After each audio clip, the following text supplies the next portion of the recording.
দলগুলোর তরফ থেকে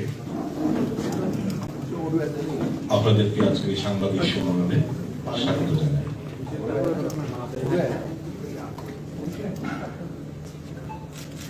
রাজ্যে আমরা যেখানেই যাচ্ছি সাধারণ মানুষের একটাই প্রশ্নের সম্মুখীন হতে হচ্ছে আমাদের, আদৌ কি আমরা ভোট দিতে পারবো? জনজাতি বেল্ট থেকে শুরু করে সংখ্যালঘু, সমতল, পাহাড়, গ্রামে গঞ্জে শহরে বুদ্ধিজীবী, খেটে খাওয়া মানুষ, শ্রমজীবী মানুষের একটাই প্রশ্ন, তাদের একটাই আর্তনাদ, দাদা আদৌ কি ভোট হবে? আমরা কি ভোট দিতে পারবো? বিগত দিনের অভিজ্ঞতা তো তা বলে না। যবে থেকে ভারতীয় জনতা পার্টি সরকার প্রতিষ্ঠিত হয়েছে এ রাজ্যে, তারপর থেকে নির্বাচন কমিশনের দ্বারাই হোক আর স্টেট ইলেকশন কমিশন দ্বারাই হোক, যতগুলো ছোট বড় নির্বাচন হয়েছে সবগুলো জোরচুরি, মানুষকে ভোটাধিকার প্রয়োগ করতে দেওয়া হয়নি। গায়ের জোরে, পেশের জোরে, অস্ত্রের আস্ফলনে ভোট এরা চুরি করেছে, ছাপ্পা দিয়েছে, যার প্রেক্ষিতে সাধারণ মানুষ গত যে উপনির্বাচন গেল ওখানে মুখ্যমন্ত্রীকে ছাপ্পা মুখ্যমন্ত্রী হিসেবে সবাই আখ্যায়িত করে বেড়া। এই পরিস্থিতি রাজ্যে যে ভয়াবহতা, আইন শৃঙ্খলার অবনতি, সংবিধান অচল, গণতান্ত্রিক প্রতিষ্ঠানগুলোকে গুড়িয়ে দেওয়ার যে প্রচেষ্টা, আমাদের এই গণতান্ত্রিক ধর্মনিরপেক্ষ শক্তিগুলোকে একটা জায়গায় আনতে বাধ্য করেছে যাতে করে মানুষের স্বার্থে, মানুষের যে চাহিদা যে গণতন্ত্র বেঁচে থাকবে কিনা এই রাজ্যে, দেশের অবস্থা সবাই জানে, আমরা এই দেশের বাইরে না, অঙ্গরাজ্য, প্রত্যেকটি রাজ্যে এরকমই চিত্র, ত্রিপুরায় আরো বেশি মাত্রায়।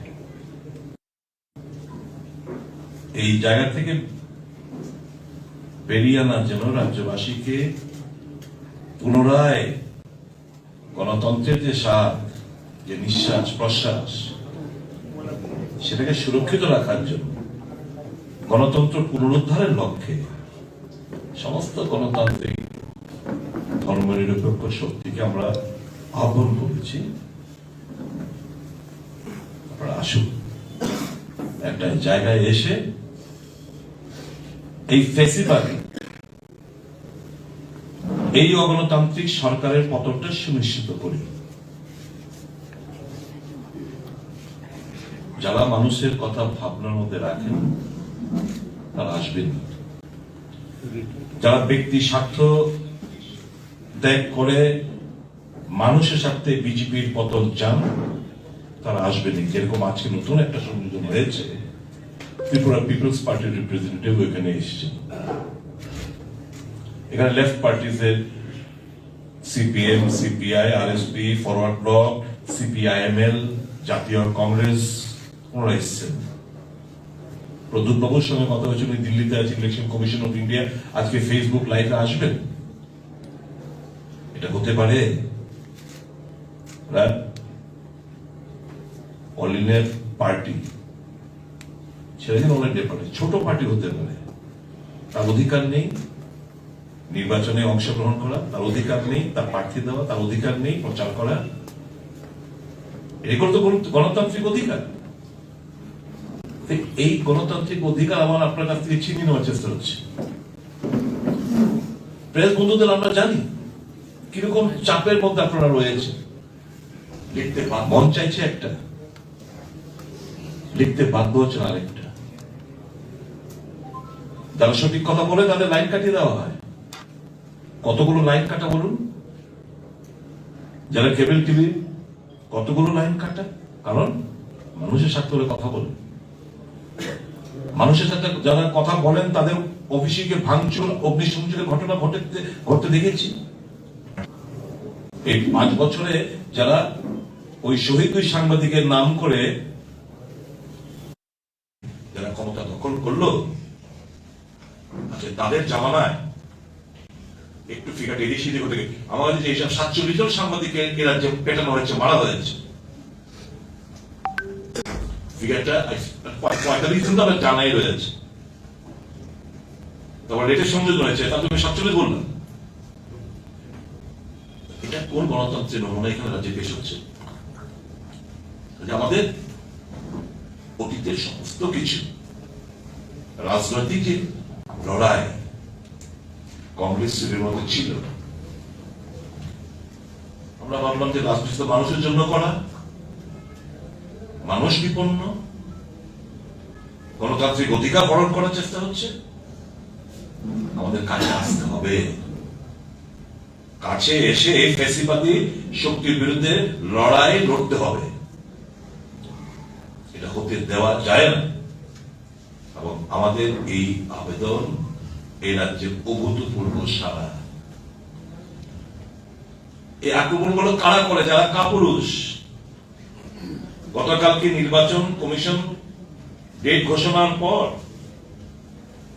মজলিশপুর বিধানসভা কেন্দ্রে, রাজনগর বিধানসভা কেন্দ্রে, সুরমা বিধানসভা কেন্দ্রে, আজ সকালবেলা সূর্যমণিনগর বিধানসভা কেন্দ্রে, বলয়নগরে অফিস পুড়ি দেওয়া হয়েছে। তার মানে কি? এটা হচ্ছে এটা তো বিরোধীদের চ্যালেঞ্জ না, এটা ইলেকশন কমিশন অফ ইন্ডিয়াকে সরাসরি চ্যালেঞ্জ জানিয়েছে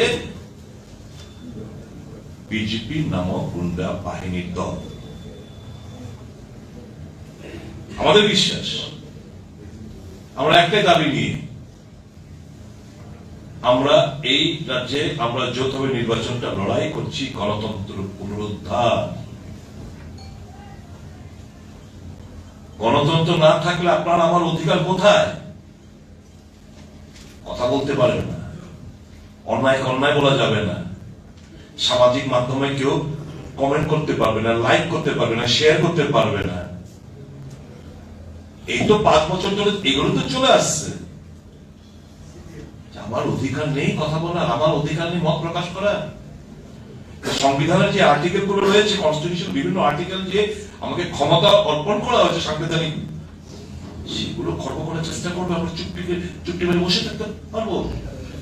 তাই সমস্ত ধর্ম নিরপেক্ষ এবং গণতন্ত্রের উপর যারা বিশ্বাসী গণতান্ত্রিক শক্তিগুলো কাছাকাছি আমরা এসেছি। আমাদের এই বিল থাকবে, রাজ্যের মানুষের জোট আমরা চাই, শুধু রাজনৈতিক দলের জোট, আমরা মানুষের জোট চাইছি। মানুষ জোট বেঁধেছে। আজকে তো আতঙ্কিত সেই কারণেই, তীব্রতা, এই আক্রমণের তীব্রতা বাড়িয়েছে সেই কারণে। পায়ের তলা মাটি নেই, জমি সরে যাচ্ছে, ফ্যাসিবাদী মানসিকতার দিন দিন পরিচয় পাচ্ছে। এর বিরুদ্ধে আমরা লড়াই অবতীর্ণ হয়েছি। আমাদের বিল থাকবে, আমরা আজকে বসেছি সকালবেলা, আবারও বসব, একযোগে লড়াই করব। এই ফ্যাসিবাদী শক্তি আমরা পতন সুনিশ্চিত করব। সেই লক্ষ্যমাত্রা নিয়েই আমরা কাছাকাছি আমরা এসেছি এবং যৌথভাবে নির্বাচন আমরা লড়াই সিদ্ধান্ত উপনীত হয়েছি। আজকে আমি বেশি কিছু বলছি না, বিভিন্ন দলের নেতৃত্বরা এখানে আছেন। আমি জাস্ট প্রারম্ভিক যে সাংবাদিক সম্মেলন, আমি জাস্ট তার সূচনা করলাম। আপনাদের সামনে এখন ওনার বক্তব্য রাখবেন আমাদের মার্ক্সবাদী কমিউনিস্ট পার্টি সিপিএম দলের রাজ্য কমিটির সম্পাদক প্রাক্তন এমপি শ্রী জিতেন্দ্র চৌধুরী মহাশয়।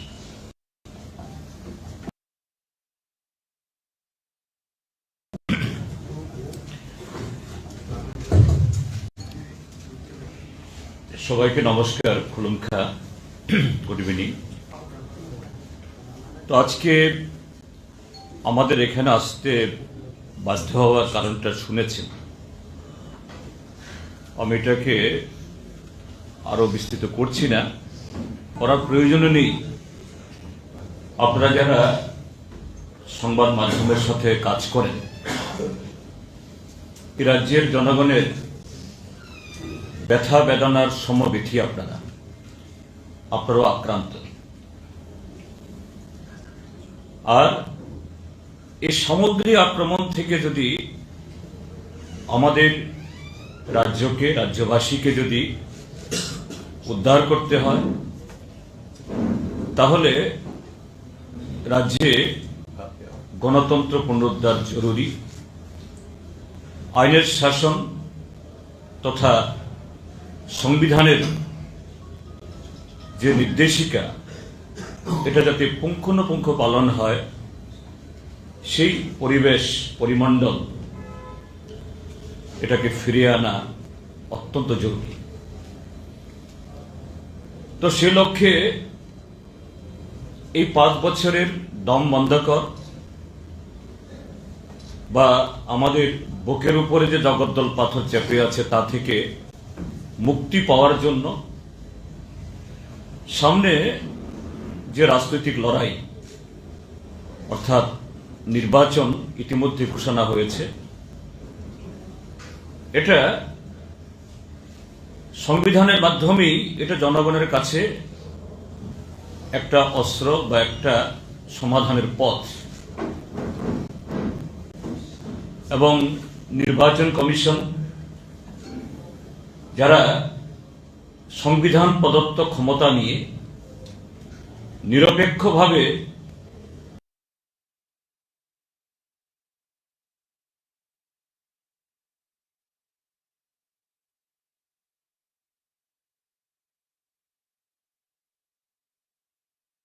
করিয়ে কোন,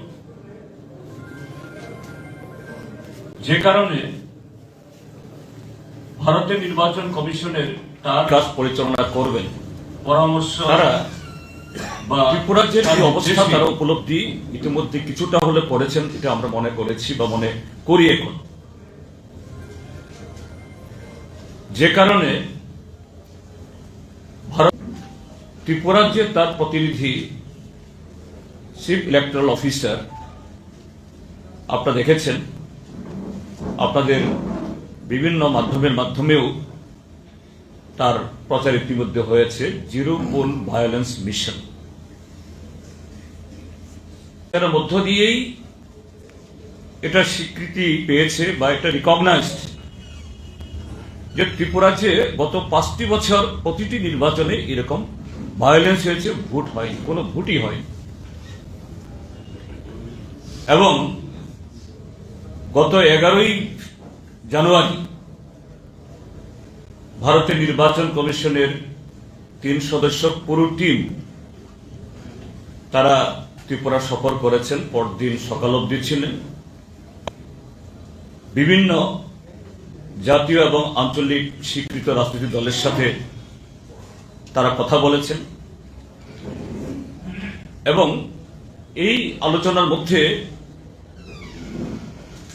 যারা প্রতিনিধিত্ব করেছেন রাজনৈতিক দলগুলোর তরফ থেকে, তাদেরও মুখ্য যে ইস্যু ছিল, যে বক্তব্য ছিল, যে ফ্রি অ্যান্ড ফেয়ার ইলেকশন চাই। নির্বাচন কমিশন যখন নির্বাচন ঘোষণা হওয়ার পরে তার রাজ্যের সমস্ত অ্যাডমিনিস্ট্রেটিভ বা পুলিশ অ্যাডমিনিস্ট্রেশন এটা মডেল কোড অফ কন্ডাক্টের আওতার মধ্যে চলে আসে, সেভাবে এটা পরিচালিত হয়। একটা লেভেল প্লেইং ফিল্ড তৈরি করার মধ্য দিয়ে যে জাতীয় দল বা আঞ্চলিক দল বা কোনো ইন্ডিপেন্ডেন্ট কোনো ক্যান্ডিডেটও তারা জনগণের কাছে তার বক্তব্য প্রচার করা, ভোট চাওয়া এবং একজন ইন্ডিভিজুয়াল ভোটারও নির্ভয়ে ভোট দেওয়ার এবং না দেওয়ার নোটা চালু হয়েছে এখন, সে অধিকার ভোগ করেন। এবং তারা এটা দ্ব্যর্থহীন ভাষায় প্রেস কনফারেন্স করে গত 12 তারিখে আপনাদের মাধ্যমেই ত্রিপুরা রাজ্যের মানুষের কাছে বা সারা দেশের মানুষের কাছে শুনিয়েছেন। কিন্তু আমরা অত্যন্ত উদ্বেগের সাথে, আতঙ্কের সাথে আমরা লক্ষ্য করছি ত্রিপুরা রাজ্যের বর্তমান শাসক দল ভারতীয় জনতা পার্টি যে ভারতের নির্বাচন কমিশনের এই আশ্বাস বাণী দেওয়ার পরও তারা যেন আরো অতি উৎসাহে নির্বাচন কমিশনের এই ঘোষণা বা তার ইচ্ছার বিরুদ্ধে যেন একটা চ্যালেঞ্জ ঘোষণা করছেন। সেই 12 তারিখ বিকালবেলায় এই সূর্যমণি নগরে একজন মন্ত্রী মিটিং করছেন, সেখানে বলছেন ক্যামেরার সামনে দাঁড়িয়ে, বিরোধী দলের কোন কর্মী, কোন প্রতিনিধিকে কোন বাড়িতে কোন পাড়াতে ঢুকতে দেওয়া যাবে না। পরিষ্কারভাবে বলছেন তাদের যে ধরনের শিক্ষা দিতে হয় সব রকমের শিক্ষা দিতে হবে। সেদিন রাত্রিবেলাতেই 12 তারিখ উদয়পুর, সেখানে সুদীপবাবু যে একটু আগে বললেন যে গণতন্ত্র পুনরুদ্ধারের লক্ষ্যে এ রাজ্যের সমস্ত গণতান্ত্রিক ধর্মনিরপেক্ষ দল যে ঐক্যবদ্ধভাবে যাতে বিজেপিকে হারানো যায় গণতন্ত্র উদ্ধারের লক্ষ্যে, মানুষের ঐক্য, জনগণের ঐক্য এবং যার ভোট যাকে খুশি দেওয়ার এই অধিকার অর্জনের জন্য নাগরিক মঞ্চের নামে রাস্তায় নেমেছিলেন। আর সেদিনই সারা রাত সেখানেও আরেকজন মন্ত্রীর তার নেতৃত্বে গোটা উদয়পুর মহকুমাতে, বিশেষ করে উদয়পুর মিউনিসিপাল কাউন্সিল এলাকার মধ্যে তাণ্ডব হয়েছে। বাড়িঘরের উপর আক্রমণ হয়েছে, পার্টি অফিসে পেট্রোল বোমা ছোড়া হয়েছে, পরদিন সকালবেলা চলেছে। গতকাল এখানে মজলিশপুর বিধানসভা কেন্দ্র ভারতীয় জাতীয় কংগ্রেসের তরফ থেকে তাদের ঘোষিত কর্মসূচি অনুযায়ী এবং এখন নির্বাচন ঘোষণা হওয়ার পরে তো অবশ্যই তার আগে থেকেই পুলিশের পারমিশন না নিয়ে কোনো মিছিল, মিটিং, সভা, বাইক র্যালি করা যায় না। এই অনুমতি নিয়েই মজলিশপুর বিধানসভা কেন্দ্রে সেখানে শান্তিপূর্ণভাবে জাতীয় সড়ক ধরে বাইক মিছিল গেছে। সেখানেও আরেকজন মন্ত্রী আপনাদের চ্যানেলের সুবাদে বা প্রিন্ট মিডিয়ার সুবাদে সারা রাজ্যের মানুষ দেখেছেন কিভাবে একজন মন্ত্রী শাসাচ্ছেন বিরোধী রাজনৈতিক দলের সর্বভারীয় নেতাকে। If you have the guts, conduct a street corner meeting, মানে সেই বিধানসভা কেন্দ্রে একটা স্ট্রিট কর্নার মিটিং করতে দেবেন না। আপনাদের চ্যানেলে এগুলো আছে, সোশ্যাল মিডিয়া তো আছেই, এবং প্রায় গোটা বিধানসভা কেন্দ্রে ঘেরাও করে সেদিন 30 জনের উপরে নেতা কর্মীর উপর আক্রমণ করেছে। গতকালই দক্ষিণ ত্রিপুরা রাজনগর বিধানসভা কেন্দ্রের বরপাথরিতে এরকম একটা মিটিং ছিল। সে মিটিংয়ে ঘটনাচক্রে আমিও ছিলাম। মিটিং থেকে শান্তিপূর্ণভাবে ফেরার পথে সেই বিধানসভা কেন্দ্রের বর্তমান বিধায়ক সুদন দাস, তার গাড়ির উপর আক্রমণ হয়েছে এবং আরো মিছিল ফেরতা গাড়ি, 3-4টা গাড়ি ভাঙচুর করেছে, মহিলা সহ অনেকে আহত হয়েছেন। এবং দুর্ভাগ্যের হল এই সমস্ত ঘটনা কোনো রিমোট জায়গাতে, অর্থাৎ দূরবর্তী এলাকা, পুলিশ পল্টন নেই, মানুষজন নেই, গভীর অরণ্য, কাজেই প্রশাসনের নজরের দূরে, এরকম নয়। যে এবার ভারতের নির্বাচন কমিশন নির্বাচন ঘোষণা হওয়ার বহু আগে থেকে 100 কোম্পানির বেশি আরো নাকি ফোর্স আসছে, সেন্ট্রাল প্যারামিলিটারি ফোর্স আসছে, এবং আমরাও দেখছি যে নানা রকমের force, CRPF, BSF, CISF, railway police, Indo Tibetan border police ছেয়ে গেছে। কিন্তু এত পুলিশ থাকা সত্ত্বেও, নিরাপত্তা কর্মী থাকা সত্ত্বেও, তাদের চোখের সামনে মন্ত্রীদের নেতৃত্বে, বিজেপির তাবড়তোবা নেতাদের নেতৃত্বে এইভাবে মানুষের গণতান্ত্রিক অধিকারের উপরে, সাংবিধানিক অধিকারের উপরে আর নির্বাচন কমিশনের ঘোষণাকে চ্যালেঞ্জ করে এই ঘটনাগুলি হচ্ছে। কাজী এটা আমাদের যে এই রাজ্যে আসলে গণতন্ত্র থাকবে কিনা, সংবিধান সত্যি সত্যি চলবে কিনা, এবং মডেল কোড অফ কন্ডাক্ট ঘোষণা হবার পর গতকাল যেভাবে এর উদযাপন তারা করল, আমরা আতঙ্কিত। তো এই জন্য এর প্রতিবাদে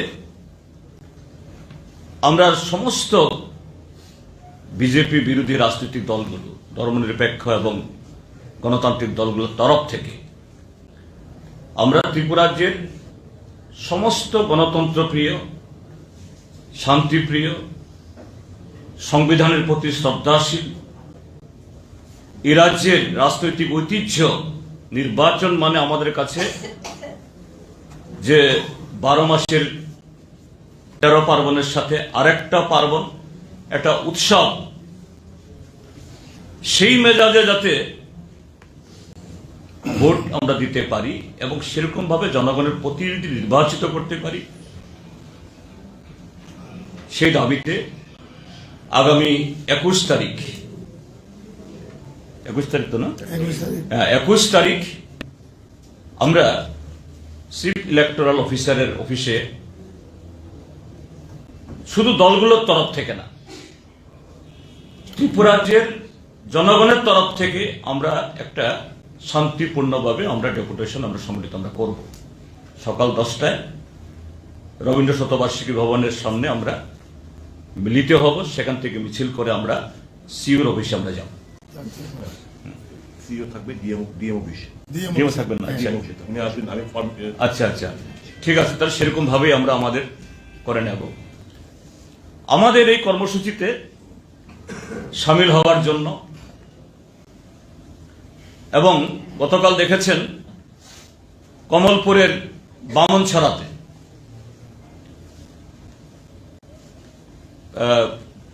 কি নামটা,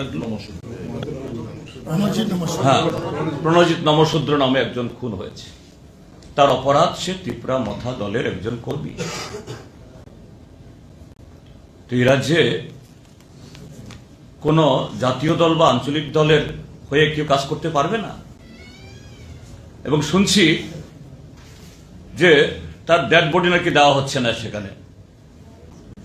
ত্রিপুরা মথার মাননীয় চেয়ারম্যানকে আমি ফোন করেছিলাম এই কর্মসূচিতে, এই প্রেস কনফারেন্সে তাদের একজন আসার জন্য। তিনি আমাকে বলেছেন যে আমি তো দিল্লিতে নেই, ত্রিপুরাতে নেই, আমার যারা কথা বলতে পারেন আগরতলা শহরেও তারা কেউ নেই, সবাই ওখানে গেছেন। আজকে বিকাল 6টায় তিনি ফেসবুক লাইভ করবেন, এবং আমি আপনারা যে আবেদন জানাচ্ছেন সমস্ত ধর্মনিরপেক্ষ, রেসপেক্টিভ টু পলিটিক্যাল পার্টি, এতে কন্ডেম করার জন্য এবং এগিয়ে আসার জন্য আমি তার সাথে সহমত আমরা পোষণ করছি। কাজেই আপনাদের মাধ্যমে আমরা ভারতের নির্বাচন কমিশনের কাছে এবং ত্রিপুরা প্রশাসনের কাছে।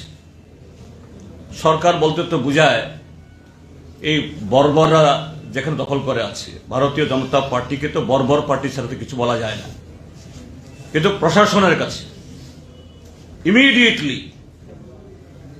যে সমস্ত মন্ত্রীরা এরকম ভাবে আইন হাতে তুলে বিনা প্ররোচনায় বিরোধী দলের উপর আক্রমণ, প্রাণঘাতী আক্রমণ করছে, তাদের সেই সমস্ত দ্বারায় অনতি বিলম্বে এদের বিরুদ্ধে ব্যবস্থা গ্রহণ করা হোক আইনগতভাবে। তা না হলে পরে সুস্থ নির্বাচন সেখানে হবে না।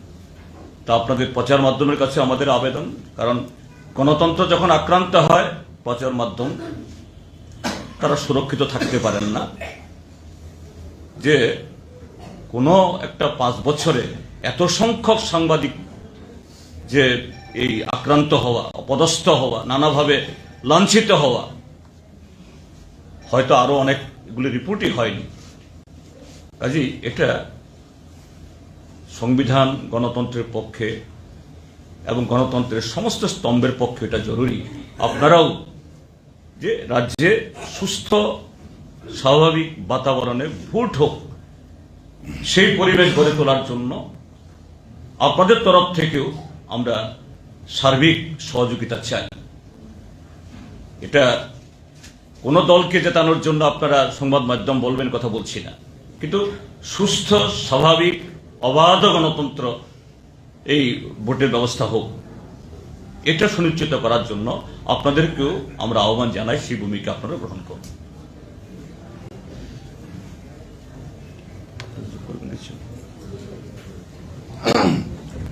সবাইকে নমস্কার।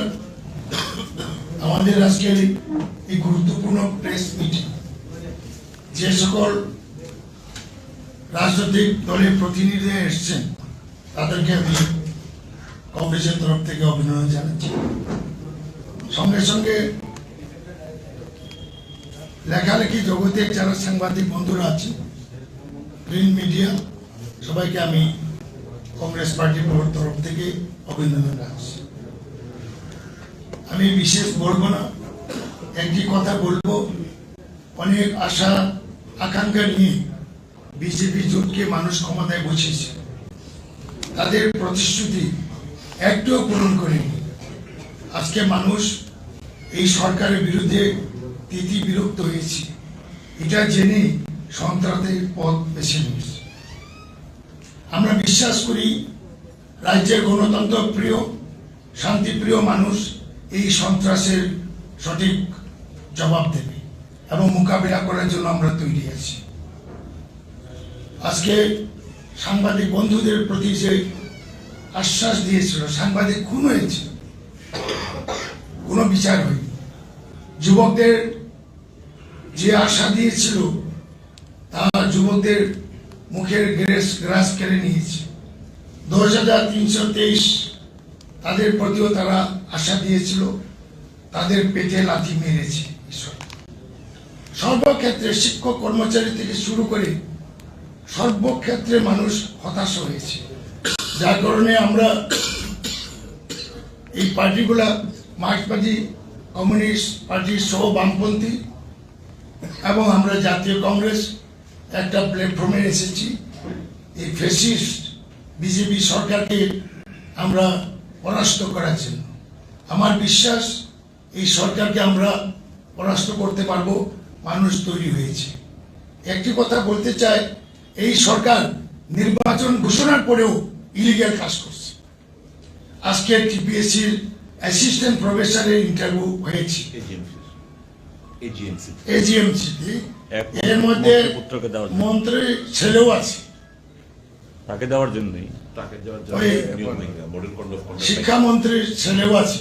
অনেকে বলে থাকেন কাতলা মাছটা কি জানি, কাতলা মাছের এই ছেলেও এই ইন্টারভিউতে যোগ দিচ্ছে। সেটা বড় ইলিগেল। নির্বাচনের মুখে ঘোষণা হয়ে গেল, নির্লজ্জভাবে ইলিগেল এইভাবে করছে। এটা আজকের এই প্রেস মিটে আমরা ধিক্কার জানাই এবং ইলেকশন কমিশনকে বলবো এটা যাতে ক্যান্সেল করে। যাই হোক, আমি এইটুকু বলবো।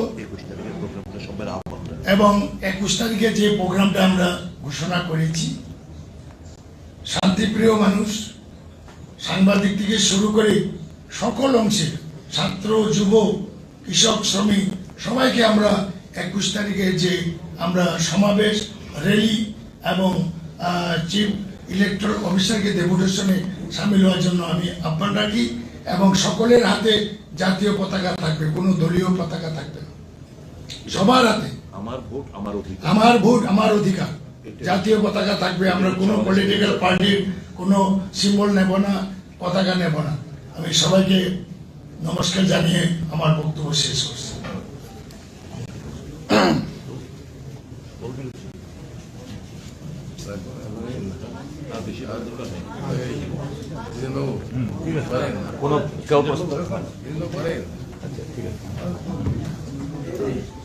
সাংবাদিক বন্ধুগণ, আজকে এই সাংবাদিক সম্মেলনে উপস্থিত গণতান্ত্রিক ধর্মনিরপেক্ষ রাজনৈতিক দলের মানুষের মেজাজ, যেটাকে বলে মুড অব দ্য মাসেস, দেখেই রাজনৈতিক দলগুলোকে চলতে হবে। গত 3রা মার্চ 2018 এই অপরাহ্ন থেকে আজকে সকাল পর্যন্ত এ রাজ্যের যে পরিস্থিতি, এটা আমরা সবাই জানি এবং তা আপনারা বিভিন্ন প্রচার মাধ্যমে আপনারা সাংবাদিক বন্ধুরাও একাধারে আপনারা তুলে আসছেন, প্রচার করে আসছেন, মানুষের সমক্ষে আপনারা তুলে ধরে আসছেন। গণতান্ত্রিক পরিবেশ নেই, আইন শৃঙ্খলা সম্পূর্ণ বিপর্যস্ত। এই অবস্থায় গতকালকে নির্বাচন কমিশনের ঘোষণার মধ্য দিয়ে ভারতবর্ষের সংবিধান স্বীকৃত পবিত্রতম যে কর্মযজ্ঞ, সেটা আমাদের শুরু হয়ে গেছে, অর্থাৎ এ রাজ্যের মানুষের ভোটাধিকার প্রয়োগের যে যজ্ঞ। তো নির্বাচনে আমরা জানি গণতান্ত্রিক পরিবেশ সুষ্ঠু থাকলে পরে সবকটি প্রতিদ্বন্দ্বী রাজনৈতিক দল তাদের ম্যানিফেস্টোর মাধ্যমে তার দলের যে বক্তব্য, তার দলের প্রার্থীরা কি করবেন আগামী দিনে, তার দল কি করবেন, এটা মানুষের সম্মুখে তার তুলে ধরবে। শাসক দল তার অ্যাচিভমেন্ট গুলো তুলে ধরবেন, বিরোধী রাজনৈতিক দলগুলো কোথায় ঘাটতি ছিল এগুলো তুলে ধরবে। সেই জায়গাতে একটা রাজনৈতিক দল, বিশেষ করে ক্ষমতায় যারা থাকবে, তারা বিরোধী দলের যে রাজনৈতিক বক্তব্য সেটা প্রকাশ করতে পারবেন না, এটা গণতন্ত্র পারবেন না। কিন্তু আমরা দেখলাম যে শাসক দলের দুর্বৃত্ত বাহিনী, দলের নেতৃত্বের মদতেই বলবো আমরা, তারা সেটা করে যাচ্ছেন। অর্থাৎ যে জিরো ভায়োলেন্স স্কুলের যে ঘোষণা নির্বাচন দপ্তরে, নির্বাচন কমিশনে, সেটাকে যেন তারা একটা জেহাদ ঘোষণা করে তার বিরুদ্ধে। এই কারণে যেটা কংগ্রেস নেতা আমাদের বিধায়ক শ্রীযুক্ত সুদীপ রায় বর্মন বলেছেন যে ত্রিপুরার জনগণ চাইছেন আপনারা একত্রিত হন, আমরা আমাদের ভোটাধিকার প্রয়োগের ব্যবস্থাটা সুনিশ্চিত করব। এই যে মুড অব দি মাসেস, এই মুড অব দি মাসেসটা বুঝেই এ রাজ্যের জনগণের প্রতি দায়বদ্ধ, ওদের জনগণের প্রতি দায়বদ্ধতা নেই। আমরা গণতান্ত্রিক ধর্মনিরপেক্ষ দলগুলো এই যে ত্রিপুরা রাজ্যের নির্বাচক মন্ডলীর নিকট, ত্রিপুরা রাজ্যের জনগণের নিকট যে আমাদের দায়বদ্ধতা, এই দায়বদ্ধতার নিরিখে আমরা একত্রিত হয়েছি। এবারে নির্বাচনে যাতে সবাই প্রত্যেক ভোট যথাযথ তার ভোটাধিকারটা প্রয়োগ করতে পারেন, তার ব্যবস্থা সুনিশ্চিত করার জন্যই আমরা একত্রিত হয়েছি। আজকে আপনাদের কাছে আমাদের সেই বক্তব্য তুলে ধরার জন্য সকলকে আপনাদের কোনো প্রশ্ন থাকলে করতে পারেন। একজনের জন্য প্লিজ। আপনারা যে লড়াই করবেন ভোটের ইলেকশনে, সবাই যৌথভাবে প্রত্যেকের অধিকার রক্ষার জন্য যেটা করবেন, সেটা কি আপনারা আসন ভাগাভাগি করবেন দলের মধ্যে বা পলিটিক্যাল পার্টির মধ্যে? হ্যাঁ, আমরা যে আসনে যাকে দিলে বিজেপিকে পরাস্ত করতে পারে, জামানত জব্দ করতে পারে, এই নিরিখে আমরা সিট ভাগাভাগি করব। সিটিং যে এমএলএ গুলো আছে ওদের কি রাখা হবে? আলোচনা চলছে, দেখা যাক এবং ফাইনাল স্টেজ। আপনাদের অ্যালায়েন্সের ফোর্স এখানে আমরা মাথাকে কবে পাবো? ফিজিক্যাল কোন মথার সুপ্রিমো যেমন আমি আজকের এই যে যে উদ্দেশ্যে আমরা বসেছি এ সম্পর্কেও তার যে এন্ডোর্সমেন্ট, অর্থাৎ বিজেপির এই sinister design of the murderous politics, তার এগেনস্টে তিনি অন্যান্য সমস্ত ধর্মনিরপেক্ষ গণতান্ত্রিক দলের সাথে আছেন। তিনি বলেছেন তিনি আজকে সন্ধ্যা 6টায় ফেসবুক লাইভে বসবেন। এবং রিগার্ডিং দি ইলেকশন, সেই ক্ষেত্রে তো তিনি বলেছেন যাতে দলগুলোর মধ্যে, অর্থাৎ বিরোধী বিজেপি বিরোধী দলগুলোর মধ্যে ভোট ভাগাভাগির সুযোগ নিয়ে যাতে বিজেপি সুযোগ না পায়, তিনি তার জন্য তার দলের তরফ থেকেও সে ভূমিকা রাখবেন। তিনি যেহেতু তাদের দলের রেজিস্ট্রেশন নিয়ে এখনো হয়নি, এটা নিয়ে দৌড়াদৌড়িতে আছেন, এই জন্য তিনি ফিজিক্যালি আজকে ওনাকে আমরা পাইনি, বাট উই আর এক্সপেক্টিং। কারণ আমাদের আপিল তিনিও ডিনাই করেননি, বলেছেন না আপনাদের আপিলের সাথে, এবং ইদানিংকালে যে কটা পাবলিকলি ওনার অ্যাপিয়ারেন্স হয়েছে, খুমলুঙের জনসভা সেদিন 16 তারিখে, এবং পরদিন প্রেস কনফারেন্স করেছেন, সেখানেও প্রায় একই যে সুরে তিনি কথা বলেছেন। So let us expect, let us hope the best. Directly মতা যে ইন্ডিকেশন আপনারা পাচ্ছেন, মতা ডাইরেক্টলি না, বিজেপিকে হারানোর জন্য ওনার পক্ষ থেকে যে বেস্ট পসিবল যেভাবে তিনি পার্টিসিপেট করতে পারবেন, তিনি সেই ক্ষেত্রেতে তার ভূমিকা নেবেন। তিনি এই কথাগুলি বলে যাচ্ছেন বারবারই। কাজে আমাদের আশা ত্রিপুরাজ্যের মানুষের যে ডিজায়ার, যে আর্টস, তিনি এটাকে ডিনাই করবেন না, এটা আমরা আশা করি। রিটেন কমিটমেন্টের যে কথা বলছেন বারবার, এই বিষয়ে না, যেমন এই ক্ষেত্রেতে আমরা বলেছি that regarding the constitutional solution for upliftment of the indigenous people of our state, and which happened due to the neglect of last more than 7 decades, it has to be revoked. আমরা অন্তত left party unequivocally we share that pains, we share that sentiment. এই ক্ষেত্রে তাদের সাথে আমাদের বিরোধ নেই, কিন্তু একটা জায়গা তিনি বলেছেন, তারা তাদের বক্তব্য বলেন যে না আমরা গ্রেটার ত্রিপুরাল্যান্ড চাই। তো সেই ক্ষেত্রেতে আমরা যে আলোচনা করি, আমরা বলি if your greater Tripuraland it speaks for development, it speaks for আপলিফটমেন্ট, it speaks for the justice, we also support that, but not the bifurcation of the state, because it is geographically, culturally, for the state of Tripura, it is unrealizable. কিন্তু তার অর্থ যদি এটা হয় যে overall development, yes 100% we do agri.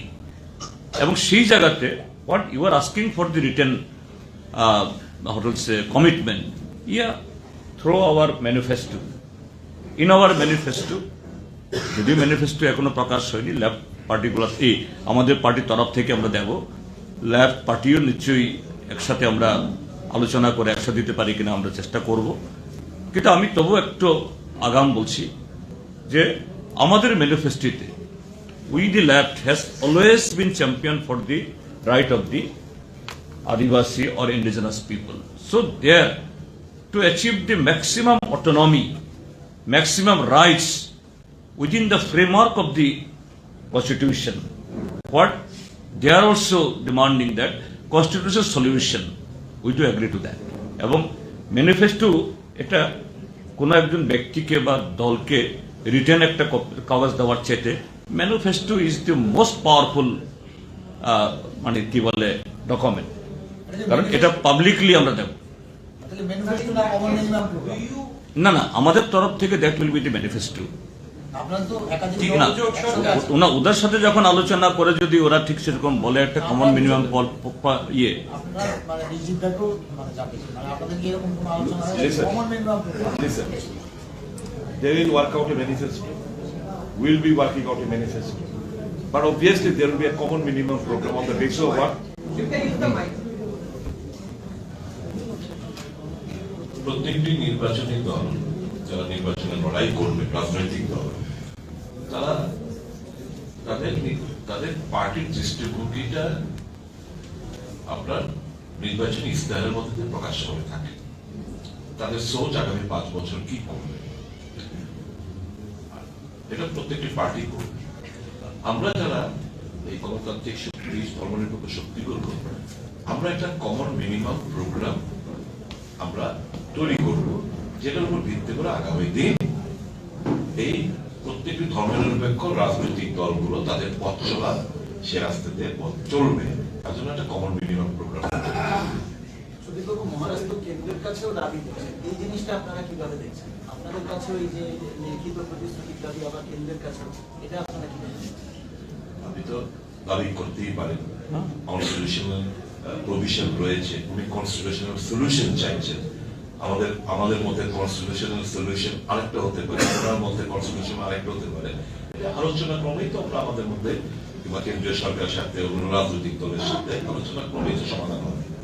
সেটা একটা question হচ্ছে, মানে আপনাদের বিরুদ্ধে শাসক দলের একটা ইস্যু এই কংগ্রেস এবং সিপিআইএম জোট। বলা হয় যে আপনারা তো আগেই তাহলে সামনাসামনি আসতে পারতেন, তাহলে আপনাদের যেমন অভিযোগ ছিল সিপিএম প্রচুর কংগ্রেস কর্মী মারা গেছে, সিপিএম এরও একই রকম অভিযোগ রয়েছে জোট সরকারের বিরুদ্ধে। তো প্রশ্নটা হচ্ছে এই যে এই জোটটা কি অস্ত্র করছে বিজেপি, এবং মানে কোথাও না কোথাও আপনারা এতদিন মানুষকে বোকা বানিয়েছিলেন, এই বিষয়টা আপনি যদি দেখেন তাদের গত নির্বাচনে যে কথাবার্তা হলো,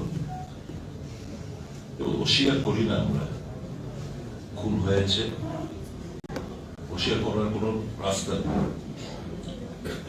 কংগ্রেসের জোট জামানত হয়েছে, বামফ্রন্টের সরকার হয়েছে, তাই তো মানুষ এদেরকে সুযোগ দিয়েছিল যে খুন খারাপি বন্ধ হবে, বন্ধ তো হয়নি। For the first time ever in the history of Tripura, থেকে ওয়েবসাইট, পুলিশ পিএইচপি ওয়েবসাইট দেখেছেন, আপনারা জাস্ট চেক ইট আউট। এতকাল প্রত্যেকটি ক্রাইমের ডাটা থাকতো, ক্রাইমের ডাটা ঊর্ধ্বমুখী বলে টোটাল ওয়েবসাইট থেকে তারা ওমিট করে দিয়েছে। এটা ভাবা যায় বলুন? নারী ঘটিত অপরাধ, আমি জিজ্ঞেস করেছিলাম ওয়েবসাइट में जो डेटा है उसमें अब क्राइम अगेंस्ट वुमेन का डेटा क्यों नहीं फिट करते? तो बोले आपको तो হাসতে হাসতে বলে आपको तो पता है। এখন এত ঊর্ধ্বমুখী গ্রাফ সমস্ত ক্ষেত্রে, খুন,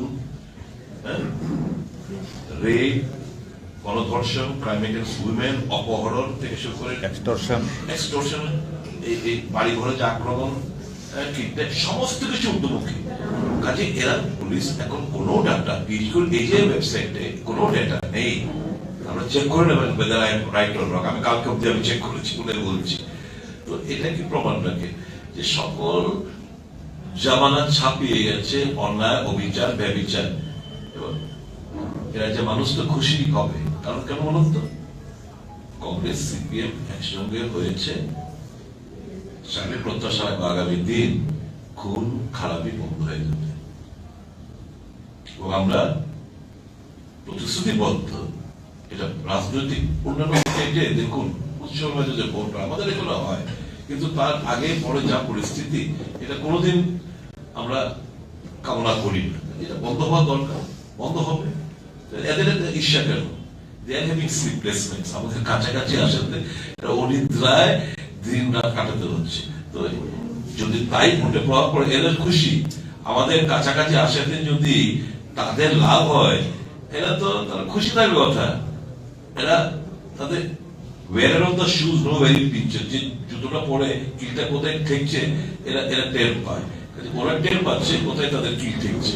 We are happy that and all the rank and file Congress leaders, workers, CPM leaders, workers, other যারা টিপিপি আর অন্যান্য যারা রয়েছেন লেফট ফ্রন্টের যারা পার্টনার রয়েছে, সকল rank and file leader, worker এবং সর্বোপরি হচ্ছে এই রাজ্যের মানুষ দারুণ ভাবে খুশি হয়েছেন এই কাছাকাছি আসার।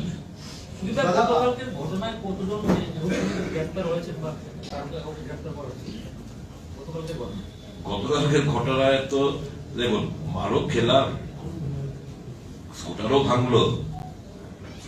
এরা যখন অপবাদ দিতে চলা ওস্তাদ, তাদের নিজের পার্টি অফিসে দু চারটে চেয়ার, একটা টেলিভিশনটা ওদের কি করেছে, ভেঙেছে, ভেঙে কেস দিয়ে আমাদের একটা ছেলেকে কালকেই একজনকে অ্যারেস্ট করেছে। শুনেছি 2-3 জন অ্যারেস্ট হয়েছে। আমি বিস্তারিত খবরটা এই মুহূর্তে আমার কাছে নেই, হয়তো পেয়ে যাব। কিন্তু গতকাল আমাদের একজন কর্মীকে, যিনি গোপাল রায় সাহেবের ছিলেন, উনিও মার খেয়েছেন, থানায় গিয়ে আশ্রয় নিয়েছে। তো গোপাল বাবু আরেকজনকে দিয়ে পুলিশদের পাঠিয়ে দেবো, ছেলেটাকে গ্রেপ্তার করে রেখে দিচ্ছে, বসে পরে পাঠাবো তাকে। তারপর ওকে শুনলাম ওকে গ্রেপ্তার করেছে। এই তো চলছে সারা রাজ্যে। আমাদের এপিল থাকবে আজকের সেকুলার ডেমোক্রেটিক ফোর্সের তরফ থেকে পুলিশ এবং অ্যাডমিনিস্ট্রেশনের কাছে। You have suffered immensely. You are the son of the soil. Think of the state. Think of your family. Think of your neighborhood. Think of the society. Discharge your duties in accordance. We do not want any undue favor, but for God's sake, save the people of the state. আমরা যেরকম আমাদের সমস্ত তিক্ততা ভুলে গিয়ে মানুষের সাথে আমরা যদি কাছাকাছি আসতে পারি, why not? Why will you not take risks to save the constitution, to save the democracy, to save the people of the state? Don't do us any favor. That's please, we request you to work accordingly. নির্বাচন commission সাংবাদিক সম্মেলন করে শান্তিপূর্ণ নির্বাচন হওয়ার কথা ঠিক 1 ঘন্টার মধ্যে একটা ঘটনা ঘটলো এবং 6 ঘন্টার মধ্যে প্রথম রাজনৈতিক দল। এই যে একটা পরিস্থিতি তৈরি হয়, এটাকে আটকানোর জন্য আপনাদের তরফ থেকে কি ভূমিকা থাকবে? আপনারা কিভাবে আমরা সেটা প্রোগ্রাম, জয়েন্ট প্রোগ্রাম থ্রো করেছে। আগামী পরশুদিন 21 তারিখ সমস্ত ধর্মনিরপেক্ষ সেকুলার যারা ত্রিপুরা নিয়ে ভালোবাসে, কোন পার্টির ফ্ল্যাগ থাকবে না। আমাদের ক্যাপশনটি হচ্ছে মাই ভোট মাই রাইট, যেটা তারা হস্তক্ষেপ করতে চাইছে, যারা চিনিয়ে নিয়েছে গত 5টি বছর ধরে। মানুষ তাদের ভোটাধিকার প্রয়োগ করুক, সেই স্পেসটা দিতে চাইছে। আমরা তাই without any party colour, without any party agenda, কোন পার্টি ঝান্ডা ছাড়া জাতীয় পতাকা, it is the reflection of unity, it is the reflection of brotherlyhood, it is the reflection of truth. এই সততা নিয়ে আমরা আগামী দিন সকলকে আবেদন করছি, সকল এনজিও, সকল মানুষকে প্লিজ কাম জয়েন আস। সেদিনকে তো আওয়াজ তুলি যে মাই ভোট ইজ মাই রাইট, আমি ভোটাধিকার প্রয়োগ করতে চাই, মাই ভোট মাই রাইট। এই শক্তি থেকে আমাদের ত্রিপুরার জনগণের কাছে আমাদের এপিল থাকবে, please come and join. We not going to provide any vehicle. আমরা কোনো গাড়ি ঘোড়া কোনো কিছু। বিধানসভা নির্বাচনের দামামা ইতিমধ্যেই বেজে গেছে। প্রতিটি রাজনৈতিক দল তাদের মতো করে প্রচারে ব্যস্ত এবং প্রত্যেকের দাবি আমরাই আসছি ক্ষমতায়। তবে শেষ হাসি কে হাসবে সেটা কিন্তু ঠিক করবেন আপনারাই। বিধানসভা নির্বাচনের সবচেয়ে বড় সম্প্রচার কুরুক্ষেত্রে আপনাদের প্রত্যেককে স্বাগত। আপনাদের সঙ্গে রয়েছে আমি সুতপা এবং আমার সঙ্গে রয়েছে আমার সহকর্মী শেষাদ্রি রয়েছে আপনাদের সঙ্গে। গণতন্ত্রের সবথেকে বড় উৎসব হচ্ছে ভোট উৎসব, এবং যেখানে ভোট মূল্যবান, আমরা সকলেই ভাবি ভোটের আগে যে কাকে ভোট দেব, কে আমার ভোট পাওয়ার যোগ্য, আমি কাকে বাছাই করব, কে আমার জন্য লড়াই করবে, এবং ত্রিপুরার পরবর্তী মুখ্যমন্ত্রী, যেটা সবথেকে বড় প্রশ্ন, সেটা কে হবে। জনগণের প্রশ্ন এবার আমাদের মুখে। আজকের এই কুরুক্ষেত্রের প্রথম দিনের প্রথম কনক্লেভের প্রথম পর্বে যাকে আমরা অতিথি হিসেবে আমাদের সঙ্গে ডেকে নিচ্ছি, ত্রিপুরা প্রদেশ তৃণমূল কংগ্রেসের সভাপতি পীযূষ কান্তি বিশ্বাস। আমরা মঞ্চে চাইব পীযূষ বাবুকে। তার আগে ছোট্ট একটি ভিডিও দেখে নেব আমরা।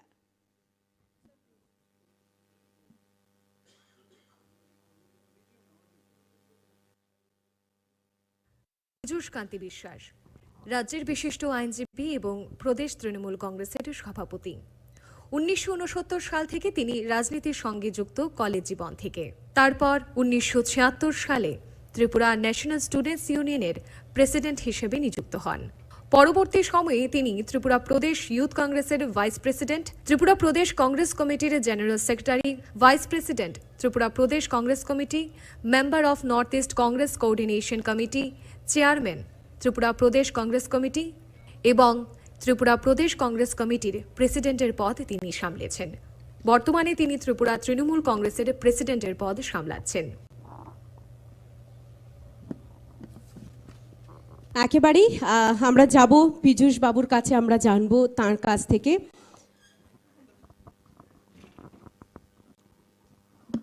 হ্যালো পীযূষ বাবু, স্বাগত আপনাকে আমাদের এই কুরুক্ষেত্রের আজকের প্রথম সম্প্রচারে।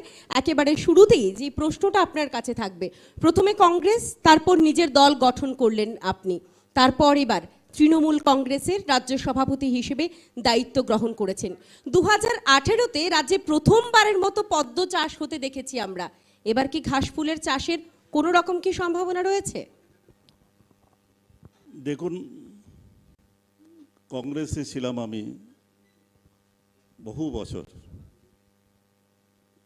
বছরখানেক আগে কংগ্রেস ছেড়েছি। তারপরে একটা রাজ্য দল করেছিলাম, তারপরে আমি তৃণমূলে জয়েন করি। এবং আমার জীবনের মূল্যবান অংশই আমি কংগ্রেসের জন্য ত্যাগ করেছি। তৃণমূলে এসেছি, তৃণমূল আমি তৃণমূল নেত্রী মাননীয় মমতা ব্যানার্জির সঙ্গে প্রথম সাক্ষাৎ করি। জানতে চাইছিল ত্রিপুরাতে এখন যে শাসন বলবো না, অপশাসন, এখানে গণতন্ত্র বিপন্ন, আইনের শাসন নেই, কথা বলার অধিকার নেই, এগুলি নিয়ে উনি কতটা সিরিয়াস, এটা লড়াই করার জন্য উনি সার্বিকভাবে সাহায্য করবেন কিনা, বা উনি নিজে এসে রাজ্যে সে লড়াইটা করবেন কিনা। ওনার সঙ্গে কথা যখন ওনার মাইন্ড এক্সপ্রেস করলেন যে সেটা উনি প্রথম যখন আমি যাই, দিল্লিতে আমি জয়েন করছি, কিন্তু আমি তখনও ঠিক করিনি তৃণমূল কংগ্রেসে জয়েন করব কিনা। ওনার সঙ্গে কথা বলার পরে আমার বিশ্বাস হলো বর্তমান যে পরিস্থিতি ত্রিপুরাতে, সেটা বিরুদ্ধে লড়াই করার মতন একটা প্রতিষ্ঠান, একটা দল, সেটা তৃণমূলই। সেই জন্য সেটাতে আমি জয়েন করেছি এবং আমি বিশ্বাস করি ওনার নেতৃত্বে, সবাই সহযোগিতায়, রাজ্যের মানুষের আশীর্বাদ নিয়ে মানুষের সমস্যা সমাধানের জন্য একটা কার্যকরী পদক্ষেপ আমরা গ্রহণ করতে পারব। সেখানে পীযূষবাবু একটা প্রশ্ন থাকছে যে 2013, 2018 এবং এই আর কিছুদিন পর আমরা বিধানসভা নির্বাচনের দিকে যাচ্ছি। সেখানে আমরা তৃণমূল কংগ্রেসকে আমরা সবসময় দেখে এসেছি অমাবস্যার চাঁদের মতো, ভোট এলেই তাদের আগমন, নেতা নেতৃত্বের আগমন, বিভিন্নভাবে বিভিন্ন আস্থা দেওয়ার কথা তারা তুলে ধরছেন। সেই জায়গায় দাঁড়িয়ে আপনার আস্থা তৃণমূল কংগ্রেসের প্রতি কতটা? এগুলি আমি অস্বীকার করি না,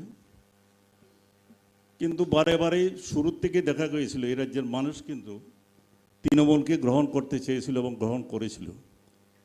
একসময় ত্রিপুরা রাজ্যের প্রাক্তন মুখ্যমন্ত্রী সুধীর রঞ্জন মজুমদার, উনি যখন কংগ্রেস ছেড়ে তৃণমূলে যোগ দিয়েছিলেন এবং লোকসভায় প্রতিদ্বন্দ্বিতা করেছিলেন তৃণমূলের হয়ে, সেই দিন আমি কংগ্রেসের প্রার্থী হিসেবে প্রতিদ্বন্দ্বিতা করেছিলাম। কিন্তু আমি মানুষের সেই দিন দেখেছিলাম মানুষের কি স্বতঃস্ফূর্ত সমর্থন, একটা জোয়ার বয়ে গেছিল সুধীর মজুমদারের সমর্থনে, তৃণমূলের সমর্থনে। হেরে গেছে সেটা অন্য কথা, কিন্তু আমি দেখেছি তারপরও ধরুন বিভিন্ন সময় তৃণমূলের মাঝে মধ্যেই সিরিয়াসনেসের যেটা থাকার কথা ছিল, সিরিয়াসনেস, সেটা মাঝে মধ্যে ঘাটতি দেখা গেছে। কিছুদিন আগে ত্রিপুরা রাজ্যে আপনার মিউনিসিপ্যাল ইলেকশন হলো, সেটাও যে বহুদিনের প্রস্তুতি তা নয়, অল্প কয়েকদিনের প্রস্তুতিতেই দেখা গেল সেই নির্বাচনে তৃণমূলের বিশাল সাফল্য জয়টা বড় কথা নয়, কিন্তু ভোটের যে পার্সেন্টেজ প্রায় 26% মতন ভোট পেয়ে গেল মিউনিসিপ্যালিটিতে। কি ভোট হয়েছে এটা রাজ্যবাসী জানে। যদি ফেয়ার ইলেকশন হতো হয়তো তৃণমূলেই মিউনিসিপ্যাল কর্পোরেশন দখল করতো। তবে কি যে সংখ্যাটা আপনি বলছেন সেটা কি আপনি বলছেন যে আপনাদের জন্য ভালো, অন্যদিকে আপনি বলছেন যদি ফেয়ার ইলেকশন হতো তবে ক্ষমতা দখল করতেন, কিন্তু উপনির্বাচনে আপনাদের সেই সংখ্যা আবার পড়ে গেছে। আমি বলছি সেটা আমি বিভিন্ন সময়, সেই জন্য আমি বলছিলাম যে মিউনিসিপ্যাল ইলেকশনও আমি যেটা বোঝাতে চেয়েছি, এই রাজ্যের মানুষের একটা তৃণমূলের প্রতি একটা আস্থা আছে, মমতা ব্যানার্জির নেতৃত্বের প্রতি আস্থা আছে। এখন ধরুন আমাকে দায়িত্ব দিয়েছে, আমি যদি দায়িত্ব পালন না করে সেখানে ভাটা পড়বে, সব ভাটা পড়েছিল। সেই জন্য আমাকে যখন বারবার অনুরোধ করা হচ্ছিল তৃণমূলের দায়িত্ব নেওয়ার জন্য, সেই জন্য আমি বুঝতে গিয়েছিলাম যে লড়াই করতে গেলে আমি মমতা ব্যানার্জির থেকে কতটুকু সাহায্য পাবো, নাকি এই যে মাঝে মধ্যে একটা ভাটা হাসে সেটা থাকবে। সেই ব্যাপারে যখন আমার কোনো সন্দেহ রইল না আলাপের পরে, এবং আমি যখন বুঝতে পেরেছি, আমি এখনও কনফিডেন্ট রাজ্যের মানুষ বারে বারে তৃণমূলের প্রতি বিশ্বাস দেখিয়েছে, কিন্তু দলের জন্য সেটা ঠিক জায়গায় পৌঁছতে পারেনি। উনি কথা দিয়েছেন, সেই আমি আজকে ধরেন সভাপতি হয়েছি মাস দেড়েক হলো, ওই সময় আমি সভাপতি ছিলাম না, কিন্তু আমি কংগ্রেস দলে থেকে বা অন্যান্য দলে থেকে গেছি যে মমতা ব্যানার্জির প্রতি মানুষের একটা বিশ্বাস আছে। সে বিশ্বাস রাজ্যের নেতৃত্বরা যদি ঠিক কাজটা করে, তৃণমূল এখানে প্রতিষ্ঠিত হবে, সামনের দিনে শক্তিশালী দল হবে, এটুকু আমি বলতে পারি, এটা আমার বিশ্বাস। বিগত নির্বাচনে যখন মমতা ব্যানার্জি ত্রিপুরা এসেছিলেন, তিনি এসে বলেছিলেন যদি কলকাতা অর্ধেকটা রুটি খায় বাকি অর্ধেকটা রুটি ত্রিপুরার জন্য থাকবে। সেই জায়গায় দাঁড়িয়ে এই আগাম বিধানসভা নির্বাচনের আগে আপনাদের সর্বোচ্চ নেত্রী যিনি রয়েছেন মমতা ব্যানার্জি, তার কোনো আশার আভাস? সেটা তো আমি বললাম, মানুষের আশীর্বাদ পেয়ে যদি তৃণমূল সরকার গঠন করতে পারে, সরকার গঠন করার ব্যাপারটা তো হলো মানুষের হাতে। মানুষ ভোট দেবে, মানুষ সরকার গঠন করবে, মানুষ যে দলকে চাইবে সেই দলের সরকার হবে। কিন্তু তৃণমূলের যদি সরকার হয়, আপনারা জানেন পশ্চিমবঙ্গের যে কর্মসূচিগুলি, দুয়ারে সরকার, ভারতবর্ষের রাষ্ট্রপতি মমতা ব্যানার্জিকে শ্রেষ্ঠ মানে এই কর্মসূচিকে বলেছেন এটা শ্রেষ্ঠ কর্মসূচি, ওনাকে পুরস্কৃত করতে যাচ্ছেন।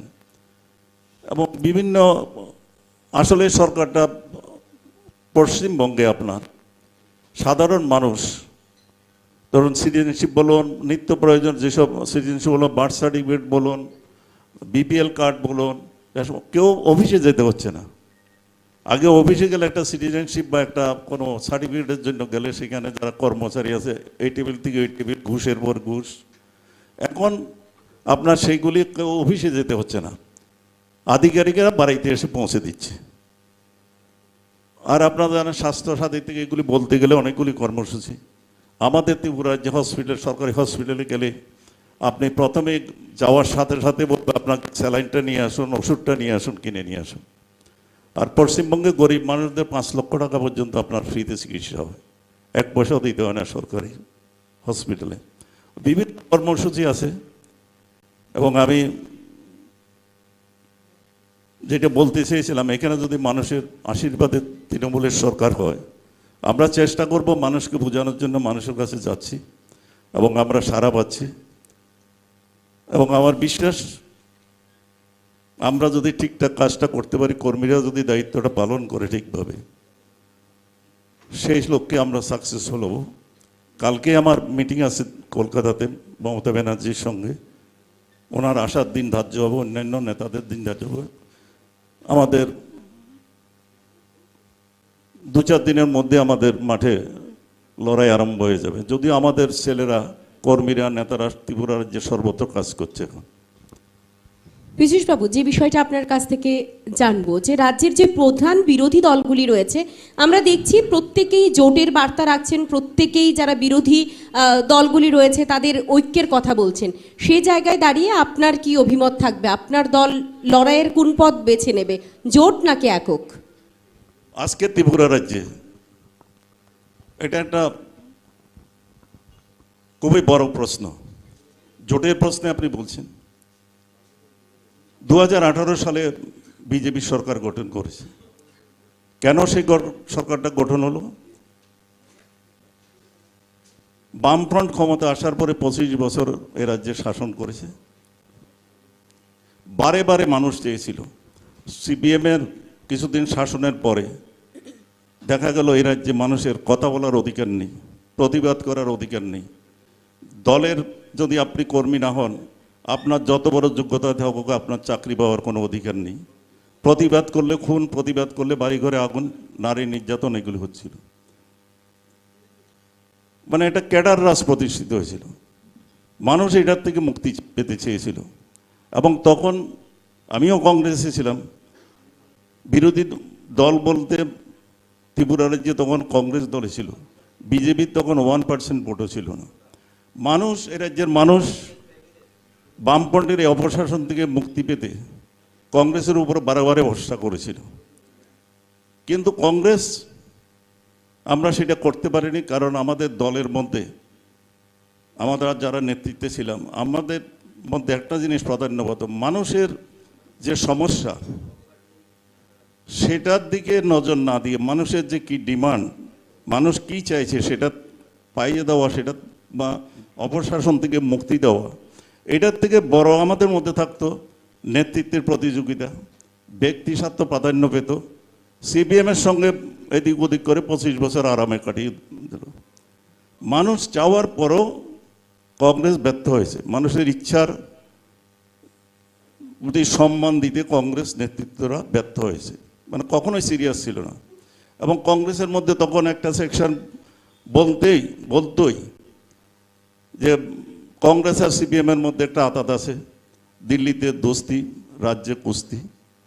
এটা আমাদের দলের মধ্যে একটা ছিল। পরবর্তীকালে বিজেপি এখানে আসলেন। আমাদের একটু আপনাকে থামিয়ে প্রশ্ন করবো, আপনি যেটা বললেন দলের মধ্যে রাজ্যে কুস্তি, দিল্লিতে দোস্তি, আপনি তো অনেক দিন দলের দায়িত্বে ছিলেন, আপনি সেই সংজ্ঞাটাকে পাল্টাতে পারলেন না? সেটাকে বাঁচাতে পারলে তো অনেক আগে বামফ্রন্ট এই রাজ্যের থেকে চলে যেত। আপনার কি প্রয়াস ছিল না সেদিকে? আমারও বয়স ছিল। আমি তো বলছি আমাদের মধ্যে এটা নিয়ে, মানে কংগ্রেসের গোষ্ঠীকন্দল তখন ছিল, গোষ্ঠীকন্দল ছিল। আমিও এক সময় শিকার হয়েছিলাম কংগ্রেস ভবনে, আমি নিজেও আক্রান্ত হয়েছি। সেগুলি তো আপনারাই টেলিকাস্ট করেছেন, আপনারাই দেখিয়েছেন। কংগ্রেস ভবনে মারামারি, কংগ্রেস ভবনে একে অপর, এক নেতা আরেক নেতাকে আক্রমণ করছে, কংগ্রেস ভবনে তালা দিয়ে দিচ্ছে। মানুষ তারপরও বিশ্বাস রেখেছিল, বামপন্থীকে সরাইতে চেয়েছে, এতগুলির পরও চেয়েছিল। মানে সেক্ষেত্রে আমরা বলতে পারি পীযূষবাবু দায়িত্ব পেয়েছিলেন প্রদেশ কংগ্রেস সভাপতি হিসেবে তৎকালীন সময়ে, কিন্তু দলীয় যে নীতি বা যা সমস্ত কিছু রয়েছে সেটাতে আপনি ব্যর্থ হয়েছেন। বুঝতে পারলাম না, আরেকবার বলুন। দলীয় গোষ্ঠী কোন্দল বা আপনি যেটা বললেন যে দলের যে নীতিগুলি ছিল, এখানে যেটা দেখানো হচ্ছে, দিল্লিতে অন্যরকম দেখানো হচ্ছে, সেই জায়গাটা পাল্টাতে ব্যর্থ ছিলেন। আমরা বামফ্রন্টকে সরাতে পারিনি। আমাদের মধ্যে কোনো নেতার ব্যক্তি স্বার্থ ইনভলভ ছিল। আমাদের দলের পদের কে আমাদের সভাপতি হব সেটা নিয়ে লড়াই ছিল। বিভিন্ন কারণে আমরা সাকসেসফুল হতে পারিনি। 2018-তে যে নির্বাচনটা হলো, তখন আমাদের মাননীয় প্রধানমন্ত্রী নরেন্দ্র মোদী সাহেব, স্বরাষ্ট্রমন্ত্রী, অনেক তাবৎ নেতা বিজেপির ত্রিপুরা রাজ্যে আসলেন। অনেক প্রতিশ্রুতি দিলেন। সেখানে 7th পে কমিশন, মিস কলে চাকরি, বছরে 50,000 চাকরি, 10,323, বিভিন্ন রেগা 340 টাকা হয়ে যাবে। যখন ভারতবর্ষের প্রধানমন্ত্রী এবং স্বরাষ্ট্রমন্ত্রী বলছেন, একে মানুষ সিপিএমের অপশাসন থেকে মুক্তি পেতে চাইছে, আরেকদিকে মানুষের সমস্ত সমস্যা সমাধানের কথা বলছেন, মানুষ, এ রাজ্যের মানুষ বিশ্বাস করেছিল প্রধানমন্ত্রীর এই আশ্বাসগুলি। যাই সিপিএম থেকে মুক্তি, যে বামফ্রন্টের শাসন থেকে মুক্তি পাওয়ার জন্য তখন বেছে নিয়েছিল বিজেপিকে, যে প্রধানমন্ত্রী একদিকে অপশাসন থেকে মুক্তি, আরেকদিকে ত্রিপুরার সমস্যার সমাধান হচ্ছে, শিল্পায়ন হবে, বেকার সমস্যার সমাধান হবে। মানুষ দলমত নির্বিশেষে প্রায় তখন সিপিএমের এই অপশাসন থেকে মুক্তি পাওয়ার জন্য মানুষ বিজেপিকে ক্ষমতায় নিয়ে এসেছে। বিরোধীদের একটা অভিযোগ রয়েছে বা বারবার তাদের মুখে শুনতে পেয়েছি আমরা যে মমতা ব্যানার্জির এই ত্রিপুরার ক্ষমতার লড়াই শুধুমাত্র মমতা ব্যানার্জির প্রধানমন্ত্রীর আসনটাকে একটু শক্ত করার জন্য। তো আপনার কি অভিমত থাকবে সে ব্যাপারে? শুনুন, প্রথমে প্রশ্নটা করছিলেন জোটের ব্যাপারে, সেই উত্তরটা আমি দিচ্ছি। এই রাজ্যে এখন একটা বিজেপি একটা সরকার করছে, সেটা জোট সরকার। আরেকটা জোট হচ্ছে কংগ্রেস আর সিপিএম। এই যে জোটটা হচ্ছে 25 বছরে আপনি দেখবেন যারাই শুধু অপরাধ ছিল কংগ্রেস করা, শত শত কংগ্রেস কর্মীকে খুন করেছে সিপিএমের কর্মীরা শুধু কংগ্রেস করার অপরাধে। হাজার হাজার বাড়ি পুড়িয়ে দিয়েছে শুধু কংগ্রেস করার অপরাধে, চাকরি বাহিনী কংগ্রেস করার অপরাধে। আমি বিলোনিয়া সাব ডিভিশন থেকে আসছি।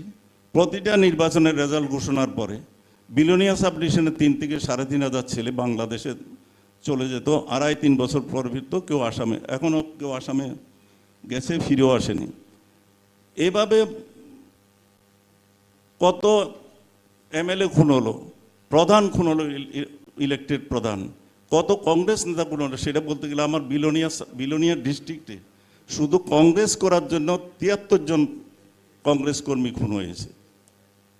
এবং এই যে জোটের কথা বলছেন আজকে আমাদের মাননীয় বিধায়ক সুদীপ রায় বর্মন, উনি কংগ্রেস ছাড়লেন শুধু সিপিএমের সঙ্গে কংগ্রেসের সখ্যতার কথা বলে, যে এই সিপিএম সরকারকে রাখা, এই দলটাকে এটা বিপজ্জনক দেশের জন্য।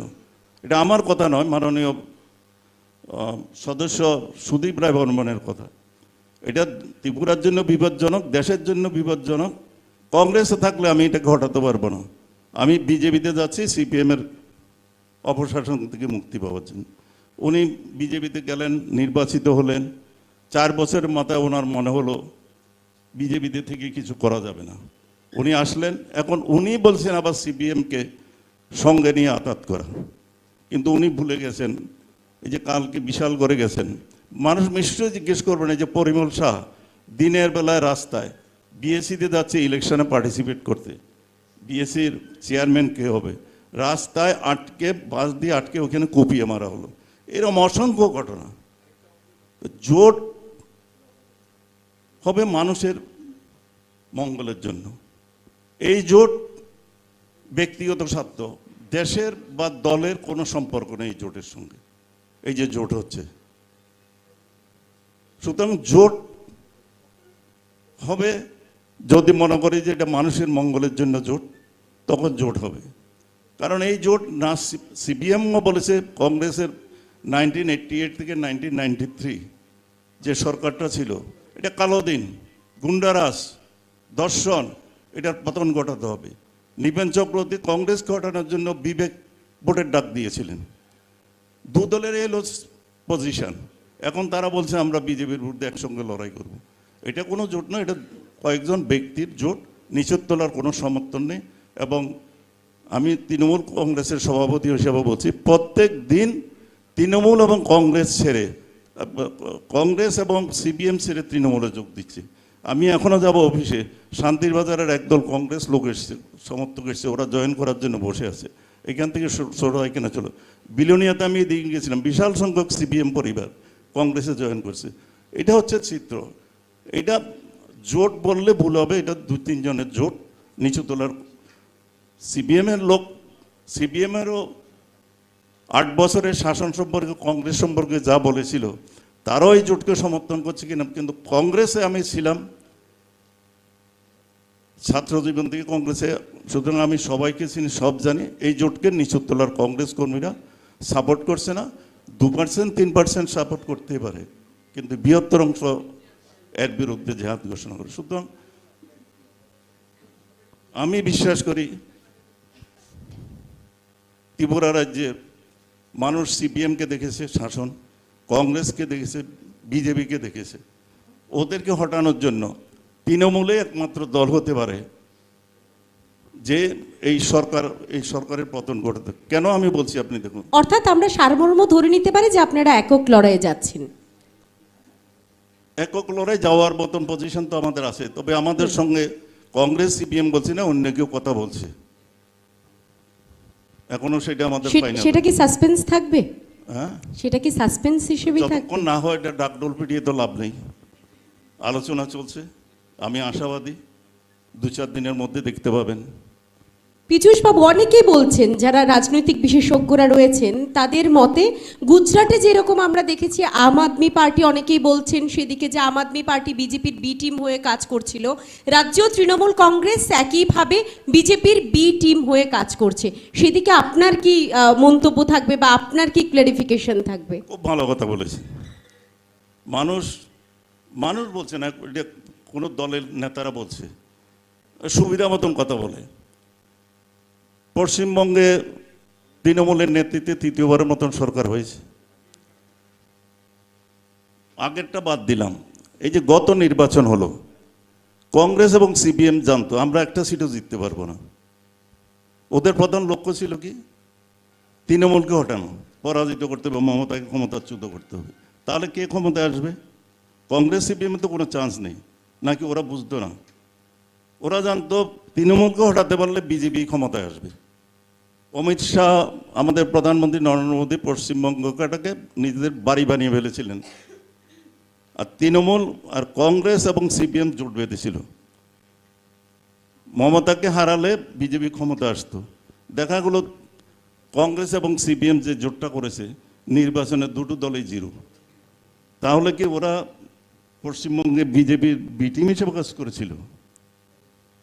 সিপিএম কংগ্রেস নির্বাচনে প্রতিদ্বন্দ্বিতা করেছিল। সমস্ত রাজনৈতিক দল আজকে হাঁটতে পারে, কালকে জিতবে, লড়াই হবে। তো পশ্চিমবঙ্গে তাহলে বলতে হবে, যারা এটা বলছে ওদেরকে জিজ্ঞেস করবেন, আপনারা তো পশ্চিমবঙ্গে জানতেন কংগ্রেস, তৃণমূল, সিপিএম এবং কংগ্রেস একটা সিটও পাবে না। মমতাকে যদি আপনারা হারিয়ে দিন তাহলে তো বিজেপি ক্ষমতা আসবে।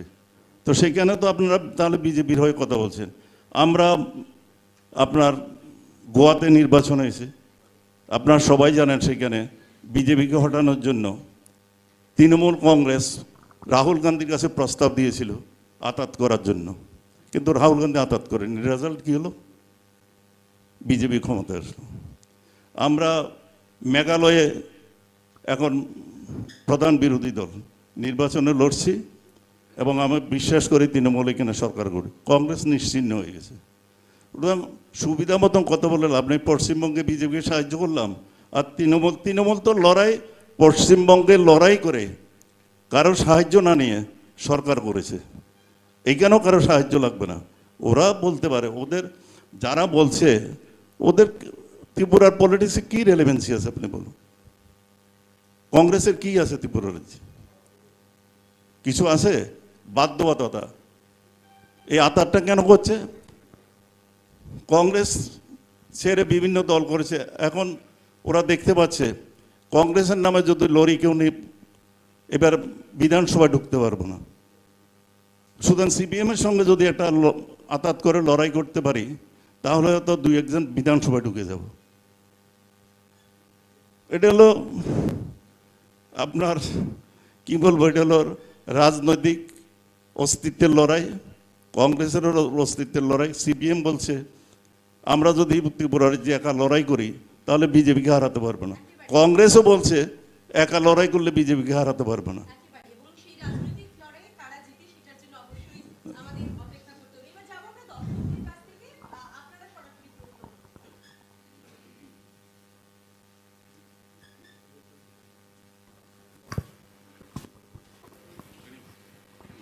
আমরা এবার সরাসরি দর্শকদের কাছ থেকে প্রশ্ন নেব।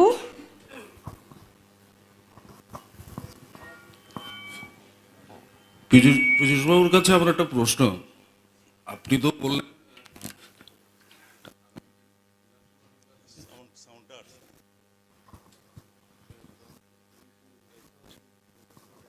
হ্যালো, বললেন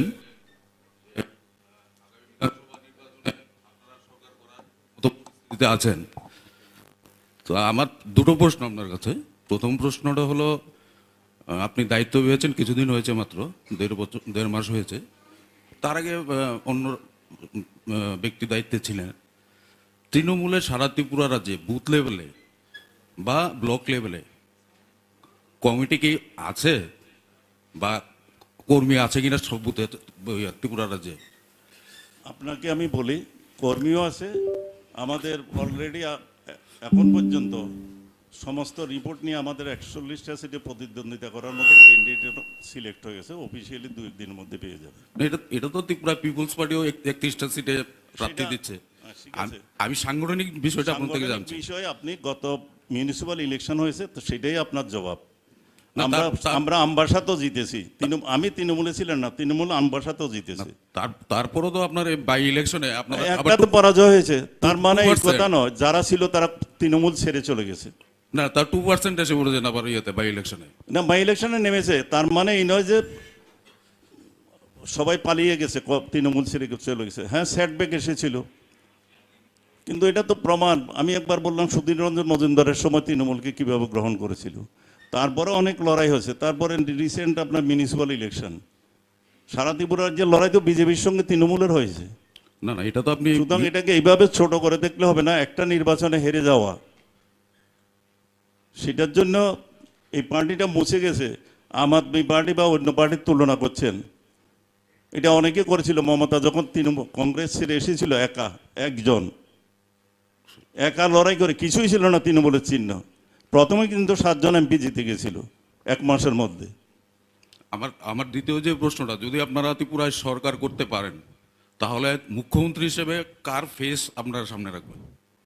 সেটা নিশ্চয় দল বলবে কার ফেস সামনে থাকবে। বা নির্বাচনী প্রচারে চিফ মিনিস্টার হিসাবে, যেরকম ওয়েস্ট বেঙ্গলে মমতা ব্যানার্জিকে চিফ মিনিস্টার সামনে রেখে, ফেস সামনে রেখে লড়াই করেছে তৃণমূল, ত্রিপুরা রাজ্যে যখন আপনারা বিধানসভা নির্বাচনে প্রতিদ্বন্দ্বিতা করবেন, আমাদের চিফ মিনিস্টারের ফেসটা কার হতে পারে?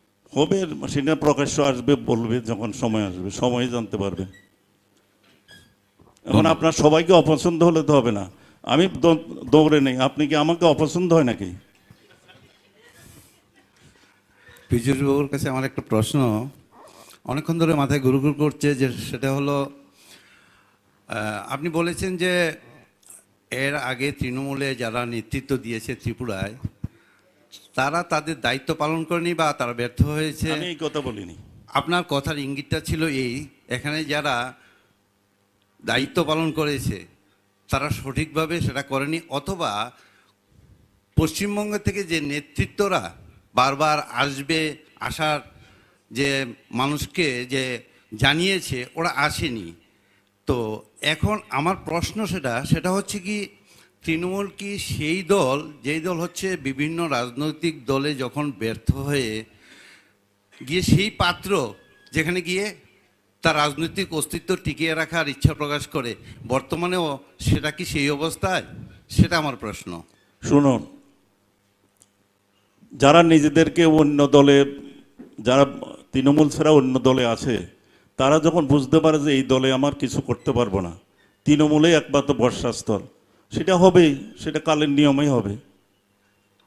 সেই ভরসা তো এখন পর্যন্ত দেখাতে পারেনি ত্রিপুরা। আপনি বারবার বলেছেন যে তৃণমূল হচ্ছে সেই দল যেখানে ত্রিপুরাতে ভরসা দেখাবে, কিন্তু এখন পর্যন্ত পশ্চিমবঙ্গে দেখিয়েছে, কিন্তু ত্রিপুরাতে তা এখনও দেখাতে পারেনি।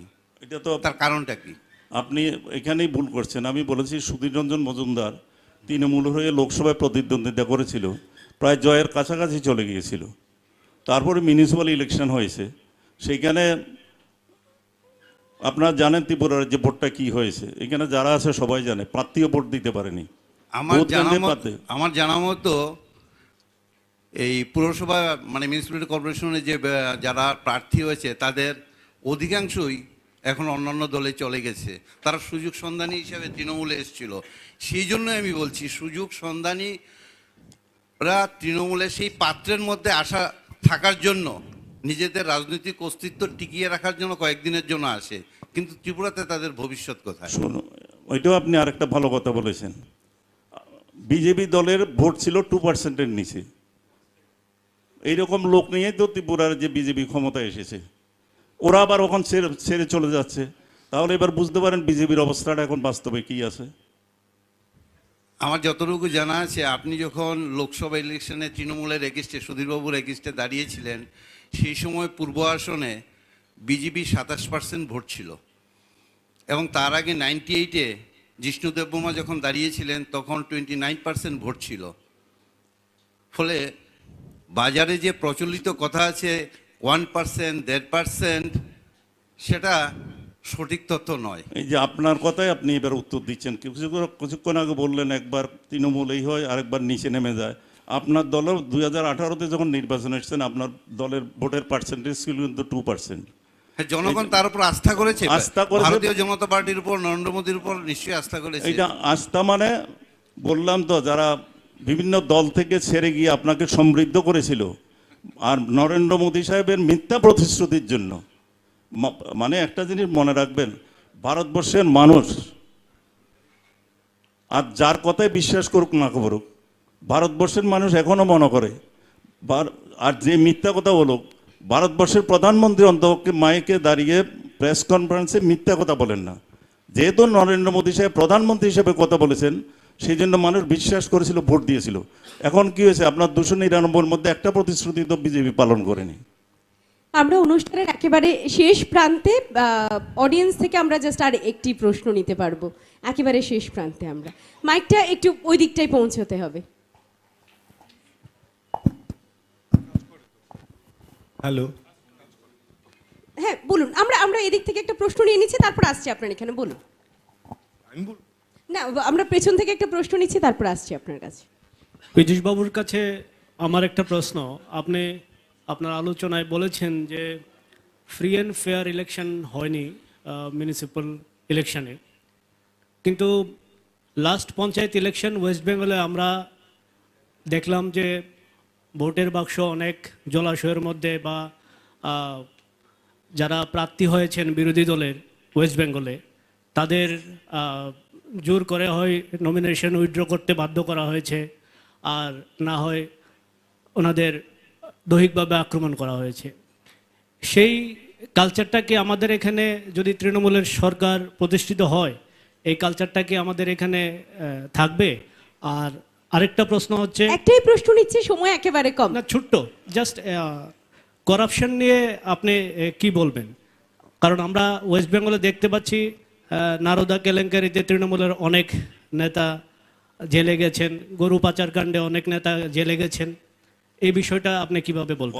পীযূষবাবু, আমরা উত্তরটা একেবারে সংক্ষেপে নেব। করাপশনের উত্তরটা আমি দিচ্ছি। তৃণমূলের সরকার হলে সে যে দলেরই হোক, যত বড় নেতাই হোক, তার জায়গা হবে জেলে। আর আপনি বলেছেন পঞ্চায়েতের ইলেকশন, পঞ্চায়েতের ইলেকশন এখানে তো 96% সিট আপনার ত্রিপুরা রাজ্যে বিনা প্রতিদ্বন্দ্বিতা জিতে গেছে। কাউকে ভোট দিতে দিয়েছে, কাউকে নমিনেশন ফাইল করতে দিয়েছে।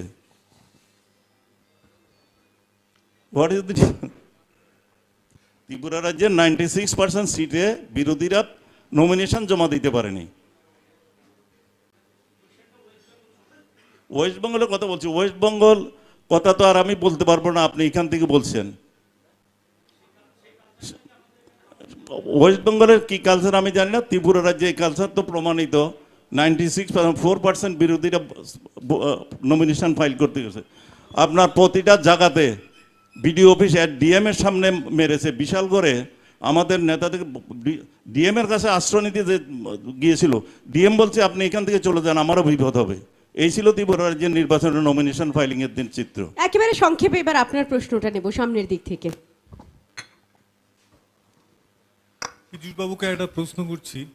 আপনি এখন বললেন যে জোট হয়নি, কংগ্রেস আর সিপিএম এর মধ্যে যদি জোট হয় সেক্ষেত্রে মানুষ সেটাকে মেনে নেবে না, এবং কেন মেনে নেবে না? তো সেক্ষেত্রে কংগ্রেসের সঙ্গে তৃণমূলের জোট হবার কোনো সম্ভাবনা নেই, বিজেপির সঙ্গে তো হবেই না, সিপিএম এর সঙ্গে হবে না, কারণ তৃণমূল হচ্ছে কট্টর সিপিএম বিরোধী পার্টি। তাহলে ত্রিপুরাতে আপনাদের উপজাতি জনভিত্তি সেরকম নেই, তো ধরেই নেওয়া যায় উপজাতি ভোটের জন্য আপনাদের যেতে হবে কোনো উপজাতি ভিত্তিক পার্টির কাছে। এখানে আছে আইপিএফটি, যারা অলরেডি বলে দিয়েছে বিজেপির সঙ্গে ওদের কথা চলছে। আর বাকি রইল তিপ্রামাথা, যারা বলছে যে লিখিত আকারে যদি দেওয়া হয় যে সেপারেট স্টেট দেওয়া হবে, সেক্ষেত্রে আমরা সেই পার্টির সঙ্গে আমরা অ্যালায়েন্স করব। তো এমন যদি তিপ্রামাথার কাছে আপনারা যান, কথা আপনাদের কাছে এসে বলে সেটা আপনাদের কাছে কতটুকু গ্রহণযোগ্য হবে? শুনেন, দাবি তো করতে পারে। তীব্রমতা যেমন এই কথাটা বলেছে, আবার পাশাপাশি বলেছে এটা তো আমাদের দেওয়ার ক্ষমতাও নেই, কিন্তু মহারাজ প্রদ্যুৎ কিশোর দেববর্মন যিনি তীব্রমতার চেয়ারম্যান স্পেসিফিকই বলেছেন যে আমি দাবিটা করছি, সেন্ট্রাল গভর্নমেন্ট বলুক কি বেটার প্রপোজাল আছে, আই ক্যান এগ্রি। সুতরাং এটা ধরে নেওয়ার কোনো কারণ নেই যে ত্রিপুরাল্যান্ডেই একমাত্র, পরিষ্কারভাবে প্রেসে বলেছে যে আমি দাবি করেছি সেন্ট্রাল গভর্নমেন্ট আমার সঙ্গে অ্যাটলিস্ট বলুক যে ত্রিপুরাল্যান্ড লাগবে না, আছে দেখো আমি তোমাদেরকে বেটার সুযোগ দিচ্ছি, বেটার প্রপোজাল দিচ্ছি। সুতরাং এটা ভাবার, ওরা তো দাবি করতেই পারে। সংবিধানে অনেক স্টেটে এরকম সেপারেট স্টেট হয়েছে, ত্রিপুরা রাজ্য হবে কি না সেটা হলো ডিফারেন্ট ব্যাপার। যদিও আমরা একেবারে শেষ প্রান্তে বলেছিলাম শেষ প্রশ্ন, অনেকক্ষণ আগে থেকে এদিক থেকে একটা হাত উঠছে, সংক্ষেপে, একেবারে সংক্ষেপে।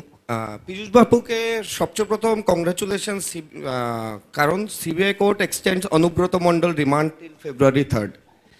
ব্যাপারটা আপনি অনেক শুরুতে বলেছেন যে মাননীয় যদি ফেস ভ্যালুতে ইলেকশন হয়, একদিকে মোদিজি, একদিকে মাননীয় মমতা ব্যানার্জি। আমি দুটো ইনসিডেন্ট বলবো। একটা হলো ওয়েস্ট বেঙ্গলের কারাপশন, যেটা মমতা ব্যানার্জিকে রিফ্লেক্ট করছে, আর দ্বিতীয় দুটো ছোট ছোট ইনসিডেন্ট। কেন হয় ব্যাপারগুলো? ওয়েস্ট বেঙ্গল টেক্সট বুকের মধ্যে আজাদ কাশ্মীরকে মাইক করানোর জন্য একটা কোয়েশ্চেন এসেছে, খুব হাইপ চলছে। আজকেই মাননীয় Mamata Banerjee Madhushree scholarship only for minority launch করেছে। একদিকে কারাপশন, একদিকে মাইনরিটি ফেভারিজম। যদি ফেস ভ্যালুতে ইলেকশনটা হয় তাহলে মমতা ব্যানার্জি আর মোদির কম্প্যারিজনটা, উনি একদম স্ট্রাকচারটা নিজেকে ফেস ভ্যালুতে মাইনরিটি এবং এই কারাপশনের সঙ্গে জড়িত। তো এটাকে যদি উনি ফিল্টার না করেন তাহলে তো ত্রিপুরা আর ওয়েস্ট বেঙ্গলের ডিফারেন্সটা আছে পলিটিক্যাল। আপনাকে কে বলেছে মমতা ব্যানার্জি শুধু মাইনরিটিকে সমর্থন করবে, মাইনরিটি অন্যরা মমতা ব্যানার্জিকে সমর্থন করে না? আপনার এই মাথায় এটা এলো কোত্থেকে? আর করাপশান, সর্বত্রই করাপশান। মমতা করাপশান যারা করেছে, মমতা তাদেরকে দল থেকে বের করে দিয়েছে। মানুষ, ওয়েস্ট বেঙ্গলের মানুষ মমতাকে বিশ্বাস করে, সাধারণ মানুষের জন্য কাজ করে, কথা যা দেয় সেটা রক্ষা করে। বারে বারে মমতাকে হাঁটানোর জন্য সমস্ত বিরোধী দল এক হয়েছে, গত নির্বাচনেও এক হয়েছে, মানুষ কিন্তু মমতাকে আশীর্বাদ করেছে। পীযূষ বাবু, সময়ের হাতে যেহেতু আমরা বাধা, একেবারে শেষ প্রশ্ন, একটা শব্দে উত্তর চাইবো, আপনারা কি 7টি আসনে প্রতিদ্বন্দ্বিতা করবেন? সেটা নির্ভর করবে আমাদের জোট সঙ্গী কোনো জোট হয় কিনা তার উপরে। আপনি কোন কেন্দ্রটা বেছে নিচ্ছেন? সেটা আপনারা সময় দেখবেন আমি কোনো কেন্দ্র বেছে নিয়েছি কিনা। ধন্যবাদ যারা প্রশ্ন করেছেন, এবং সেই সঙ্গে ধন্যবাদ যিনি আমাদের সঙ্গে অতিথি ছিল পীযূষ কান্তি বিশ্বাস মহোদয়কে। আমরা প্রথম পর্বের যে অনুষ্ঠানটি ছিল বা আলোচনাটি ছিল আমরা এখানেই শেষ করছি। পরবর্তীতে আমাদের সঙ্গে আমাদের 2 সহকর্মী এবং সে সঙ্গে থাকছেন সিপিআইএমের সম্পাদক জিতেন্দ্র চৌধুরী মহোদয়। আপনাদের বলবো খানিকটা অপেক্ষা করার জন্য, সেই সঙ্গে মঞ্চটি একটু তৈরি করা হবে। ধন্যবাদ। সবাইকে নমস্কার।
खुलुमका खुम्पुइ टिभि नायतंनाय खाफां ताकुकताय बखुक सुनो लामसुगु आं नरतिन ताकु किशोर कग्रबायनि हाफारो जों दिनै कक सालायनाय फिल ब्रैजिबा कक बरक सालनो रोगै सरकार बाय गसिजाक मानि कक बरक चिनि मानि कक बरक हाफां बाय गसिजाक मानि ताबुक बाय फिल ब्रैजिबा काका नि मानो फिया ओ जरावो कक बरक बसक सासाका बसक उसलोका कक बरक बाहायतो ते बसक सासना तंको अबरनो जों थुं बाय सिनानि बागैनाय जों दिनै स्टुडिअ मांखा कक बरक कग्रबाय हाफानि बरम गोनां सैक्रो विकास राय देबरमा सानो पुलानो खुलुमका तै लामसुगु खुम्पुइटिगो खुलुमका सा खुलुमका तै नंनि खुम्पुइ टिभिनि बिसिंथि खालायो जोंनि हारिमु साखाव कक बरक सानाय बेथ' त्रिपुरा हास्तायाव सिमिया नगारिनि बांलादेशआवबो दङ आसामाव दङ मिज'रामाव दङ तै Tabuk फातारहाव sang tangai tongai nai sinumon tongo oke tirini i kathar salo bebak hayang sakao kok borok sanai bosong ni jo to borok no norone bisinti khlai khaka ham tei handamaya sir obono sungnamu sungte tabuk to bisi brisi ba kaka bisi brisi ba ojorawo kok borok बसक जरासो चासाका हायकबा ते बसक सासना तंमानि आसुक जेसक खाका माने आसुक दा सासका ना आबुनि तेव सासना तंखने नों खाखलायस नादि बुरुइचिबा बिसि बुरुइचिबा कामानि तामो कक तामनि हाफांबाय गसिजाक माने हाफांबाय गसिजाक माने स्टेट लैंग्वेज नि गसिजाक माने 1979 नि 19 जानुवारि ओ abo amendment khlai chini kok borok nobo state language ni goseka okay abo bai to tamnabno apo yakam chikon sa ke se yakam se tam bage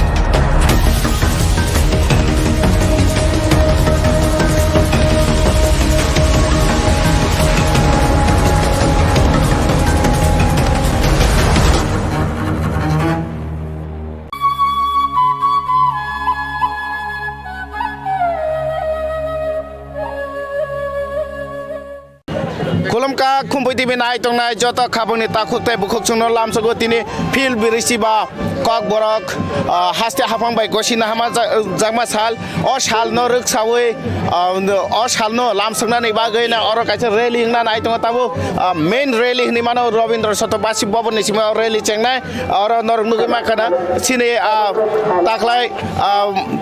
ताखलाय बिसिवरो संगीत नाट्य एकाडेमी नि फाइसिंतै जे बरम मानजाक सिनि मैडम तरबाला मैडम न पुला न खुम्पुइ टिभि फाइसिंतै खाका हामतै खुलुमंगिया फरतै कक बरक सालनि बेलाय बेलाय खाका हामतै हामया फरो आव नरक नबो खुम्पुइ टिभि नबो खापांनि पाइपलाया हामजाक माया फरो तामनि हिमाले तिनि तै सालो नरक अबाहाके जिनि मानि कक सालनो आसकाय अबनो खुइ बखा बिसिंनि हामजाकमा तुबुय अबाहाके फाइमानि बागै तिनिनि साल बेलायके कथार साल जिनि हामजाकमानि साल जिनि बखानि साल जिनि मानि कक साल कक बरक साल जोङो सालनो बिसि ब्रुमब्रुमनो अबाहाके फुंबालिओ हिमबतक जिनि जुदा जुदा नायथतक कानमुं चुमुं कानलायै जुदा जुदा रोंनक ताइ कलेजनि ताइ इउनिभार्सिटिनि जिनि फरिनाय रक ताइ फोरोंनाय रक ताइ जुदा जुदा मथानि रोजामुं मोसामुं खालायनाय रक अर जे हामजाकनाय कक बरक हामजाकनाय रक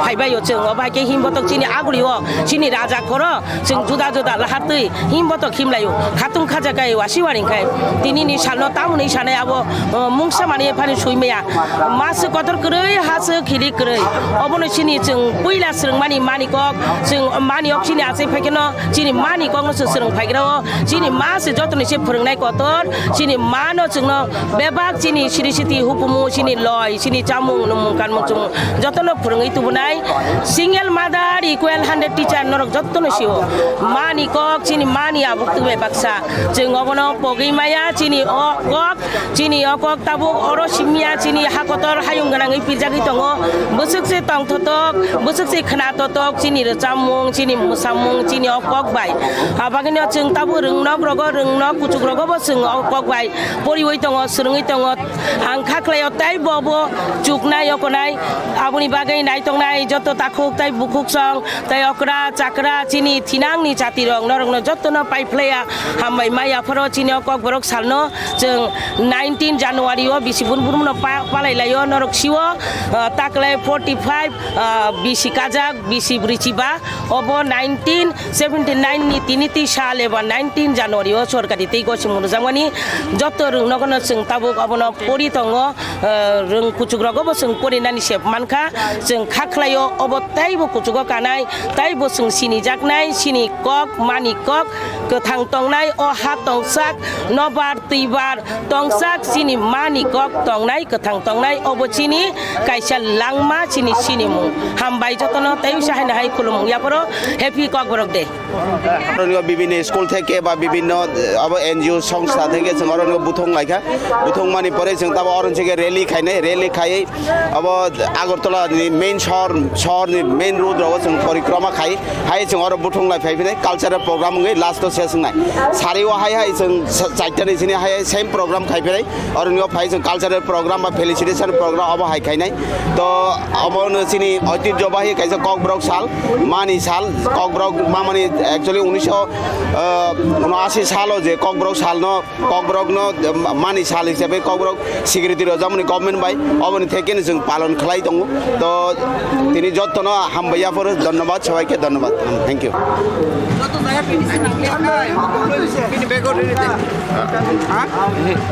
ওরা সাউই থাকা না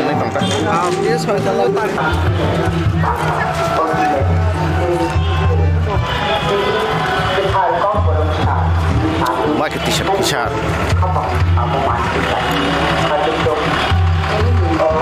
Tabu Durgabari buskangwa faisha paika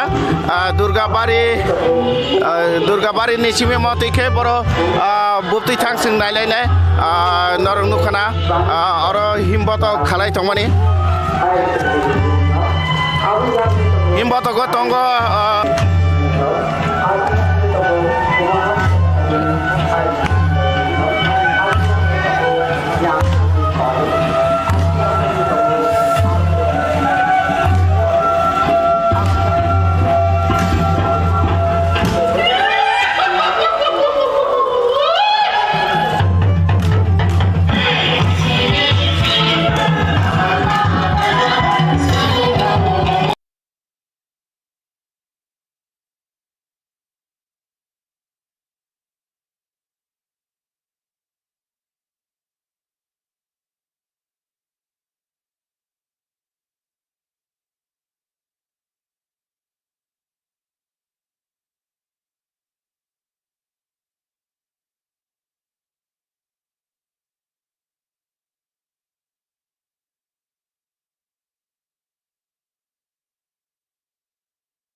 গণতান্ত্রিক ফাউন্ডেশনের প্রাক্তন ভাইস প্রেসিডেন্ট ছিলেন জিতেন্দ্র চৌধুরী।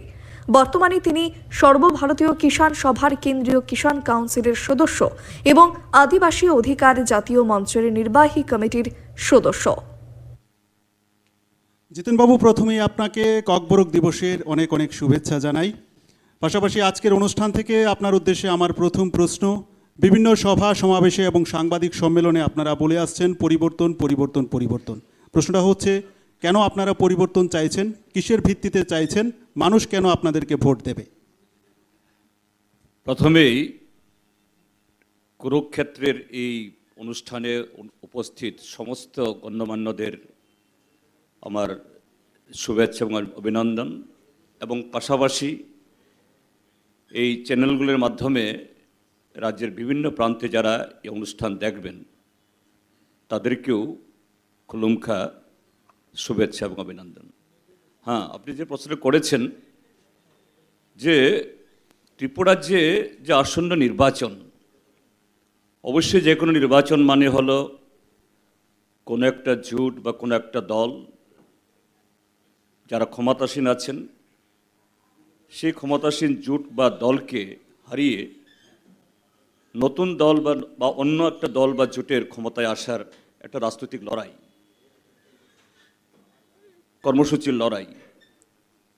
কিন্তু এই নির্বাচন বিগত 5 বছর ত্রিপুরাজ্যের মধ্যে ভারতীয় জনতা পার্টি যেভাবে আমাদের সংবিধান, গণতন্ত্র, আইনের শাসনকে সম্পূর্ণ বুলণ্ঠিত করেছে, মানুষের নাগরিক অধিকারকে কেড়ে নিয়েছে। এই ত্রিপুরাজ্যকে আরএসএস ভারতীয় জনতা পার্টির তথাকথিত হিন্দু রাষ্ট্র নির্মাণের জন্য একটা ল্যাবরেটরি হিসেবে ব্যবহার করেছে। এটা এখন আর শুধুমাত্র ত্রিপুরাজ্যের সরকার পরিবর্তনের লড়াই না, এই লড়াই যে আমাদের সংবিধান বাঁচানোর, গণতন্ত্র বাঁচানোর এবং সর্বোপরি দেশকে আরএসএস ভারতীয় জনতা পার্টি যে অভিমুখে নিয়ে যেতে চাইছে তা থেকে একে বিরত করার জন্য একটা গুরুত্বপূর্ণ রাজনৈতিক লড়াই পরিণত হয়েছে। সে লক্ষ্যেই আমরা সিপিআইএম তথা বামপন্থীরা এই নির্বাচনকে সর্বোচ্চ গুরুত্ব দিয়ে আমরা দেখছি। এখানে আমার যে প্রশ্নটা থাকবে, আমরা দেখতে পাচ্ছি যে নির্বাচনকে সামনে রেখে ইতিমধ্যে আপনারা একটা কংগ্রেসের সাথে জোট করার যে আলোচনা চালাচ্ছেন। সবচেয়ে বড় বিষয় হচ্ছে এই রাজ্য রাজনীতিতে যদি আমরা দেখি, একটা সময় যেখানে কংগ্রেস এবং সিপিএম এরা কিন্তু একে অপরের প্রতিদ্বন্দ্বী ছিল এবং প্রত্যেকটা দলেরই কিন্তু নিজস্ব কিছু নীতি এবং আদর্শ আছে। সেই জায়গায় দাঁড়িয়ে আজকে আপনারা দুটো দল কিন্তু পাশাপাশি চলে এসেছেন এবং নিজেদের মধ্যে জোট করতে চাচ্ছেন বা করছেন। কিন্তু এখানে আমার প্রশ্ন হচ্ছে, যেহেতু আপনারা জোটে যাচ্ছেন, তাহলে বিগত দিনে আপনাদের দলের বা কংগ্রেস দলের যারা নেতাকর্মীরা খুন হয়েছে তাদের পরিবারকে আপনারা কি জবাব দেবেন? আর 2 নম্বর বিষয় হচ্ছে, এই যে নীতি এবং আদর্শ, আপনাদের দুটো দলের নীতি আদর্শ যে ভিন্ন মত রয়েছে, ভিন্ন নীতি আদর্শ, তা নিয়ে আপনি কি বলবেন? নীতি আদর্শ সম্পর্কে ঠিকই বলেছেন। কংগ্রেস দলের তার রাজনৈতিক কর্মসূচি বা রাজনৈতিক মতাদর্শের সাথে সিপিআইএমের রাজনৈতিক মতাদর্শ বা কর্মসূচি অতীতেও এটা বিপরীত ছিল, আজও আছে। এ সম্পর্কে কোনো সন্দেহ নেই, এটা লুকোনোর কোনো প্রশ্ন সেখানে নেই। কিন্তু প্রশ্নটা হলো, কর্মসূচির লড়াই, নীতির লড়াই কখন সম্ভব? যখন সেই ভূমিতে গণতান্ত্রিক ব্যবস্থা কাজ করে, সংবিধান কাজ করবে, তখনই উন্নত কর্মসূচি আরও বিকল্প নীতি নিয়ে কাজ করার স্পেস বা সুযোগ সেখানে পাওয়া যায়। কিন্তু আজকে ভারতীয় জনতা পার্টি ত্রিপুরা সহ সারা দেশেই যে সেই সংবিধানের যে মূল স্তম্ভ সেটাকে ভেঙে দিচ্ছে। কাজেই সেই জায়গায় যারা সংবিধানের পক্ষে, গণতন্ত্রের পক্ষে কর্মসূচিগত মিল না থাকতে পারে, তাদের সাথে নিয়ে যে সংবিধান এবং গণতন্ত্র রক্ষার পবিত্র দায়িত্ব নিয়ে আমরা একসাথে লড়াই করার জন্য আমরা সেই প্রয়াস আমরা নিয়েছি এবং আশা করি সেই প্রয়াসে আমরা সফল হবই। শহীদের সেই পরিবারগুলিকে জায়গায় কি বলছেন, জবাব হ্যাঁ, দেবেন? সেই জায়গায় বলছেন জানা যে অতীতে কংগ্রেসের আমলে বা বামপন্থী ফ্রন্ট সরকারের সময়ের আমলে এই সময়েতে কিছু খুন খারাপে হয়েছে। নিশ্চয়ই যে কোনো খুন, কিছু যে নয়, কোনো সংখ্যাটা সময়ে- অনেক বেশি। না, সংখ্যাটা অনেক বেশি বললে তো হবে না, এটা তো আপনি বিজেপির মতো বললে তো হবে না। না, তথ্য বলছে, এটা আমার বক্তব্য নয়। দেখুন, তথ্য বললে তো হবে না, তথ্য হাজির করতে হবে। আপনি যদি উগ্রবাদীরা খুন করেছে, এই যে সেদিন কল্যাণপুরে উগ্রবাদীরা খুন করলো, এটা সিপিএম খুন করেছে বলে চালিয়ে দিলেন, তো সংখ্যা তো বাড়বেই। এই ক্ষেত্রে যেমন আপনারা না, না। 12ই অক্টোবর বীরচন্দ্র মনুতে হ্যাঁ আপনারা শহীদ হ্যাঁ, দিবস সেটাই এখনো তো পালন বলছি, করেন। রাজনৈতিক খুন যেগুলো, হ্যাঁ ঠিকই আছে, এটা অস্বীকার করার কোনো উপায় নেই। না, আমার কিন্তু প্রশ্নটা হচ্ছে সন্ত্রাসবাদীদের কাছে খুন করাকে যদি আপনি মনে করেন যে না এটা কোনো দল খুন করেছে, দ্যাট ইজ রং। যারা এক্সট্রিমিস্ট, যারা situationist, they are the enemy of all political parties, they are not the enemy of any particular political party. কাজে এটাকে যুক্ত করলে হলে that your answer will be being panelist, being the anchor, it will be something partisan. I think you should not ask that kind of question. কাজে সেই জায়গায় হ্যাঁ অবশ্যই যারা খুন হয়েছেন, যে কোনো খুন দুঃখজনক, যে কোনো খুনই এটা যে কেউ সমর্থন করে না, কিন্তু আজকে গণতন্ত্রই খুন হয়ে যাচ্ছে, সংবিধান খুন হয়ে যাচ্ছে, সার্বভৌমত্ব খুন হয়ে যাচ্ছে, কোন খুনকে বড় দেখবো আমরা? আমরা যে দেশের স্বাধীনতা অর্জনের জন্য দেশের লাখো লাখো মানুষ জীবন দিয়েছেন, আমরা অন্তত তাদের সেই আশা আকাঙ্ক্ষা এটাকে যাতে ভারতীয় জনতা পার্টি আরএসএস সম্পূর্ণ বুলুণ্ঠিত না করতে পারে, that will be hour prime task, that we have been doing. আপনি বলছেন গণতন্ত্রকে খুন করা হয়েছে, অথচ অপরদিকে রাজ্যের মুখ্যমন্ত্রী বলছেন ত্রিপুরা রাজ্য আইন শৃঙ্খলার দিক থেকে উত্তর পূর্বাঞ্চলের রাজ্যগুলির মধ্যে ৫ম স্থানে রয়েছে। দ্বিতীয়ত হচ্ছে আপনারা বলছেন রাজ্যে গণতন্ত্র নেই, অথচ শাসক দল রাজ্যের মুখ্যমন্ত্রী বলছেন আপনারাই 2023 বিধানসভা নির্বাচনকে সামনে রেখে রাজ্যের মধ্যে সবচেয়ে বেশি প্রচার কর্মসূচি সম্পন্ন করেছেন। কি বলবেন? আমাদের মাননীয় মুখ্যমন্ত্রী মানে ইনকামবেন্ট মুখ্যমন্ত্রী, দো he is now caretaker chief minister, তিনি নামের আগে একটা শব্দ লেখেন professor. That means he is not only educated, very much educated. I will request Professor Dr. Manik Saha to go through the annual report of NCRB 2022. What has been stated there? কাজেই professor মানুষ তো ইংরাজি পড়তে পারবেন, ইংরাজি বুঝাতেও পারেন, ওনাকে খাটো করছি না, সম্মান দিয়েই বলছি। So he should go first to the NCRB report, and that has been published by the Ministry of Amit Shah, who visited on last 5th January. কাজে উনি বললেন, আর উনি তো বলবেনই, যিনি ছাপ্পা ভোটে নির্বাচিত হয়ে মুখ্যমন্ত্রী হয়েছেন, তিনি তো সব কিছুই ছাপ্পার মতোই বলবেন। কাজে এতে নতুন কথা কি? আপনার কাছে কি তথ্য আছে অবশ্যই জানতে চাইব যে আপনাদের সময়কালে কতজন বাম কর্মী কংগ্রেসের হাতে খুন হয়েছেন? না, উগ্রবাদীর সংখ্যাগুলো বাদই দিলাম, আপনার আমি তো বক্তব্য। বলেছি যে নিশ্চয়ই দীর্ঘ 25 বছরের শাসনে এরকম রাজনৈতিক কোনো এই কনফ্লিক্টে হয়নি, কথা বলছি না। অ্যান্ড ফর দ্যাট আমরা শুধু সেই পরিবার না, আমরাও তার জন্য সমবেথী। আমি তো এখনকার সরকার মতো বলতে পারি না যে ত্রিপুরা রাজ্যের মধ্যে অবাধ গণতন্ত্র। ত্রিপুরা রাজ্যের মধ্যে গত 5টি বছরে বিরোধী রাজনৈতিক দলের একটি পার্টি অফিস আক্রমণের হাত থেকে রেহাই পায়নি। কোনো কোনো পার্টি অফিস 16 বার অবধি হয়েছে, 16 টাইমস। দে আর ক্লেমিং অবাধ গণতন্ত্র। আমাদের পার্টির 25 জন লোক খুন হয়েছে, they are claiming there is no political killing, no political violence. থানাগুলোকে বলছে কোনো এফআইআর লস করা যাবে না, বলছেন না, our slate is clean, this is the clear picture of law and order. এগুলো তো বলতে পারবো না আমরা, এরাই বলতে পারে এগুলি। আমার একটা প্রশ্নের উত্তর কিন্তু পাইনি।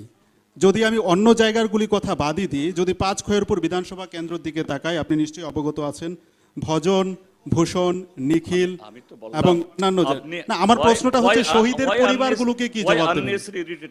না, আমি এই প্রশ্নের উত্তর পাইনি। আপনারা জোটে যান, এখানে কোনো রকম আপত্তি নেই। প্রশ্নটা হচ্ছে শহীদের পরিবারগুলোকে কি জবাব দেবেন, এই প্রশ্নটার উত্তর চাইছি। বলছি যে দেশের স্বাধীনতা, গণতন্ত্র, সংবিধান এটাই আজকে জবাইয়ের হয়ে যাচ্ছে। কাজে কোনটা আপনি রক্ষা করবেন? কাজেই হ্যাঁ, যে শহীদের মৃত্যু কোন একটা দলকে নিশ্চয়ই ব্যথিত করবে, কিন্তু তার চেয়ে বড় কথা হলো লাখো শহীদের আত্মত্যাগের বিনিময়ে যে ভারত, যে সংবিধান, আজকে এটাকে খুন করছে বিজেপি।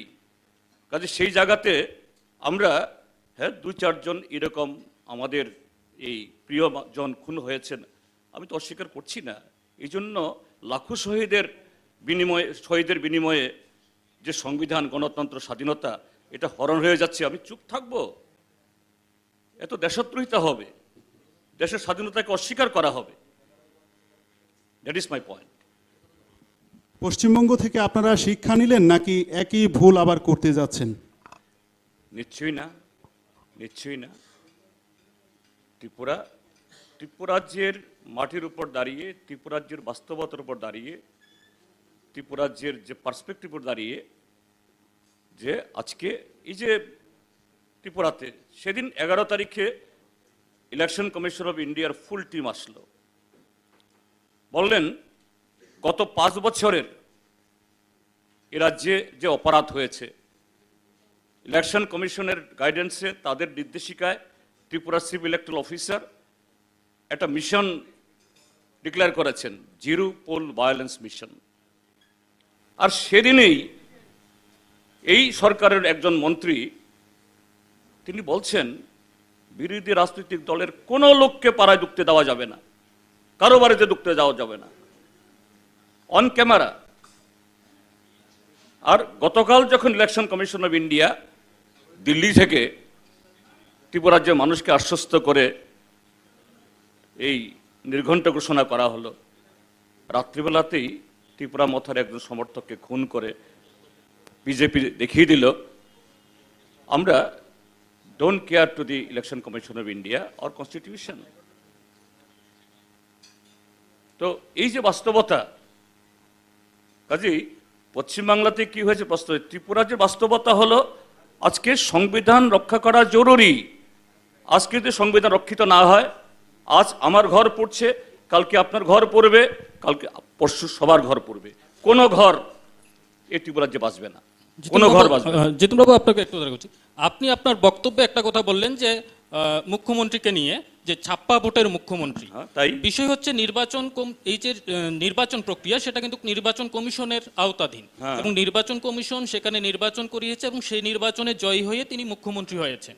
তাহলে আপনি কোন তথ্যের উপর দাঁড়িয়ে বলছেন যে উনি ছাপ্পা ভোটের মুখ্যমন্ত্রী? আপনি আপনার বিবেককে জিজ্ঞেস করুন তো, আপনি বলুন তো 4টা বিধানসভা নির্বাচনের সঠিক ভোট হয়েছে, আপনি বলেন কি না? আপনি আজকে বললাম আমি মেনে নেব। আগরতলা শহরে মিডিয়া চ্যানেল সব দেখাচ্ছে, পত্রপত্রিকায় সব বেরিয়েছে, আপনি বলছেন নির্বাচন কমিশনের সার্টিফিকেট থাকলে সব হয়ে গেল, খুন করলেও না খুনি নন। তাহলে কি আপনি বলতে চাইছেন যে নির্বাচন কমিশনে যে ভূমিকা ছিল সেই ভূমিকা নিয়ে আপনি প্রশ্ন তুলছেন? Yes, definitely. That's why that Election Commission of India has been compelled to declare or initiate a mission, Zero Poll Violence Mission. And that is the outcome of that and recognition of that malpractice and other thing, what has happened in Tripura during the last 5 years. জিতেনবাবু, আমরা দেখতে পেয়েছি আপনাদের সময়কালেও কংগ্রেসের তরফ থেকে এই অভিযোগটা করা হতো যে ভোটারদের গণতান্ত্রিক অধিকার প্রয়োগ করতে দেওয়া হচ্ছে না। এর জবাবে আপনার কি প্রতিক্রিয়া থাকবে? এক, দ্বিতীয়ত হচ্ছে আপনারা বেশি পেছন দিকে আমি যেতে চাইছি না, 2008-2013 দিকে যদি তাকাই, আপনারা ক্ষমতায় এসছেন, সরকার তৈরি হয়েছে, ওই সময়টাতে কিন্তু আপনারা কোনো দিন আপনাদের কোনো নেতৃত্ব নির্বাচন কমিশনের বিরুদ্ধে আঙুল তুলেননি, অভিযোগের তীর ছুড়েননি। কিন্তু আমরা দেখতে পাচ্ছি 2018 বিধানসভা নির্বাচনের পর থেকেই কিছুদিন আগে রাজ্যের বিরোধী দলনেতা মানিক সরকার তিনিও প্রকাশ্য সমাবেশে নির্বাচন কমিশনের বিরুদ্ধে তোপ দেখেছেন। তো 13-8 এই সময়টাতে নির্বাচন কমিশনের ভূমিকা ভালো ছিল, 18-এর পর নির্বাচনের ভূমিকা প্রশ্নের মুখে, এমনটা কেন? 2018 নির্বাচনে বামফ্রন্ট হেরেছে, আমরা হেরেছি, কিন্তু আমরা ভারতীয় জনতা পার্টি ম্যাল প্র্যাকটিস করে, অর্থাৎ রিগিং করে জিতেছে কথা আমরা কখনো বলিনি, এখনো বলছি না। Because that was free and fair election, people voted BJP to power. কিন্তু then after, either it is conducted by the State Election Commission or conducted by the Election Commission of India. 2019 election, বলুন তো ভারতবর্ষে আর কোন রাজ্যে, কোন নির্বাচনী কেন্দ্রে, from which constituency I contested to East Tripura, election commission of India suo motu এই ল অ্যান্ড অর্ডারের প্রশ্নে এবং এখানে যে ধরনের পরিস্থিতি তৈরি হয়েছে সেই প্রশ্নে 7 দিন পিছিয়ে দিয়েছে। এবং এই পশ্চিম ত্রিপুরা বিধানসভা, এই লোকসভা কেন্দ্রে 1952 পরে, গো বাই দ্য রেকর্ড, মিলিয়ে দেখবেন ভারতবর্ষের নির্বাচন ইতিহাসে এত সংখ্যক বুথে আর কোনো কনস্টিটিউয়েন্সিতে রিপোলিং হয়নি। এবং সেদিন বলেছি আমি ইসিআইকে এই গত 11 তারিখে, we are happy that you admitted that fact, you recognized that 2019 Lok Sabha election was not fair, you recognized that by election it was not fair. হতে পারে মানিক সাহা বিজয়ের সার্টিফিকেট পেয়ে গেছেন, but people of the state, voters of Bardowali, they have not recognised it. আপনারা যদি সঠিক পথে কিংবা সঠিক আইনের পথে হাঁটতেন তাহলে 10,323 সৃষ্টি হতো না অভিযোগ শাসকের। আজকে 10,323-এর এই অবস্থার জন্য আপনারাই প্রত্যক্ষ পরোক্ষ দায়ী। এই বক্তব্যের পরিপ্রেক্ষিতে আপনার sorry, you are misleading the audience, you are very much misleading. এটা আমার বক্তব্য নয়। No, you are misleading. You please, while you are asking me, you are anchor, you should be guided by the facts. 2323-এর কি রায় ছিল? There has not been any irregularity in the process of the selection. But the recruitment rules, that rules was adopted in the year 1980, while the first Lieutenant government was there. And following that, in the state of Tripura, thousands of employees recruited, and after the 10,323 also, different batches, hundreds of people they recruited. But unfortunately, our High Court, Supreme Court, they have given verdict. What was the verdict? That your RR not according to the spirit of the Constitution. But that RR was adopted in early 80s. আরো unfortunate হলো, হ্যাঁ আমি কেন কথাটা link করছি, 2019-এ এসে Modi government তারা নিয়ে আসলেন এরকম একটা এই রিক্রুটমেন্ট এবং অন্যান্য বেনিফিটের ক্ষেত্রে ইএস, ইকোনমিক, যাই হোক এরকম একটা অর্থাৎ 10%। এবং সেন্ট্রাল গভর্নমেন্টের সেই ইএসএ তার ক্রাইটেরিয়া কি, 8 লাখ টাকা অবধি ইয়ারলি ইনকাম, শহরে তাদের যে 2 BHK ফ্ল্যাট বা হাউসিং প্লট, প্রায় 1600 square feet housing plot, that means 8 লক্ষ টাকা আয়, 2 BHK ফ্ল্যাট বা 16 স্কোয়ার ফিটের যদি হাউসিং সাইট যদি কোনো ফ্যামিলির থাকে, সেই ফ্যামিলির ইনকাম প্রতি মাসে নাই করে অন্তত 4 থেকে 5 লাখ। সেন্ট্রাল গভর্নমেন্টের ইএসএ এটা আছে।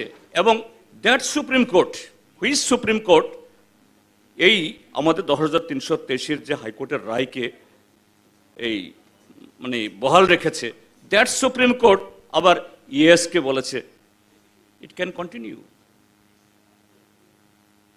With due regards to the court, highest court. তাহলে lieutenant government have done nothing রং।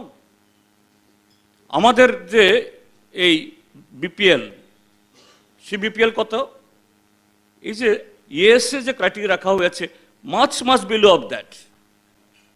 কিন্তু দুর্ভাগ্যের হলো কি 2323 পরেও অনেক রিক্রুটমেন্ট হয়েছে, they are still continuing the service, ওদের হয়েছে।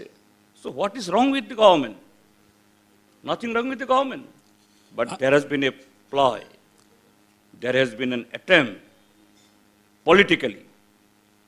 এনিওয়ে, এটা হয়েছে। তো আমাদের সময় একবারে শেষের দিকে, আমরা যাব অডিয়েন্সের কাছে। তার আগে জিতেনবাবু, আপনার প্রতি আরেকটা প্রশ্ন, যে আমরা জানি যে বিভিন্ন দুর্নীতি, যেটা আমরা যদি দেখি বিশালগড় ব্লক, তারপরে হচ্ছে বর্তমান সরকার প্রতিষ্ঠার পর যেটা পূর্ত দুর্নীতি ঘটনা সামনে এসেছে, এই বিষয়গুলো নিয়ে আপনি কি বলবেন খুব সংক্ষেপে? এবং তার সাথে আরেকটা বিষয়, যেটা যখন বর্তমান সরকার প্রতিষ্ঠা হয় তখন তারা শ্বেতপত্র সেখানে প্রকাশ করে সেখানে জানিয়েছে যে আপনারা প্রায়, আপনাদের যখন সরকার ছিল প্রায় 13,000 কোটি টাকার উপর সেখানে ঋণ রেখে গেছে। এই বিষয়টা নিয়ে সংক্ষেপে কি বলবেন? আমি খুব খুশি হলাম আপনি প্রশ্ন করাতে। বিশালগড়ের যে irregularities, that was noticed during the time of the Lieutenant government, and that officer was booked.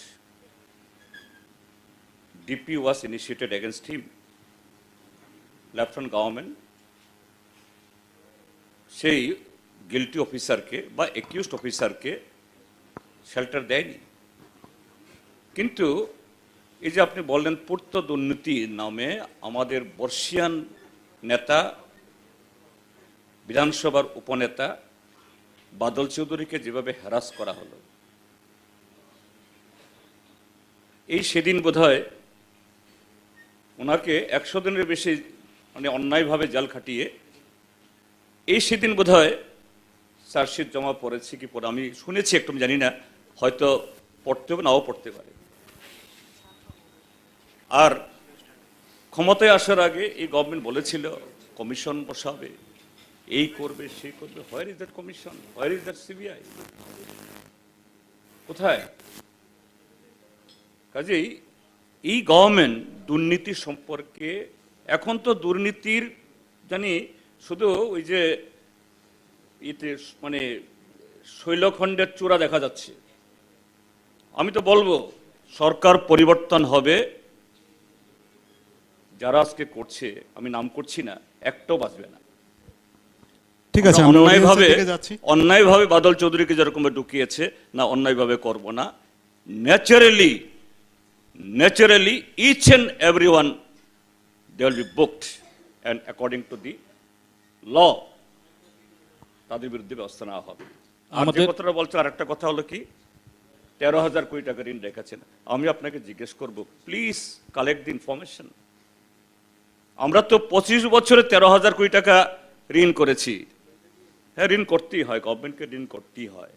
ডেভেলপমেন্টের কাজে যখন সেরকমভাবে সাপোর্ট না পাওয়া যায় সেন্ট্রাল গভর্নমেন্ট থেকে, তখন করতেই হয়, করে অনেক কিছু করেছি আমরা।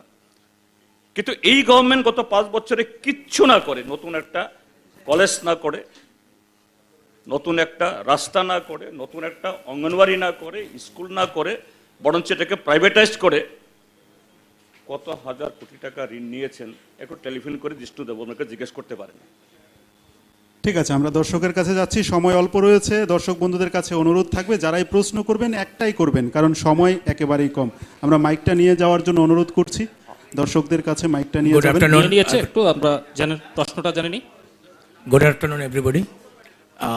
সঞ্চালককে অনেক ধন্যবাদ প্রশ্ন একটা করার জন্য, এবং প্রথমেই জিতেনবাবুকে শুভেচ্ছা এবং আসন্ন বিধানসভা নির্বাচনে আপনি এবং আপনার দলকে অনেক অনেক শুভকামনা। আমি আমার প্রশ্নের 3টে ভাগ রাখছি। প্রথমত প্রশ্ন, কোন দিক থেকে বলছেন? দেখছি না। হ্যাঁ বলছি, আমি প্রথমত বলছি যে আসন্ন বিধানসভা নির্বাচনে মাননীয় জিতেন চৌধুরী মহাশয়, আপনি যতটুকু কাজ করছেন, যতটুকু এনার্জি নিয়ে সারা যে চট্টে বেড়াচ্ছেন, আপনি কি ব্যক্তিগতভাবে মনে করেন না আপনি বা আপনার দলের কোনো দ্বিতীয় কোনো মুখ সারা ত্রিপুরা যে দেখতে পাচ্ছে কিনা? আমি ব্যক্তিগতভাবে ফিল করছি যতটুকু এনার্জি নিয়ে করছেন আপনি এবং আপনার দলের একজন বিধায়ক বা একজন কোনো ওই সারির নেতা সারা ত্রিপুরা রাজ্যে চষে বেড়াচ্ছে, যদি না হয়ে থাকে কেন? 1 নম্বর প্রশ্ন। 2 নম্বর প্রশ্ন, গত বিধানসভা নির্বাচনে যখন আপনারা হেরে গিয়েছেন, আপনাদের অনুগামী যারা, সে ব্যক্তিগতভাবেই হোক বা প্রতিষ্ঠানগতই হোক, যখন হেরে যাওয়ার পরে আপনি এবং আপনাদের বিবেক বা অন্তরাত্মা কি মনে করে যে আপনারা হেরে যাওয়ার পরে বিভিন্ন প্রতিকূল অবস্থা আপনারা ওদের পাশে দাঁড়িয়েছেন কিনা? সো আমার এই প্রাসঙ্গিকতা, এটা প্রশ্ন, এই বিধানসভা নির্বাচনে যদি ধরে নেওয়া যায় আপনারা আবার বিরোধী হয়ে যাচ্ছেন, আপনি এবং আপনারা কি প্রতিষ্ঠান বা ব্যক্তিগতভাবে ওদের পাশে দাঁড়াবেন, সেই অঙ্গীকার দিতে পারবেন কিনা? 2, আর আমার শেষ প্রশ্ন, তিপ্রামথা যদি জোটে যখন বারবার আপনি আহ্বান করছেন, আমরা দেখছিলাম বিভিন্ন মিডিয়াতে, উনি মাননীয় প্রদ্যুৎবাবু বলছিলেন যে তিপ্রা ল্যান্ড চাইছেন, আপনি কি তিপ্রা ল্যান্ড আপনি বা আপনার দল সমর্থন করেন? যদি না করেন, যে উনি বলছেন যে অন্য কোনো আরও কনস্টিটিউশন সলিউশন চাইছেন, সেই কনস্টিটিউশন সলিউশন কথাটার অর্থ আপনি ব্যক্তিগতভাবে বা আপনার দল কি মনে করে, যদি তিপ্রা ল্যান্ড স্পেসিফিক্যালি নাও ওরা চেয়ে অন্যভাবে ওদের দাবিকে মেনে নেওয়া যায়? Thank you so much. এই 3টা প্রশ্ন। ধন্যবাদ। তৃতীয় প্রশ্নের উত্তরটা বোধহয় কিছুক্ষণ আগেই সাংবাদিক সম্মেলনে দিয়ে এসেছেন, যদি আমি ভুল না করি। তাই ধন্যবাদ। প্রথমত হলো, আমাদের দল একটা যৌথ যে সিদ্ধান্ত গ্রহণ, এই যৌথভাবে কাজ করার এবং যৌথ সিদ্ধান্ত গ্রহণ করে কাজ চালানোর একটা দল। তো সেক্রেটারি হিসাবে, দলের সচিব হিসাবে স্বাভাবিকভাবেই গুরুত্বপূর্ণ ইস্যুগুলোতে আমাকে সামনে থাকতে হয়। সেই কারণে অন্য সময় তো অন্যের মুখ দেখা যেত, সেই জায়গায় আমার মুখ দেখা যাচ্ছে। এই কারণেও হয়তো বলতে পারেন আমার মুখ দেখছেন, কিন্তু এই নয় আমি একা কাজ করছি না, আমাদের দলের সবাই মিলে আমরা কাজ করছি এবং সমস্ত সিদ্ধান্তে এই কালেকটিভলি আমরা সেই সিদ্ধান্ত গ্রহণ করি। That is our system and that system is prevailing. Number 2, যে গত বিধানসভা নির্বাচনের পর, আমরা হেরে যাওয়ার পর যেভাবে আক্রমণ শুরু হয়েছে, প্রথম আমাদের উপরে, এখন সবার উপরে হচ্ছে। ইয়েস,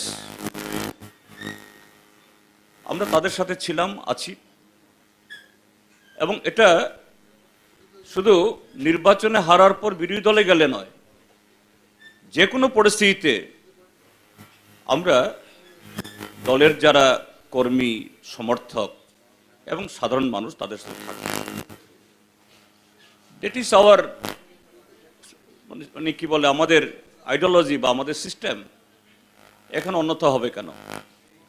থার্ড যে প্রশ্নটা করেছেন, যে হ্যাঁ, যে গণতন্ত্র না থাকলে, কনস্টিটিউশন যদি অচল হয়ে যায়, মুখে অনেক কিছু বলা যাবে, সবকা সাথ, সবকা বিকাশ, সবকা বিশ্বাস, কিন্তু ভারতবর্ষের মধ্যে কি হচ্ছে আজকে, যে কয়েকটা পরিবার হাতে ভারতবর্ষের সমস্ত সম্পদ কুক্ষিগত হয়ে যাচ্ছে। ভেরি রিসেন্টলি এটা এই যে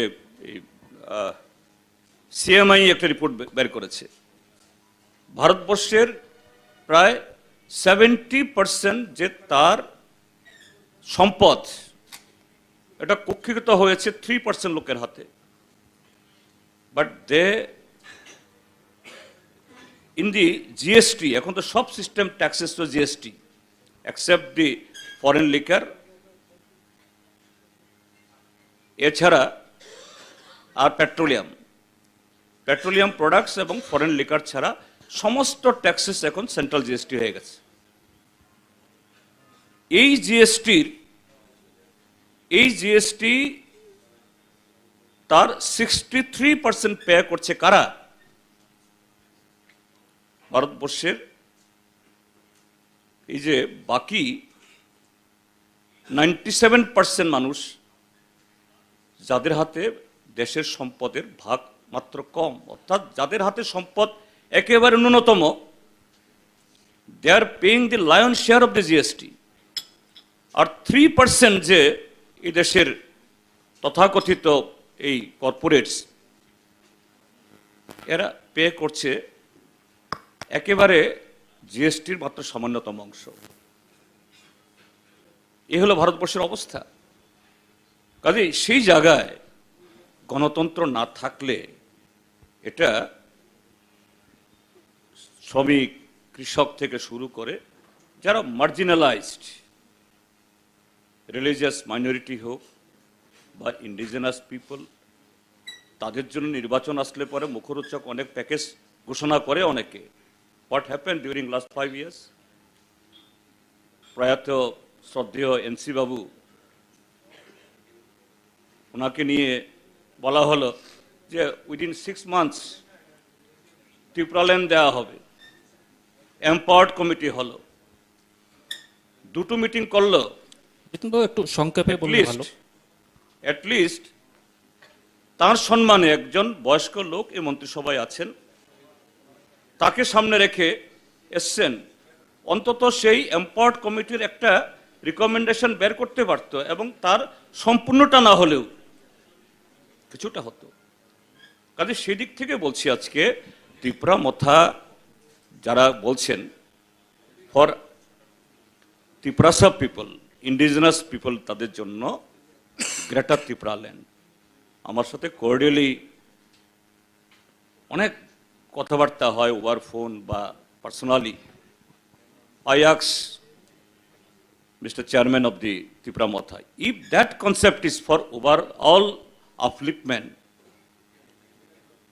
এবং তাদেরকে লাস্ট 7.5 decades যে deprivation হয়েছে, not only Tripurasa people alone, with all the marginal section of our population in the country. Constitution solution say, yes, we are very much with you. But একটা জায়গাতে শুধু আমরা ডিফার করছি, ত্রিপুরার geographical, cultural যে তার fabric বা তার যে স্ট্রাকচার, এই জায়গায় bifurcation of the state to create another state, it is not feasible, unrealisable. So with that we don't support, but from other meaning, from other perspective, if they are for the overall development of the Tripurasa people, yes, we are also for the constitutional solution, and we have been struggling for that, and to achieve that one together, jointly or independently, what we have been doing, এবং in future also will do. ওকে, আমরা আরও একজন দর্শকের কাছে যাব। মহিলাদের মধ্য থেকে যদি কেউ কিছু বলতে চান, মহিলাদের মাঝখান থেকে, আমরা এর আগের পর্বেও দেখেছি শুধুমাত্র পুরুষ দর্শক বলেছেন, মহিলাদের মধ্যে থেকে যদি কেউ কিছু বলতে চান। ঠিক আছে, মহিলাদের মধ্যে কেউ বলতে চাইছেন না, অন্য একজন।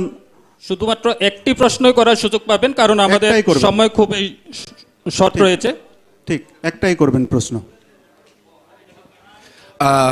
নমস্কার জিতেন বাবুকে, খুব তাড়াতাড়ি 6টা প্রশ্ন করব, আমি শিওর না এটা পাবেন না, আপনি একটা কোশ্চেন পাবেন। খুব তাড়াতাড়ি 6টা প্রশ্ন করব, 100% শিওর উত্তর একটাই দেবেন আপনি।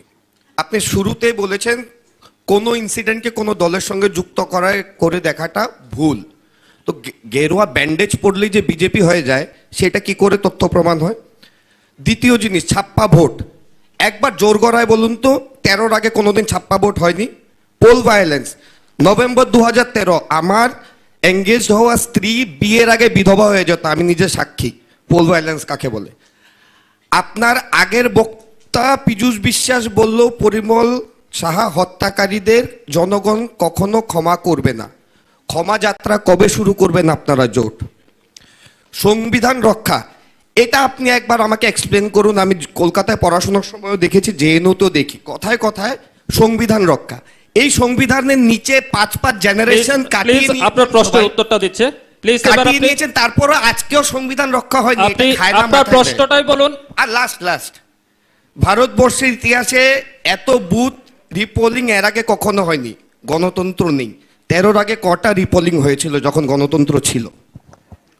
আমি দয়া করে বলবো, এখন তো সুযোগ তো নেই, আপনি কাইন্ডলি আপনি যে প্রশ্নগুলো করেছেন উত্তর কালেকশন করে দিলে সবাই উপকৃত হবে, আমিও হব। এই ত্রিপুরাজ্যের মধ্যে এই যে পীযূষবাবু বলেছেন 96% seats of the 3 tier panchayats went unopposed. Can it be happen? সারা পৃথিবীতে কোনো দেশে এরকম হয়েছে? হতে পারে। গত মিউনিসিপ্যাল কাউন্সিল নির্বাচনে 60টি এরকম আরবান বডিতে যেদিন নোটিফিকেশন হয়েছে সেদিন থেকে এই যে গেরুয়া বাহিনীর কথা বলছেন, ঘেরাও করে রেখেছে, সেখানে কাউকে ঢুকতে দেওয়া হয়নি। Could it be happen anywhere in the country, anywhere in the world?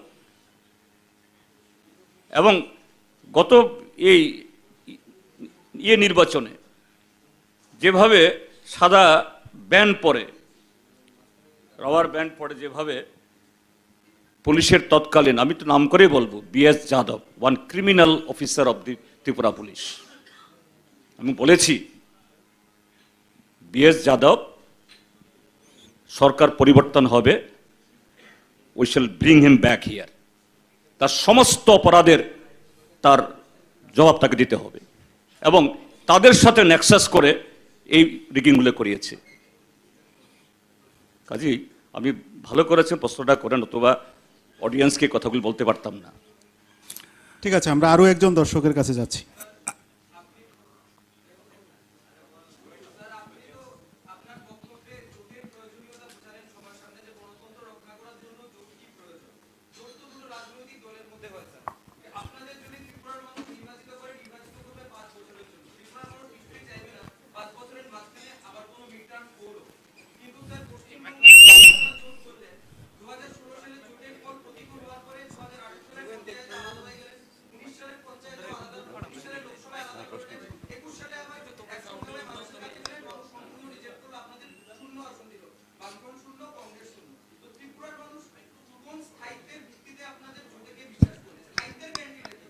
দেখুন, পশ্চিমবাংলার মানুষ ভোট দেয় পশ্চিমবাংলার প্রেক্ষিতে, ত্রিপুরা রাজ্যের মানুষ ভোট দেবে ত্রিপুরা রাজ্যের প্রেক্ষিতে। আর আপনি যে বললেন যে না জোট হলে মাঝপথে ভেঙে যাবে, এটা খবর রাখেন আপনি? শাসক দল হওয়ার সুবাদেও কোনো দল থেকে 7 জন বিধায়ক পদত্যাগ করেছে? হয়েছে কোথাও এরকম? এই 5 বছরে 7 জন বিধায়ক পদত্যাগ করতে বাধ্য হয়েছে। নিজের দলের লোকরাই বলছে এই দলে থাকা যায় না।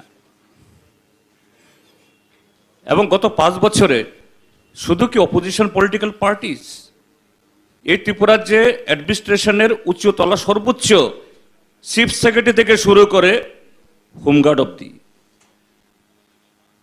চিফ সেক্রেটারি শুরু করে গ্রুপ ডি স্টাফ অব্দি, নান ওয়াজ যাতে তারা মানে আক্রান্ত হয়নি, এদের রাইট কেড়ে নেওয়া হয়নি, ঘটনা হয়নি, কোনোদিন হয়নি ত্রিপুরাজ্য এরকম। এই কালচার এই ত্রিপুরাজ্যের মানুষ কখনো দেখেনি।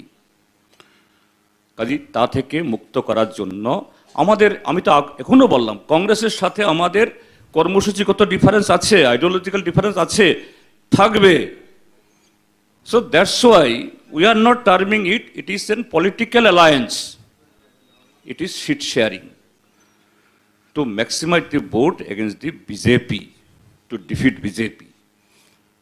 Political alliance হলে পরে তাহলে তার পলিটিক্যাল রেজুলেশন নিতে হয়, ওটা হয়নি। কিন্তু ত্রিপুরার যে সংবিধান, গণতন্ত্র, রুল অফ ল যাতে ওয়ার্ক করে, প্রাণ ফিরে পায়, সে অক্সিজেন যাতে আসে, that is very much needed for the people of the state.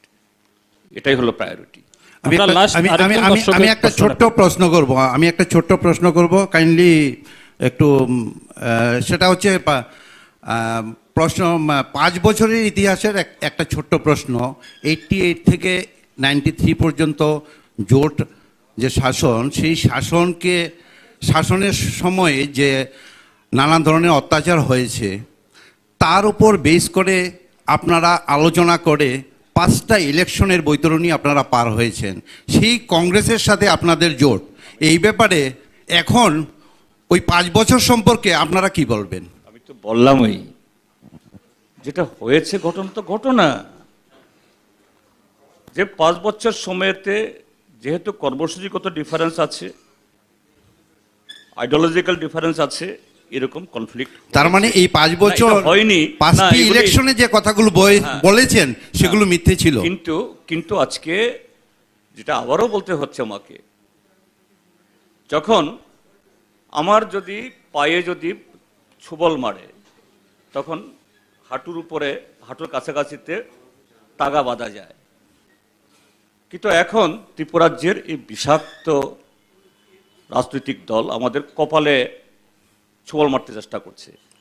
তার মানে ওই 5 বছরে গণতন্ত্র ধ্বংসকারীদের এখন আপনারা সাহায্য করছেন না, তারাও রিয়েলাইজ করছেন। সেই 5 বছর যারা গণতন্ত্র হরণ করেছেন তারাও রিয়েলাইজ করছেন যে এরা আরো খতরনাক, এবং 25 বছরে বামফ্রন্টের বহু বিরোধিতা করেছে, বামফ্রন্টের বিরুদ্ধে বহু মিছিল করেছে, স্ট্রাইক করেছে, কিন্তু কোনোদিন একজন নাগরিক হিসাবে, একজন ভোটার হিসাবে এইভাবে তার অধিকার বলণ্ঠিত হয়নি। আজকে প্রতিদিন যেটা হচ্ছে, নির্বাচন কমিশনকে চ্যালেঞ্জ করছে এই দল, এই সরকার, মন্ত্রী, এই যে উদয়পুরে ঘটনা হলো, মজলিসপুরে ঘটনা হলো, কারা? নেতৃত্বের সব মন্ত্রীরাই দাঁড়াচ্ছেন যে হুজ্জতি করার জন্য। So this is the difference. ঠিক আছে, লাস্ট ফোন, অডিয়েন্স থেকে লাস্ট ফোন, আর একটা ফোন, শুধুমাত্র একটা ফোন, সংক্ষেপে বলবেন, উত্তরটাও আমরা সংক্ষেপেই চাইবো কারণ সময়ের সীমাবদ্ধতা রয়েছে। জিতেন্দ্র খুলুমকা, এই শুভকামনা রইল। আমার একটা আদর্শগত প্রশ্ন আর একটা হলো ত্রিপুরাদের অধিকার নিয়ে, এই দুটো প্রশ্ন করব, এটা খুব ভাইটাল। এই সিপিএম এবং কংগ্রেস যে বিভিন্ন পত্রিকা যে দেখেছি যে যুদ্ধ হচ্ছে, এই পরিপ্রেক্ষিতে আমাকে এই 70 দশকের স্মৃতিকে উস্কে দিচ্ছে। সেটা হলো সেখানে একটা পপুলার স্লোগান দিতাম যে দিল্লি থেকে এলো গাই, সঙ্গে বাসুর সিপিআই। তখন আমি খুব ছুটেছিলাম, হাফ প্যান্ট পরে স্কুলে যেতাম, মার হাত ধরে আস্তে দাঁড়িয়ে থাকতাম, দেখতাম যে লম্বা মিছিল, লাল ঝান্ডা ধরে শান্তি সেনারা মিছিল করতো। তারপর দেখেছি একদিকে ইএস নম্বৃতিপাত, হরকৃষ্ণ কুঙ্গার, সোমনাথ চ্যাটার্জি, আর একদিকে এসে দাঙ্গে ইন্দ্রজিৎ গুপ্ত, ওদের মধ্যে তাত্ত্বিক বিতর্ক। পিপলস ডেমোক্রেসি বলুন, পেট্রিয়ট পত্রিকা বলুন, সেখানে দেখেছি, পড়েছি, শুনেছি। প্রশ্নটা করে এখন আমার প্রশ্ন হলো যে এর মধ্যে কি ঘটনা ঘটলো যে আপনাদের এই যে একটা টেকটনিক শিফট বলবো, যারা আপনারা বলেছিলেন যে বুর্জোয়া, এমনকি ঘটনা ঘটলো যে আপনারা আজকে কংগ্রেসের সাথে আপনারা জোট করছেন। ঠিক আছে, এটা আদর্শগত ব্যাখ্যা কি? আর দ্বিতীয় প্রশ্ন হলো ত্রিপুরাতে অধিকার সংক্রান্ত। আপনারা তো বামফ্রন্ট তো 35-30 বছর ধরে ক্ষমতায় ছিলেন, ত্রিপুরা সব রাজনৈতিক দলই বলে যে এদেশকে ক্ষমতায়নের জন্য, ক্ষমতা বৃদ্ধির জন্য, কিন্তু 30-25 বছর ধরে তো আপনার কোনো ছিলেন, আপনার ক্ষমতা বাড়াননি কেন? সেই সময় তো আপনার মনমোহন সরকার ছিল, সেখানকে আপনার করে বাড়াতে পারতেন, ক্ষমতা বাড়াতে পারতেন। এখন আপনার ক্ষমতাচ্যুত হওয়ার পরে আবার দাবি তুলছেন যে ঠিক আছে, আপনি যে বিষয়টা বলতে চাইছেন এটা কি সেফ রাজনৈতিক নয়, প্রতারণা নয়? এই দুটো আমি ব্যাখ্যা আপনার কাছে চাচ্ছি। ধন্যবাদ ডক্টর বিজয় দেববর্মাকে। আমি একটু পরিচয় করে দিচ্ছি।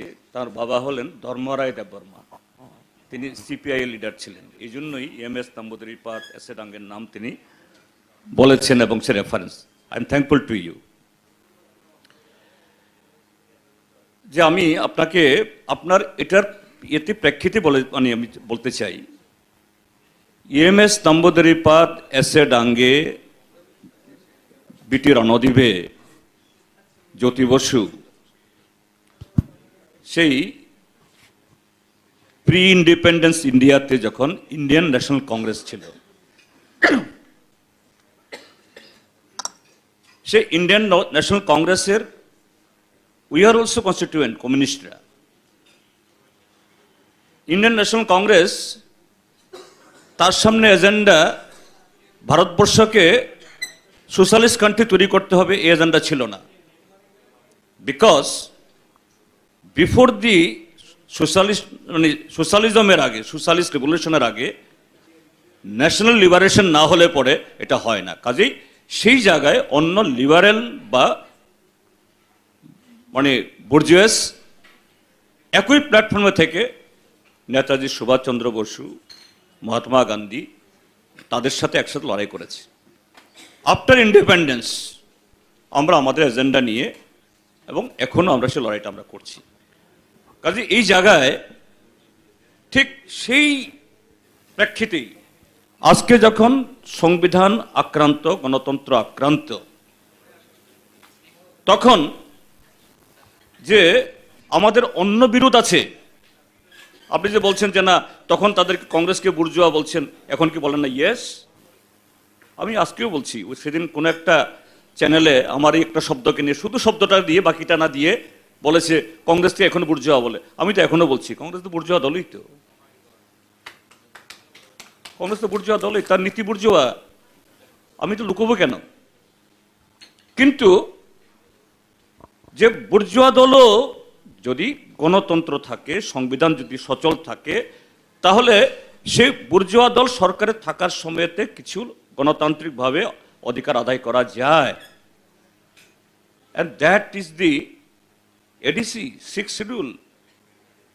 From whom we have achieved this 6th schedule?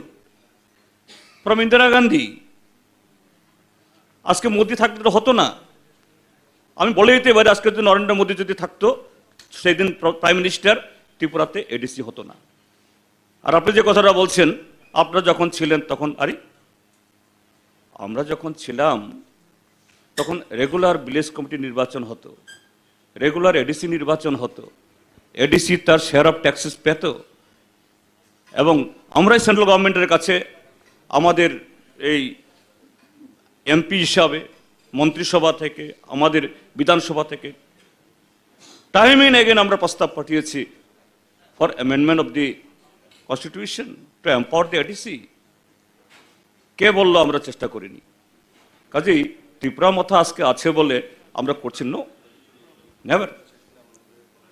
আজকে যদি বিজেপিও যদি থাকে এডিসিতে, ইয়েস, মানুষ নির্বাচিত করেছেন তাদেরকে, আমরা বলবো এডিসি শুড বি এম্পাওয়ার্ড।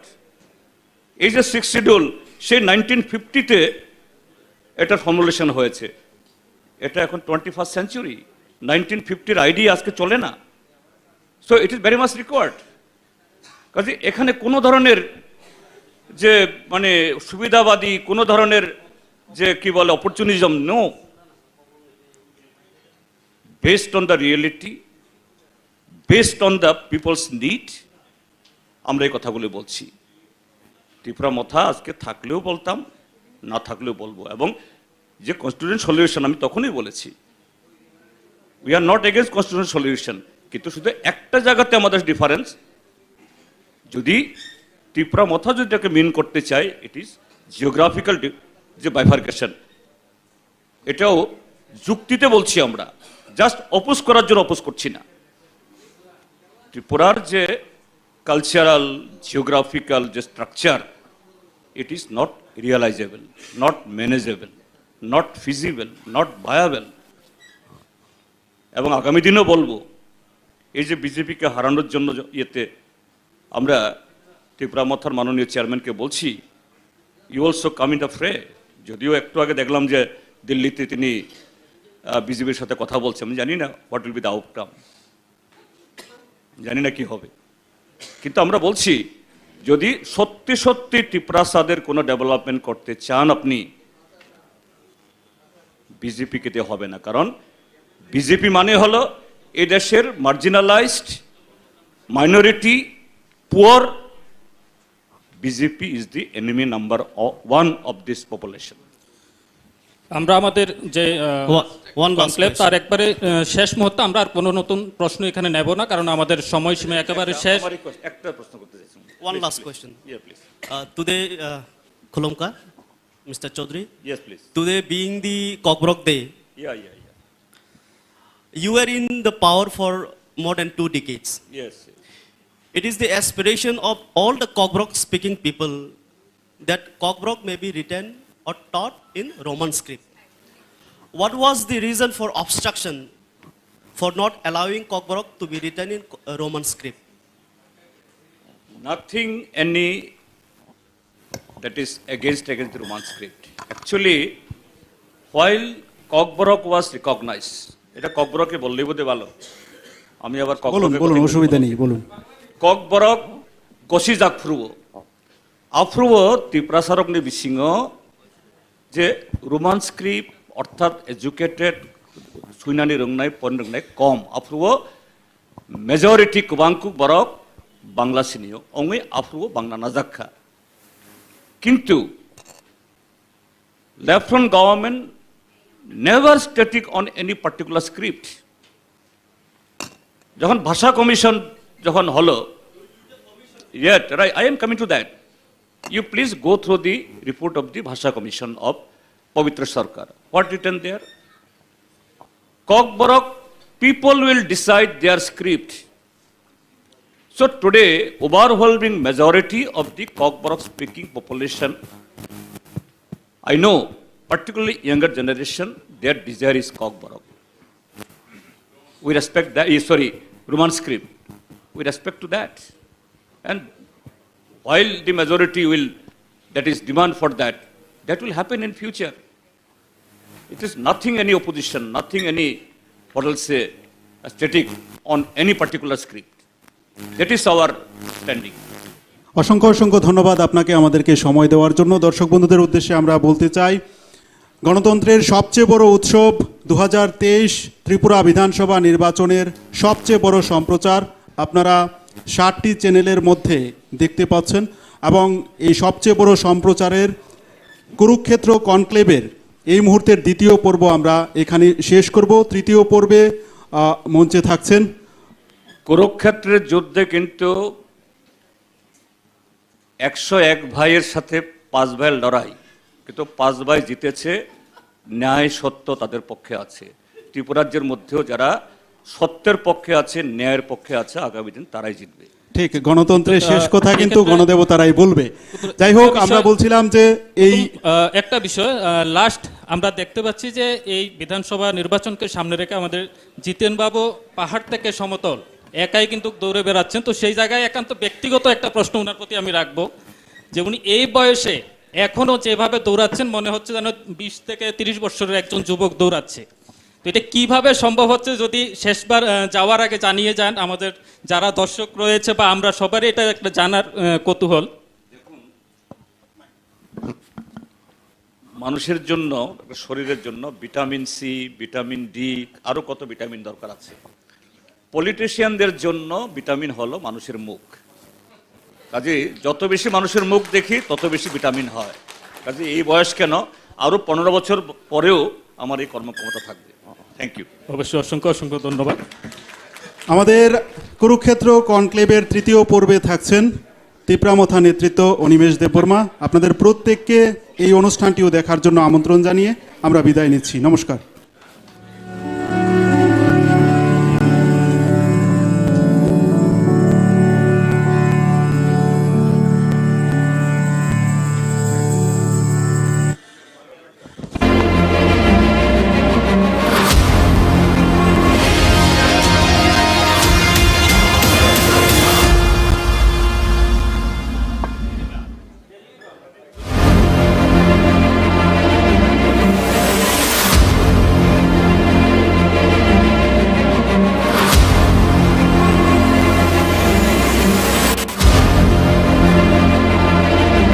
উপস্থিত সকল দর্শক বন্ধুদের উদ্দেশ্যে বলছি আমাদের তৃতীয় পর্বে থাকছেন নেতৃত্ব অনিমেষ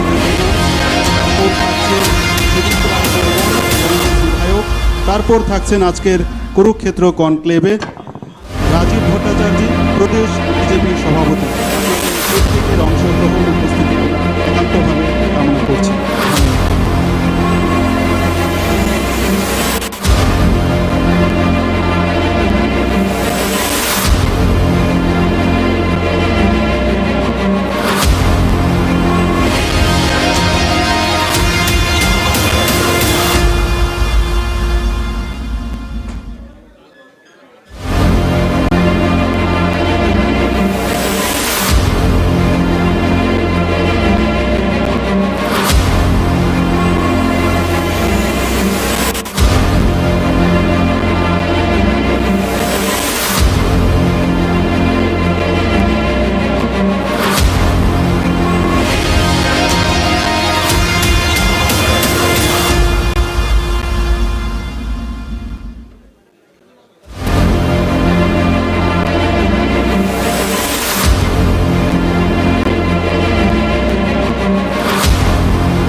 টিচাर नरक जत्तनो सिओ मानि कक चिनि मानि आबुक तुबे बाक्सा जों अबनो पगै माया चिनि अ कक चिनि अ कक ताबुक अरो सिमिया चिनि हाकतर हायुं गोनाङै पिजागै दङ बोसोकसे तंथतक बोसोकसे खनाततक चिनि रचामुं चिनि मुसामुं चिनि अ कक बाय आबागैनो जों ताबु रोंनक रग रोंनक कुचुक रग बो जों अ कक बाय परिवै दङ सुरुङै दङ आं खाख्लायाव ताइ बबो चुकनाय अकनाय आबुनि बागै नायतंनाय जत ताखुक ताइ बुखुक सं ताइ अकरा चाकरा चिनि थिनांनि जाति रं नरंनो जतनो पाइफ्लेया हामबाय मायाफोरो चिनि कक बरक सालनो जों 19 जानुवारियाव बिसिबुन बुरमनो पालायलायो नरक सिवो ताकलाय 45 बिसि काजाक बिसि ब्रिचिबा अब 1979 नि तिनिति साल एबा 19 जानुवारियाव सरकारि तै गसिम मुजामानि जत रोंनगनो जों ताबुक अबनो परि दङ रों कुचुग्रगबो जों परिनानि सेब मानखा जों खाख्लायो अब ताइबो कुचुग कानाय ताइबो जों सिनि जाकनाय सिनि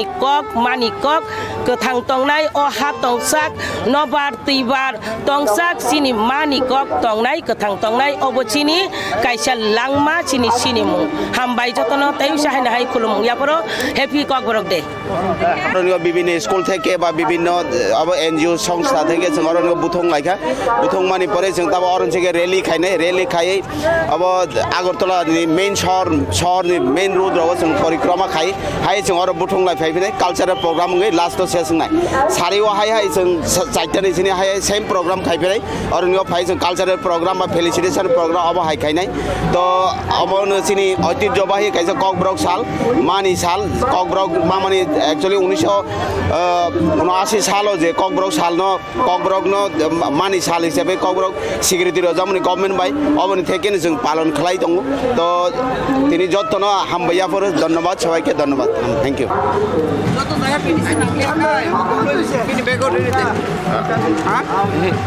ওরা সাউই থাকা নয় তংটা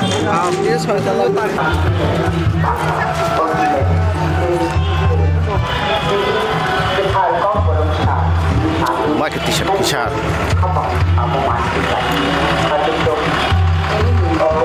ताबो दुर्गाबारी बुसकांगो फाइसक फाइखा दुर्गाबारी निसिमे मतिखे बरो बुप्ति थांसिं नायलायनाय नरं नुखाना अर हिमबत खालाय तंमानि हिमबत गो तंग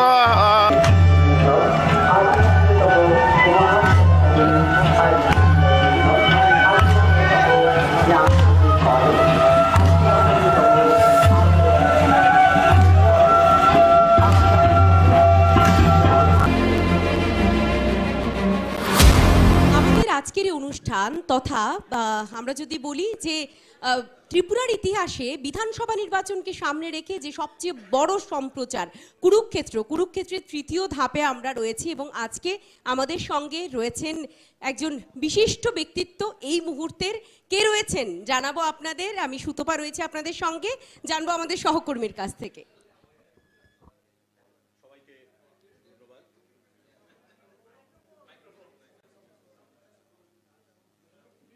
হ্যালো হ্যালো হ্যালো সবাইকে ধন্যবাদ আমাদের আজকে এই তৃতীয় পর্যায়ের কুরুক্ষেত্রে আমাদের মধ্যে যিনি রয়েছেন অতিথি হিসাবে উনি আমাদের সম্মানিত টিটিএডিসির ডেপুটি সিএম অনিমেষ দেববর্মা মহাশয় আপনাকে আসন গ্রহণ করার জন্য অনুরোধ করছি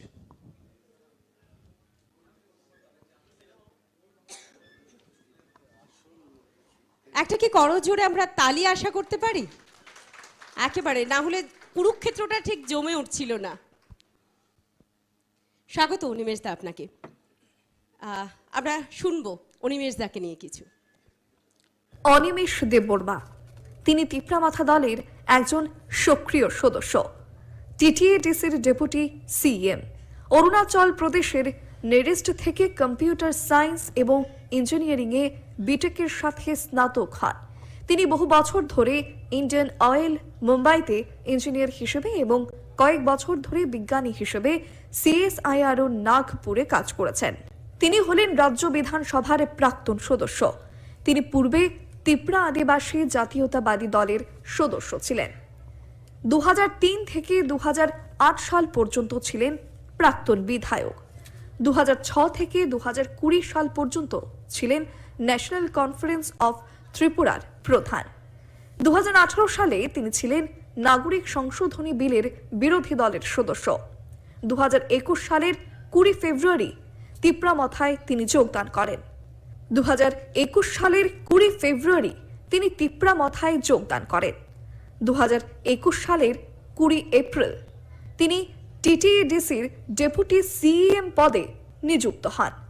বর্তমানেও তিনি এই পদেই নিযুক্ত আছেন।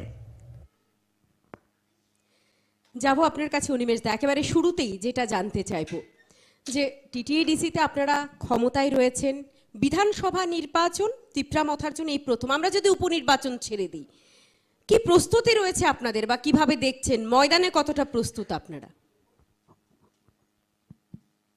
প্রথমেই আজকে যারা এই কুরুক্ষেত্র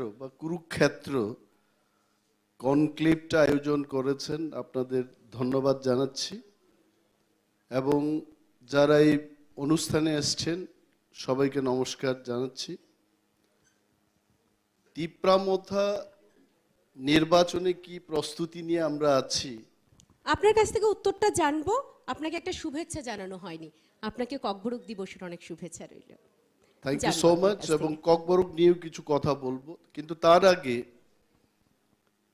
তিপ্রামথার যে প্রস্তুতি, Tipra Motha is always ready to fight election.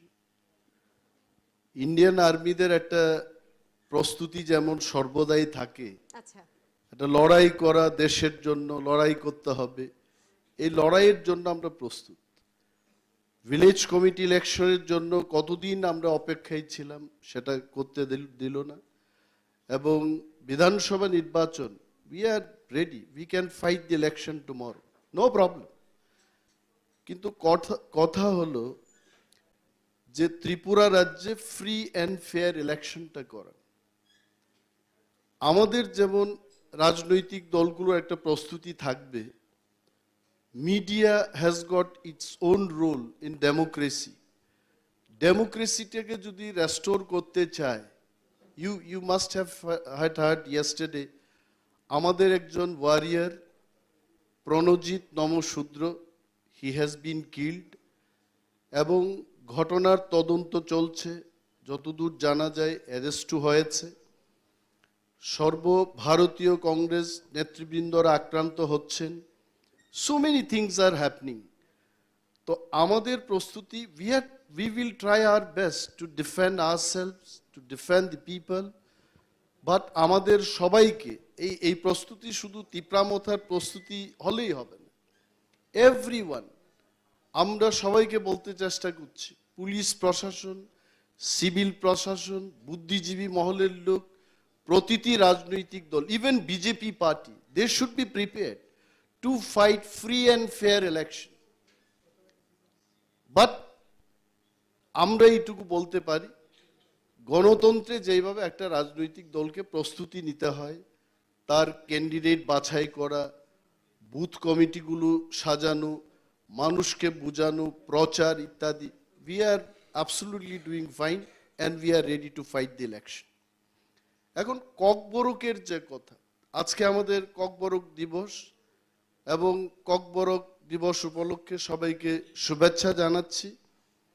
কিন্তু একটা জিনিস আমরা লক্ষ্য করেছি, আমাদের রাজ্যের যে সরকার বিভিন্ন জায়গায় হোর্ডিংস বা ব্যানার দিয়ে প্রচারে নেমেছেন ওনারা।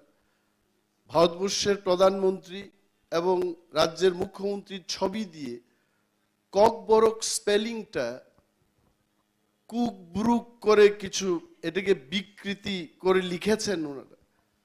সো এটা আসলেটা কি, যে ককবরককে সম্মান দেওয়া, তিপ্রাসাদের সম্মান দেওয়া ইত্যাদি জায়গা আমরা দেখি যে জনজাতিদের সম্মান বেড়েছে, রাজ্যের সরকারের কাজেই সেটা নাকি প্রমাণ। তো ককবরক স্পেলিংটা ঠিক মতো না লিখে দেশের প্রধানমন্ত্রী মুখ্যমন্ত্রীর ছবি দিয়ে এইভাবে প্রচার করা, ডু ইউ রিয়েলি ফিল, আপনারা এখানে যারা আছেন, you really feel they are so serious about Kokborok? যে ল্যাঙ্গুয়েজটার রিকগনিশন ডে হিসেবে আজকে 45 বছর আমাদের সেই দিবসটাকে আমরা পালন করে আসছি।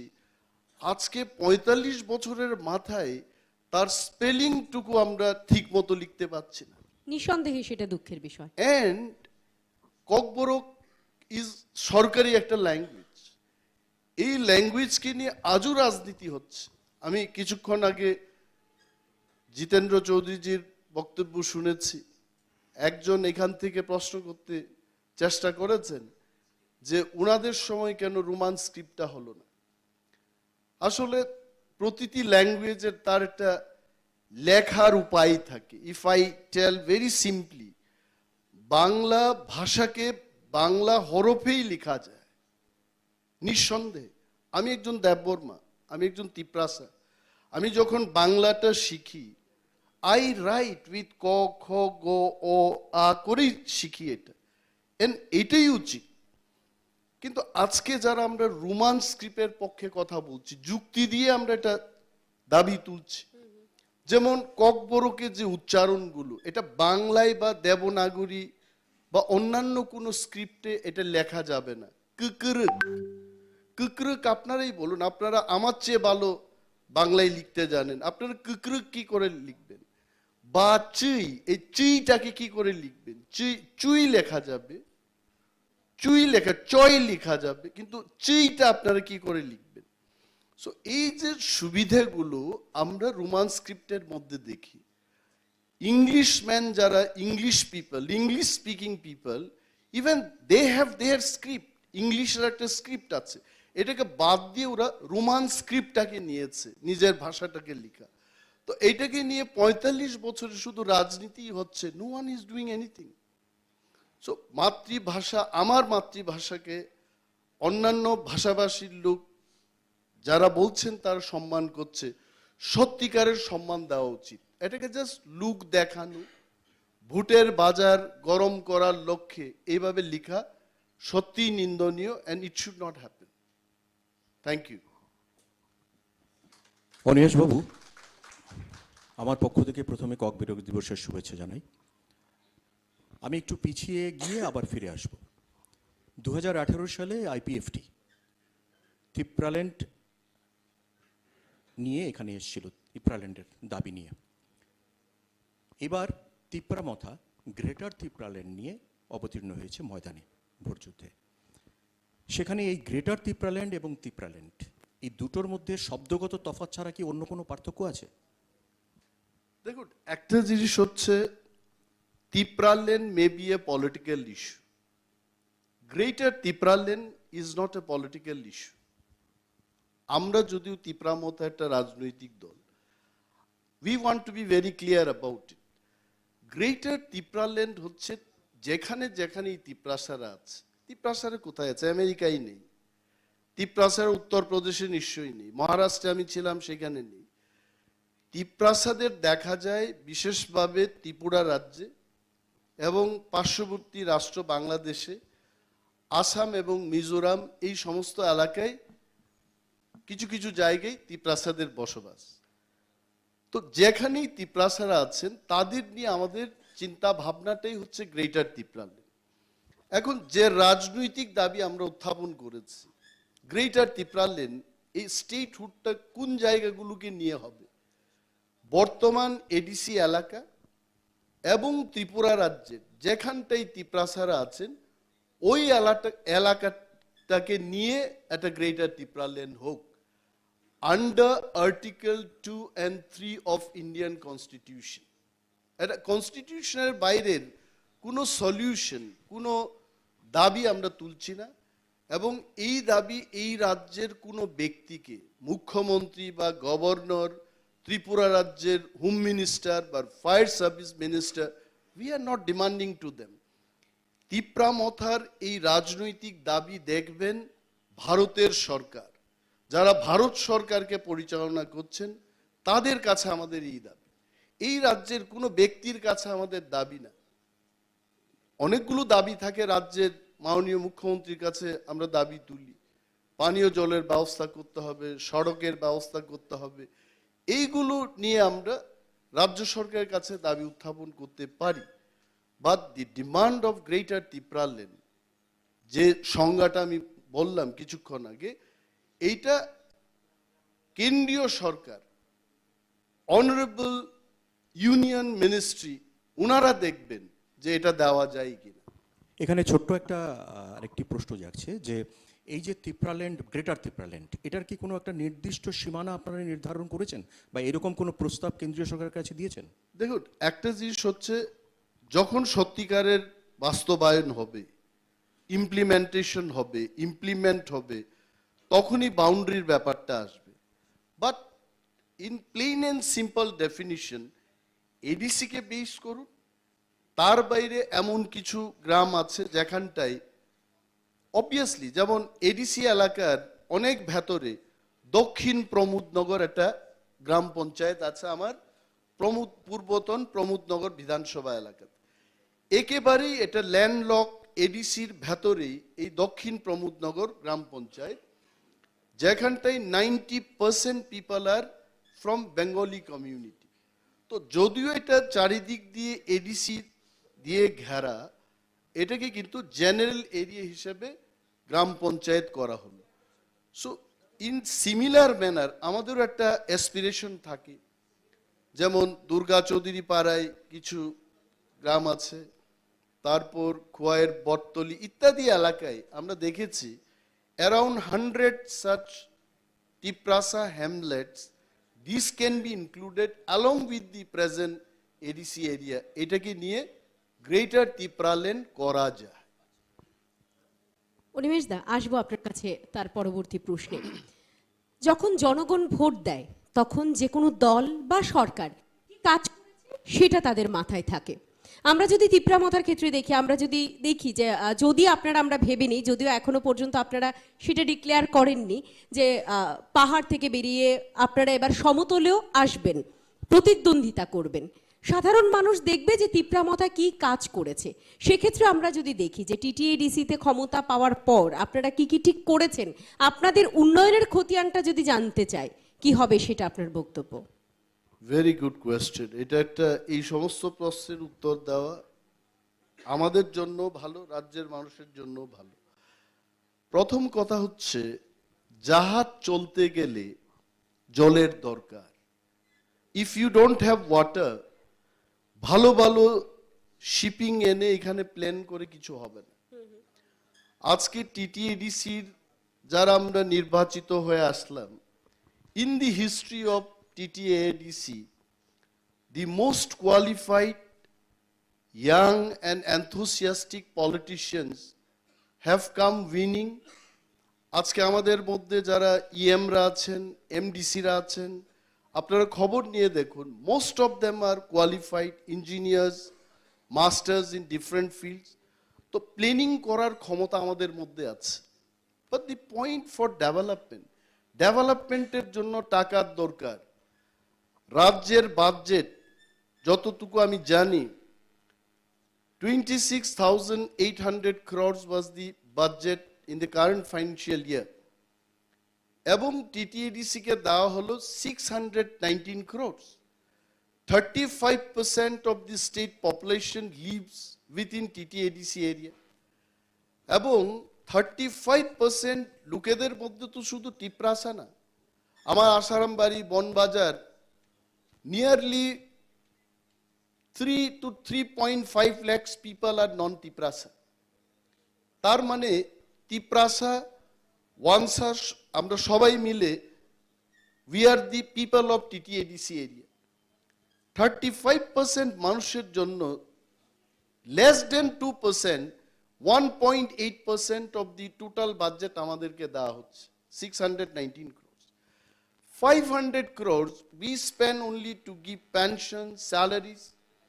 তারপর 119 কোটি যে জায়গাটাতে থাকে, বিভিন্ন বিল্ডিং আছে, ইলেকট্রিসিটির বিল দিতে হচ্ছে, গাড়ি মেরামত করতে হচ্ছে, বিভিন্ন খাতে আমরা যেমন এগ্রিকালচার ডিপার্টমেন্ট, আমাদের 23টি দপ্তর রয়েছে, প্রতিটি দপ্তরকে আমাদের টাকা দিতে হচ্ছে। Even if you give 2 crores to every department, you are landing up spending 46 crores. And then ওই টাকা দিয়ে গত 20 মাসে যেটা আমরা করতে চেষ্টা করেছি, you come and see the new gate entering in TTADC, মাধববাড়ির এখানটায় আমরা সুন্দর একটা গেট করেছি। You come and see to attract the people of Tripura and as well as the people of India. খুমলুংকে একটা ট্যুরিস্ট স্পট করা যায় কিনা, আমরা ট্যুরিস্ট লজ করেছি। You come and see that. এবং আমাদের আসার পর we have spent money on allotting the plot to the community heads. Tiprasa মানেই তো দেববর্মা না, তিপ্রাসা মানেই জমাতিয়া না।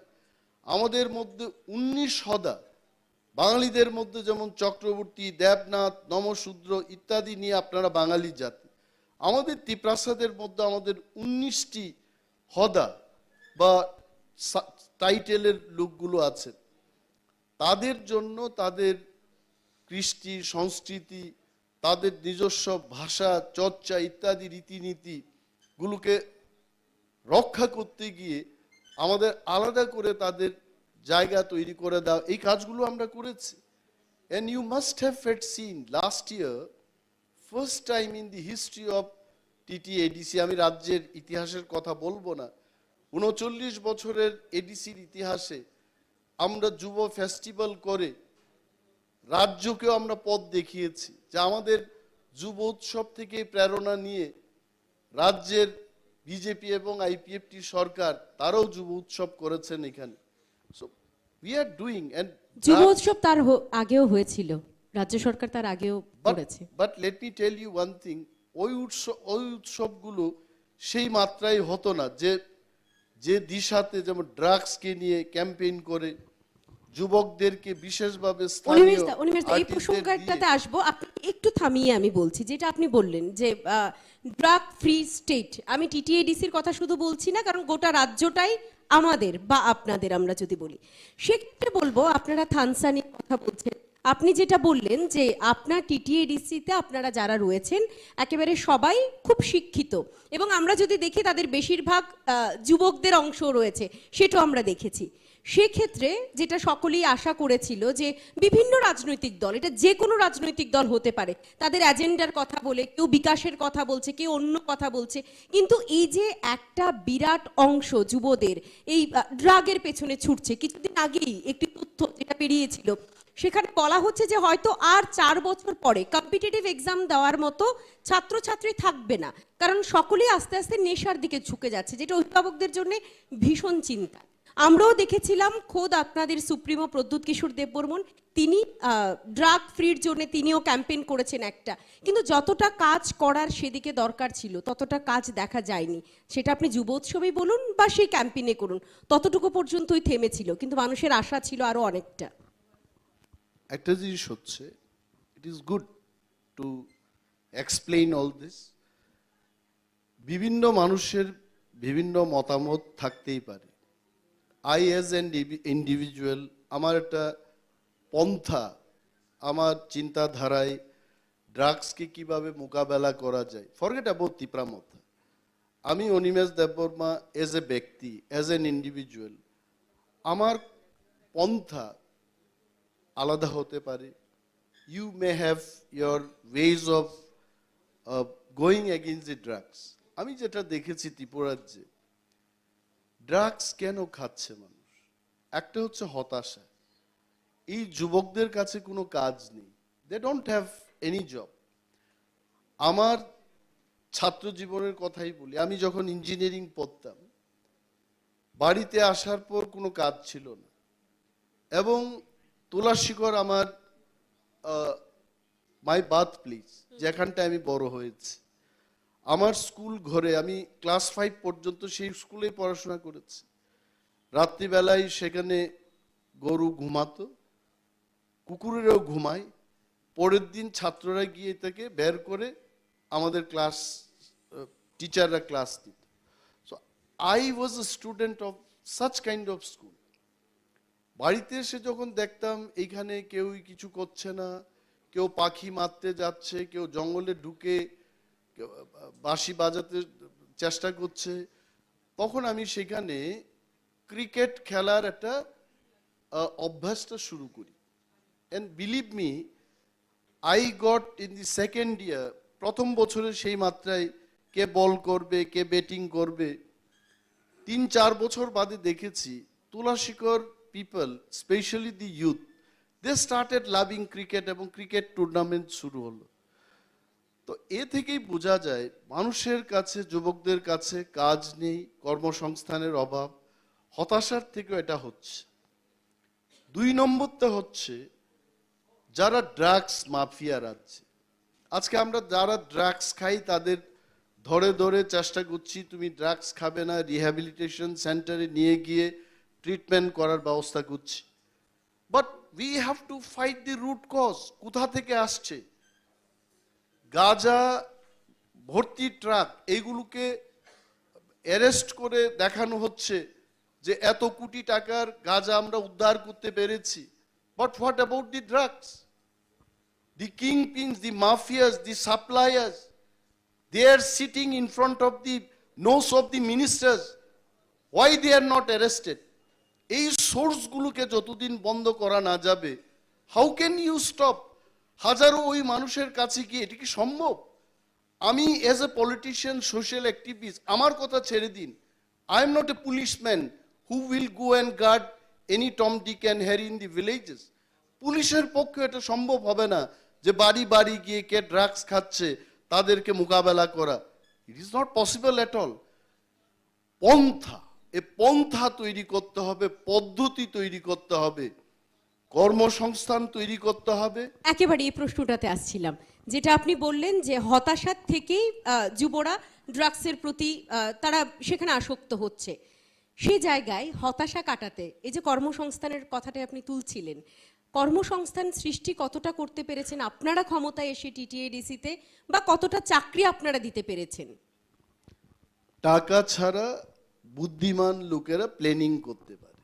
তো আমাদের প্ল্যানিংটা হচ্ছে, টাকা ছাড়া লোক বুদ্ধিমান সে তো প্ল্যানিং করবে বাড়িতে বসে, এবং এই প্ল্যানিংটা আমরা করেছি।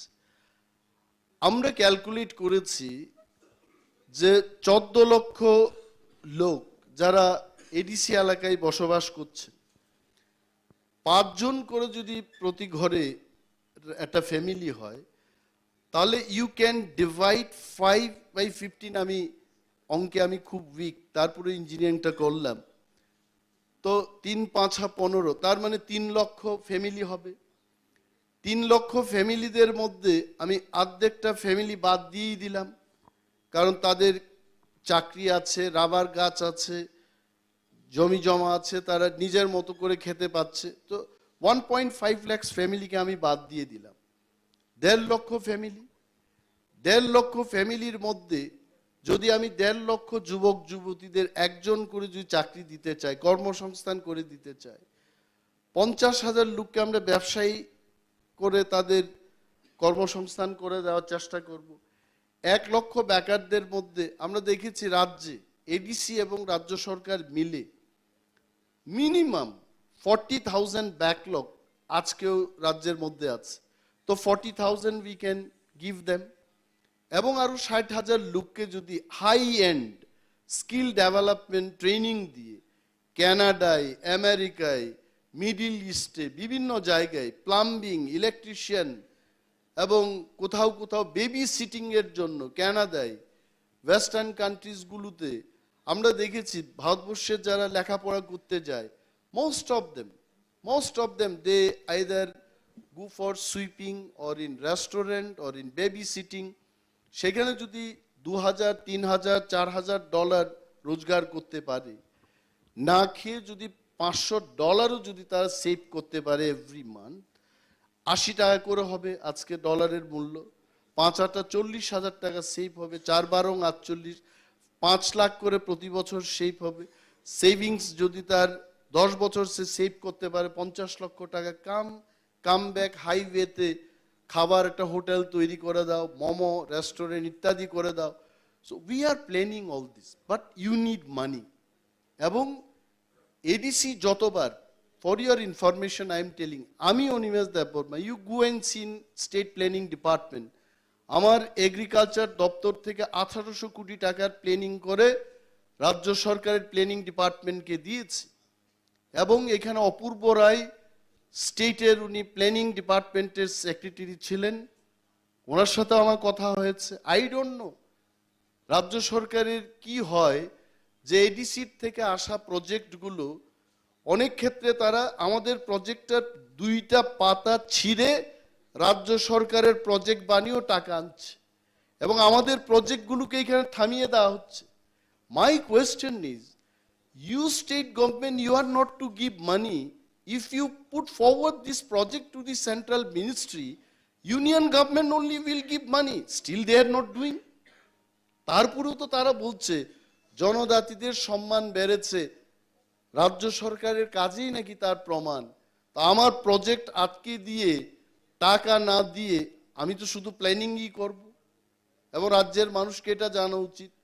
আর নতুবা আমাদের একবার সরকারে বসিয়ে দেখুন, within 6 months, I am not telling 6 years, I am not telling 1 year, in 6 months we'll make people to feel, yes, these people only can bring the change.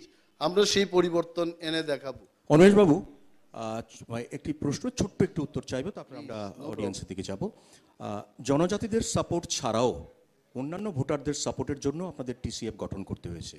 এবারের ইলেকশনে এটা কি খুব জরুরি ছিল? জনজাতিদের সমর্থন ছাড়া, জনজাতিদের সাপোর্ট ছাড়াও অন্যান্য ভোটারদের সাপোর্টের জন্য টিসিএফ গঠন করেছেন আপনারা। দেখুন, Tipra Motha is not for only tribal party বা তিপ্রাসা পার্টি। আমার এইখানে মানুষের কি হচ্ছে যে যখন তিপ্রা মথা শুরু করলাম, একটা জিনিস আপনি জেনে নিন, বাঙালিরা খুব বুদ্ধিমত্তা নিয়ে চলে। আমাদের তিপ্রাসাদের চেয়ে কিন্তু 100 গুণ বুদ্ধিমত্তায় ওনারা এগিয়ে আছেন। 400 বছর সংগ্রাম করে বাঙালি জাতির আজকে পরিপক্ক একটা সমাজ ব্যবস্থায় আপনারা আছেন। বিধবা বিবাহের প্রবর্তনের জন্য আপনারা আন্দোলন করেছেন, বিপ্লব করেছেন, আজকে এই জায়গায় আছে। একটা জিনিস হচ্ছে যে প্রতিটি ক্ষেত্রে আমরা দেখেছি তিপ্রাসারা প্রথমবার শুরু করতে এরা ভয় পায় না। উদ্বাস্তুদের পুনর্বাসন দিতে হবে, এই আন্দোলন কারা করেছে জানেন? তিপ্রাসারাই করেছে। এবং সেই কালে গাড়ি ঘোড়ার কোনো ব্যবস্থা ছিল না, পায়ে হেঁটে দশরথ দেবের, আমি সিপিএম কে ভালো বলছি না, because I am not A CPM man, I am not a man of left front, কিন্তু সেই খোয়াই থেকে পায়ে হেঁটে আগরতলা শহরের মধ্যে স্লোগান দিয়ে চিৎকার দিয়ে তিপ্রাসারাই সেদিন বলেছে উদ্বাস্তুদের পুনর্বাসন দিতে হবে, এবং উদ্বাস্তুরা পুনর্বাসন পেয়েছেন ত্রিপুরার। তো এই যে ত্রিপুরায় চির শান্তি স্থাপনের লক্ষ্যে, চির সম্প্রীতি রক্ষার স্বার্থে নেক্সট জেনারেশন যারা বাংলাদেশ থেকে আসছেন, কি বলছে তাদের, এটা আমার কথা নয়, গভর্নমেন্ট অফ ইন্ডিয়া, ভারতবর্ষের অন্যান্য অংশের মানুষ যারা বাঙালিদের সাথে থাকেন না, তারা বাঙালিদের রিফিউজি বলে। I feel sad about it. আপনি পাকিস্তান থেকে এলকে আডবাণী আসছেন, you don't call him refugee. And বলেই নিলাম যে Badal Choudhury, the ex minister of left front government, he was born in Noakhali, he is called as refugee. Why? তারও একটা অধিকার আছে। এখানে অনেক বছর থাকার পর they cannot be called refugee anymore. So we want permanent solution. আমার সেই পারে যদি মানুষ অত্যাচারিত হয়, as a brother, as a feeler, আমাদের উচিত তাদের পাশে দাঁড়ানো। এবং তীব্রামত টিসিএফ করে যেটা বার্তা দিতে চেষ্টা করছে, brothers, we will all remain brothers forever. রাজন্য বর্গ ত্রিপুরায় এটা বড় প্রমাণ। আমরা সংখ্যাগরিষ্ঠ ছিলাম তখন, বাঙালিদেরকে আমরা কেউ আক্রমণ করেছে এমন কোনো ইতিহাস আছে? নেই। নোয়াখালী জাতি দাঙ্গা যখন হলো, আমাদের তৎকালীন মহারাজা সেখানে গিয়ে আমাদের বাঙালি ভাইদের বলেছেন আপনারা আসুন, আমার পার্বত্য ত্রিপুরায় আসুন। He invited them, he only brought the priest. এখানে ত্রিপ্রাসাদের মধ্যে ব্রাহ্মণত্বের কোনো প্রথা ছিল না। কে এনেছেন? মহারাজারাই এনেছেন। সো এখন তো আমরা মাইনরিটি, আমরা কেন বাঙালিদের বিরুদ্ধে যাব? We only appeal, let's solve this problem. আপনাকেও যেন রিফিউজি টকমা নিয়ে না চলতে হয়, তিপ্রাসাও যেন হারিয়ে না যায়।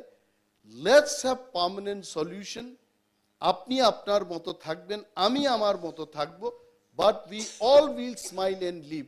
এটাই হচ্ছে তিপ্রামথার যে উদ্যোগ, টিসিএফ গঠন করে, এটা আমরা বলতে চেষ্টা করছি। আসবো আমরা আপনার কাছে। এবার অডিয়েন্স থেকে প্রশ্ন নেব, 5 মিনিটের জন্য আমরা প্রশ্ন নেব।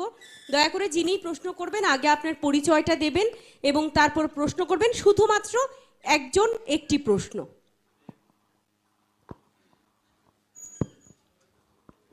আমরা যাব আপনার কাছে একটু পরে যাচ্ছি।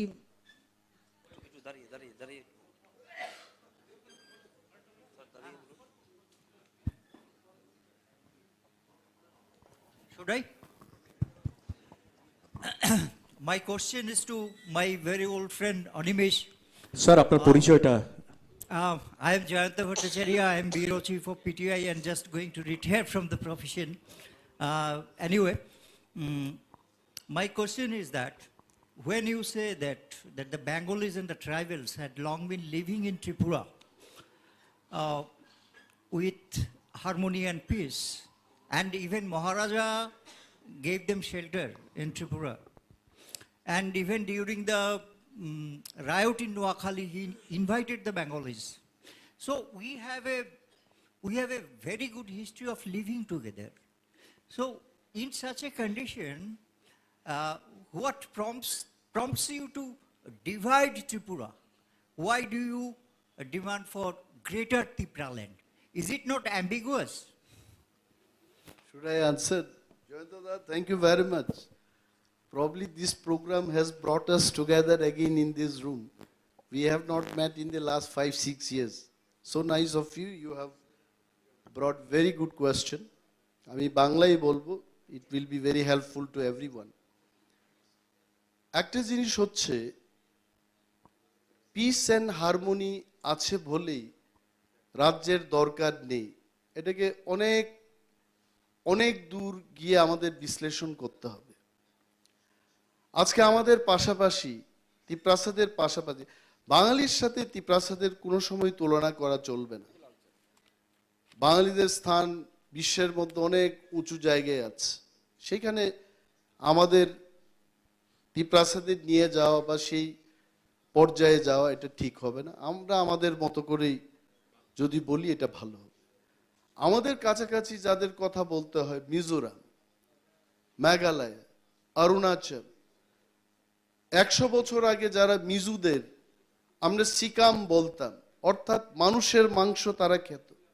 এটা ঘটনা যে নিউজিল্যান্ড থেকে খ্রিস্টান ধর্মের প্রচারকরা এসেছিলেন মিজোরামে এবং এদের চামড়া এত আকৃষ্ট হলো তাদের কাছে, বয়েল করে খেয়ে নিয়েছে তাদের। এটা ঘটনা কিন্তু।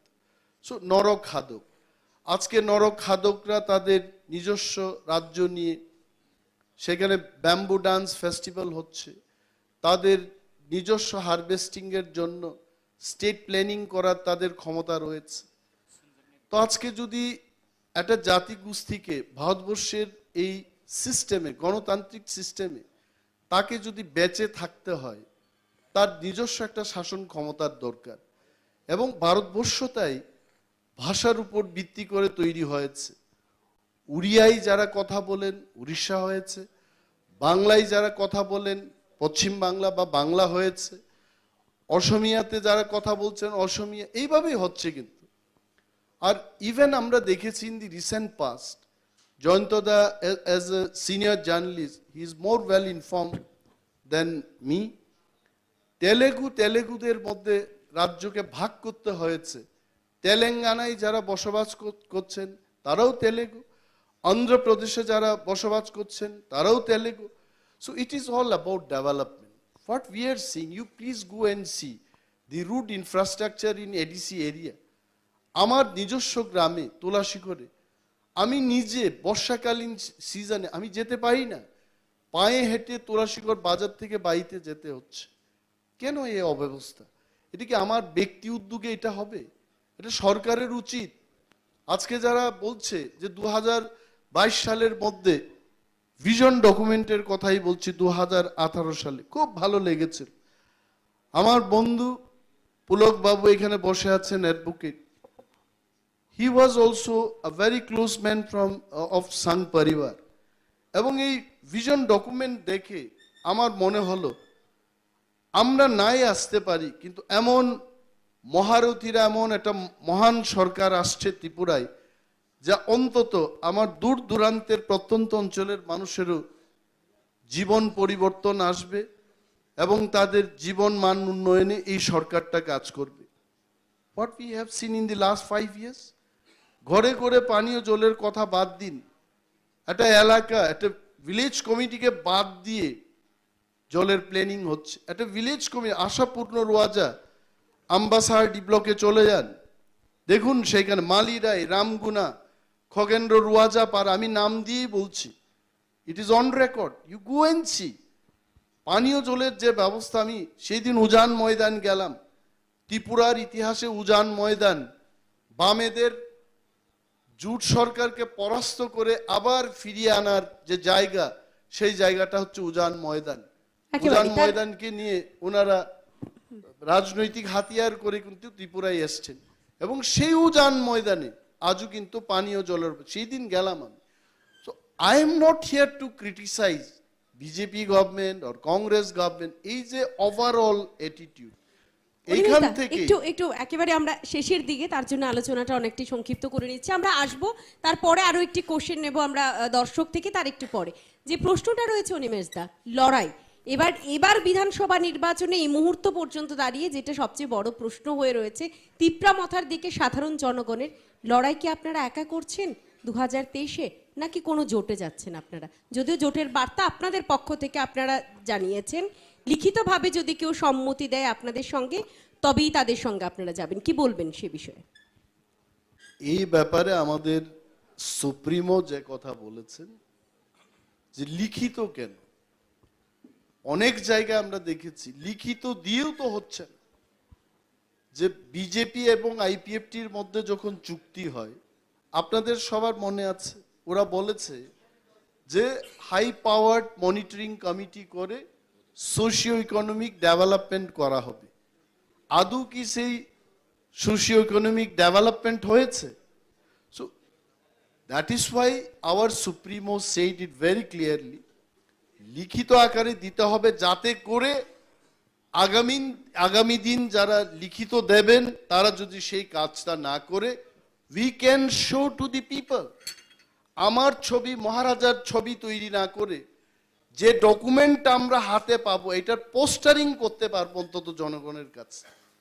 So we are very clear, আমাদের কাছে কংগ্রেস সিপিএম যেমন আমাদের বন্ধু হতে পারে, any other political party can be our friend, যদি তারা পিছিয়ে পড়া ত্রিপুরার প্রত্যন্ত অঞ্চলের মানুষের কথা মাথায় রেখে আমাদের ডিমান্ডটাকে নিয়ে যারা কথা বলেন তাদের সাথে আমরা বন্ধুত্বতা। স্যার এই প্রসঙ্গে আমি একটা ছোট প্রশ্ন দিয়ে শেষ করব। গ্রেটার ত্রিপুরাল্যান্ড ছাড়া কি আর কোনো আপনাদের ডিমান্ড আছে? পাশাপাশি আরেকটু জানতে চাইব যে ওইসব ডিমান্ডের মধ্যে আমরা সবাই জানি যে কেন্দ্রীয় সরকারও ভারতীয় জনতা পার্টির সরকার, সেখানে যদি কোনো রকমভাবে আপনাদের কোনো ডিমান্ড মেনে নেওয়া হয়, সেখানে কি আপনারা জোটে যাবেন? আমরা আরো একটু এটাকে বাড়িয়ে বলেছি, ঠিক আছে, if you don't want to talk of greater Tripuraland, talk something for constitutional solution. Greater ত্রিপুরাল্যান্ডের চেয়ে যদি ভালো কিছু কেউর কোনো ধারণা থাকে, দেশের প্রধানমন্ত্রী আমাদের দেশে এই প্রথমবার বিশ্ব রাজনীতির একজন পুরুষ শুনি, আমরা বলতে শুনি যে Narendra Modi is a world leader. World লিডারদের কাছে তো এই ধরনের প্রবলেমের সলিউশন থাকতেই পারে। Okay, not greater Tripuraland, but you show us something greater than greater Tripuraland, আমরা কথা বলবো, no problem. We are not only demanding greater Tipraland, we are also talking of constitutional solution, যাতে করে আমরা বেঁচে থাকতে পারি। We are open to it.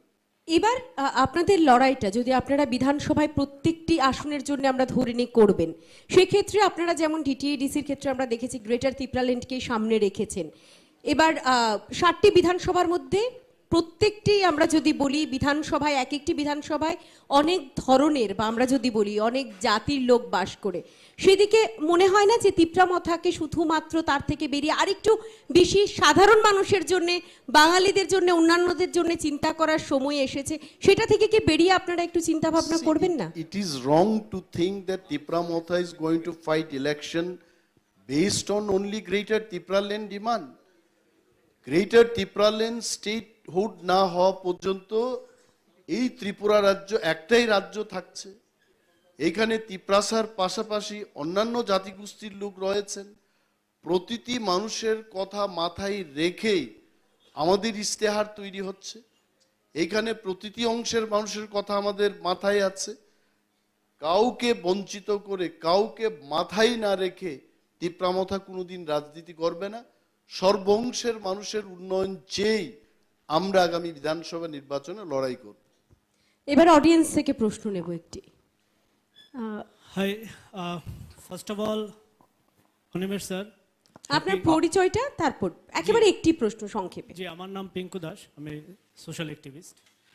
তো অনিমেষ স্যারের কাছে প্রথম প্রশ্ন, উনি ওনার আলোচনায় অনেক কিছু বলেছেন। ওনাদের যে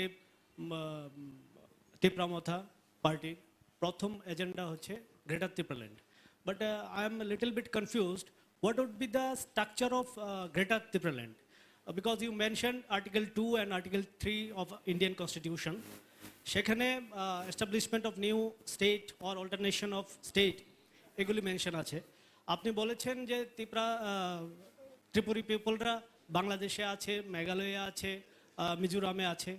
তো এই যে ত্রিপুরা গ্রেটার ত্রিপুরাল্যান্ড যে স্ট্রাকচারটা, সেটা কি হবে, এটা যদি একটু ক্লিয়ার করেন please. You are asking about the মানচিত্রটা কি হবে? Yes sir, yes. সেটার উত্তর বোধহয় আপনি দিয়ে দিয়েছেন। আমি দিয়েছি, এই কথা আমি বলেছি। I don't think I need to, if you see এই উত্তরটা তিনি শুরুতেই একবারে দিয়েছেন। Telecast you can see that I have already answered. Animesh da, তারপরে একেবারে শেষে আমরা যেই প্রসঙ্গটিতে আপনার কাছে আসতে চাইবো, আমরা আলোচনার প্রায় শেষ প্রান্তে। কেন শেষ পর্যায়ে? সারা রাত্রি বেলা কেন আলোচনা করব? সেটা আলোচনা হবে, ধাপে ধাপে আমরা আলোচনা করব, কারণ তার পরের পর্যায়ে অতিথিও আমাদের সঙ্গে রয়েছেন, অপেক্ষা করছেন তিনিও। অনিমেষ দা, যে বিষয়টা আপনার কাছ থেকে, হ্যাঁ আপনার বন্ধুবর মানুষ, আপনি যেটা দাদা আপনি কিছুক্ষণ আগেই বলছিলেন অঙ্কে কাঁচা আপনি, কিন্তু রাজনৈতিক অঙ্কে একজন পরিপক্ক মানুষ হিসেবে আপনাকে আমরা চিনি। নির্বাচনে সাধারণ মানুষের প্রতি কি বার্তা থাকবে আপনাদের? কারণ আপনারা জানেন, যেটা আমাদের বারবার আলোচনায় একই প্রসঙ্গ আসছে, যে মানুষের মনে তিপ্রামথা মানে একটা জিনিস সেট হয়ে গেছে।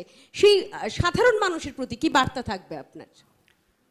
তিপ্রামথা সর্বংশের মানুষের জন্য, এবং তিপ্রামথা আগামী বিধানসভা নির্বাচনে গণতন্ত্র উদ্ধারের জন্য সে লড়াই করবে। গণতন্ত্র যদি না থাকে আপনি বাঁচতে পারবেন না, আমিও বাঁচব না। First is democracy. লিডারের জায়গায় থাকবে, জনতার জায়গায় থাকবে। বুদ্ধিজীবী অংশের মানুষরা তাদের বুদ্ধি প্রয়োগ করার পরিবেশ তাদেরকে দিতে হবে। সেই পরিবেশ ডেমোক্রেসি থাকলেই সম্ভব হবে। গণতন্ত্র রক্ষার্থে ঐক্যবদ্ধভাবে যে যার জায়গায় থেকে, ঐক্যবদ্ধ কথার অর্থ এই নয় আমার মতো ড্রেস পরে আপনাকে লড়াই করতে হবে, আমার বাড়ি থেকে আপনার যুদ্ধ করতে হবে, তা না। আপনি আপনার বাড়িতে থাকুন, আপনার এলাকায় থাকুন, আপনি আপনার মতো করে লড়াই করুন। ঐক্যবদ্ধ চিন্তাধারায় গণতন্ত্রকে রক্ষা করার জন্যে, মানুষের কল্যাণে, মানুষ যেন অগ্রগতির দিকে এগিয়ে যেতে পারে, তার জন্য তিপ্রামথা লড়াই করবে। আমরা কি বিধানসভার ময়দানে আবারও আপনাকে দেখব? কেন দেখবেন? এইটুকু বলতে পারে, I am fighting the election. আচ্ছা, একেবারে আমরা অসংখ্য ধন্যবাদ। আপনি সময় দিয়েছেন।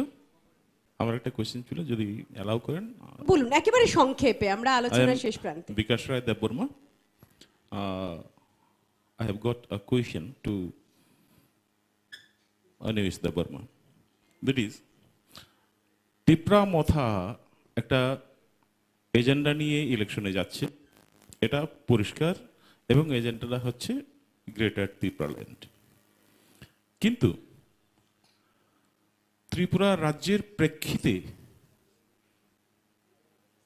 বা প্রেক্ষিতটা পেছনে রেখে, মাথায় রেখে যদি ইলেকশনে যান, তাহলে গ্রেটার ত্রিপুরাল্যান্ড ছাড়াও ত্রিপুরাবাসী হিসাবে আমাদের আরও কিছু অনেকগুলো সমস্যা রয়ে গেছে। তো সব সমস্যাগুলোকে যদি আমরা এক জায়গায় আনি, that is the economic agenda হিসেবে তিপ্রামথার কাছে কি আছে other than Tripuraland? Thank you. Thank you sir. আমি বারবার এটাই বলতে চেষ্টা করেছি, Tipra Motha is not fighting assembly election solely on the demand of Greater Tipraland. Tripura রাজ্যে প্রায় 40 লক্ষের কাছাকাছি সর্বংশের মানুষের কথা মাথায় রেখেই আমরা বিধানসভা নির্বাচনে লড়াই করব। এখানে শিক্ষা ব্যবস্থার উন্নয়নে, স্বাস্থ্য পরিষেবার উন্নয়নে, সড়ক ব্যবস্থার উন্নয়নে, কর্মসংস্কৃতির উন্নয়নে, যাদের বর্তমান সরকার কথা দিয়েছিল যে সমস্ত কন্ট্রাকচুয়াল ওয়ার্কারদের পার্মানেন্ট করা হবে, ফিক্সড বলে কোনো শব্দ থাকবে না। রাজ্যের এক মাননীয় মন্ত্রী উনি অনেকবার বলেছেন, তো এইগুলো ওনারা করতে পারেননি। এই সমস্ত কাজ, যে আশাটাকে নিয়ে মানুষ সরকার পরিবর্তন করেছে, সমস্ত অংশের কথা মাথায় রেখেই আমাদের নির্বাচনী ইস্তেহার তৈরি হবে, প্রতিশ্রুতি দেওয়া হবে মানুষের কাছে, এবং তার যথাযথ রূপায়ণে আমাদের কি ভূমিকা হবে এই কথাগুলো বলেই আমরা বিধানসভা নির্বাচনে যাব। Not only greater Tripuraland, greater Tripuraland is our core demand, এটা পলিটিক্যাল ডিমান্ড। এই ডিমান্ডটা রাজ্যের মানুষ দিতে পারবে না, এই ডিমান্ডটা থাকবে ভারতবর্ষের কেন্দ্রীয় সরকারের কাছে। We will place this demand, but মানুষের কাছে এই নির্বাচনে সমস্ত অংশের মানুষের কথা মাথায় রেখেই আমরা যাব। Thank you. ধন্যবাদ অনিমেষ বাবু আমাদের এই মূল্যবান সময় দেওয়ার জন্য। আপনার কথা থেকে যেটা বেরিয়ে এলো যে তিপ্রাসা মানে তিপ্রা মথা গোটা ত্রিপুরা রাজ্যে প্রত্যেক জাতির জন্য লড়বে এবং গণতন্ত্র প্রতিষ্ঠায় সচেষ্ট থাকবে। আপনি আপনার কিছুক্ষণ আগের কথায় বাঙালিদের প্রতি একটা বড় সম্মান দিয়েছেন, যে 100 times better এটা বলেছেন, but we believe that you are also a very talented persons. So thank you so much. Thank you sir. আমাদের আলোচনা এই মুহূর্তে এই পর্যন্তই। তবে চতুর্থ ধাপ দেখতে আপনারা সঙ্গে থাকুন। আমাদের সঙ্গে থাকছেন কংগ্রেস বিধায়ক সুদীপ রায় বর্মন এবং সঙ্গে থাকছেন আমার সহকর্মী অচিন্ত ভুইয়া এবং শ্বেতা বণিক।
সম্প্রচার চতুর্থ ধাপ। এতক্ষণ আমরা 3টি ধাপ পেরিয়ে এসেছি। এই মুহূর্তে আমরা রয়েছে চতুর্থ ধাপে এবং এই চতুর্থ ধাপে আপনাদের সকলকে স্বাগত। আর কিছুদিন বাদেই রাজ্যে নির্বাচন। এই নির্বাচনে কে বসতে চলেছেন ক্ষমতার মসনদে। ইতিমধ্যেই প্রত্যেকটা রাজনৈতিক দল কিন্তু তাদের প্রচার প্রসার শুরু করে দিয়েছে। নির্বাচনী দামামা বাজার আগে থেকেই আমরা কিন্তু এই প্রচার প্রসারের যে চিত্রটা সেটা দেখে আসছি। ইতিমধ্যেই রাজনৈতিক রণাঙ্গনে চিত্র কিন্তু বদলেছে। এক একটা রাজনৈতিক সমীকরণ আমরা ইতিমধ্যেই দেখতে পাচ্ছি। আজকে আমাদের সঙ্গে এই মুহূর্তে রয়েছেন কংগ্রেসের বিধায়ক তথা রাজনৈতিক পোড় খাওয়া ব্যক্তিত্ব সুদীপ রায় বর্মন। আমরা মঞ্চে তাকে ডেকে নেব।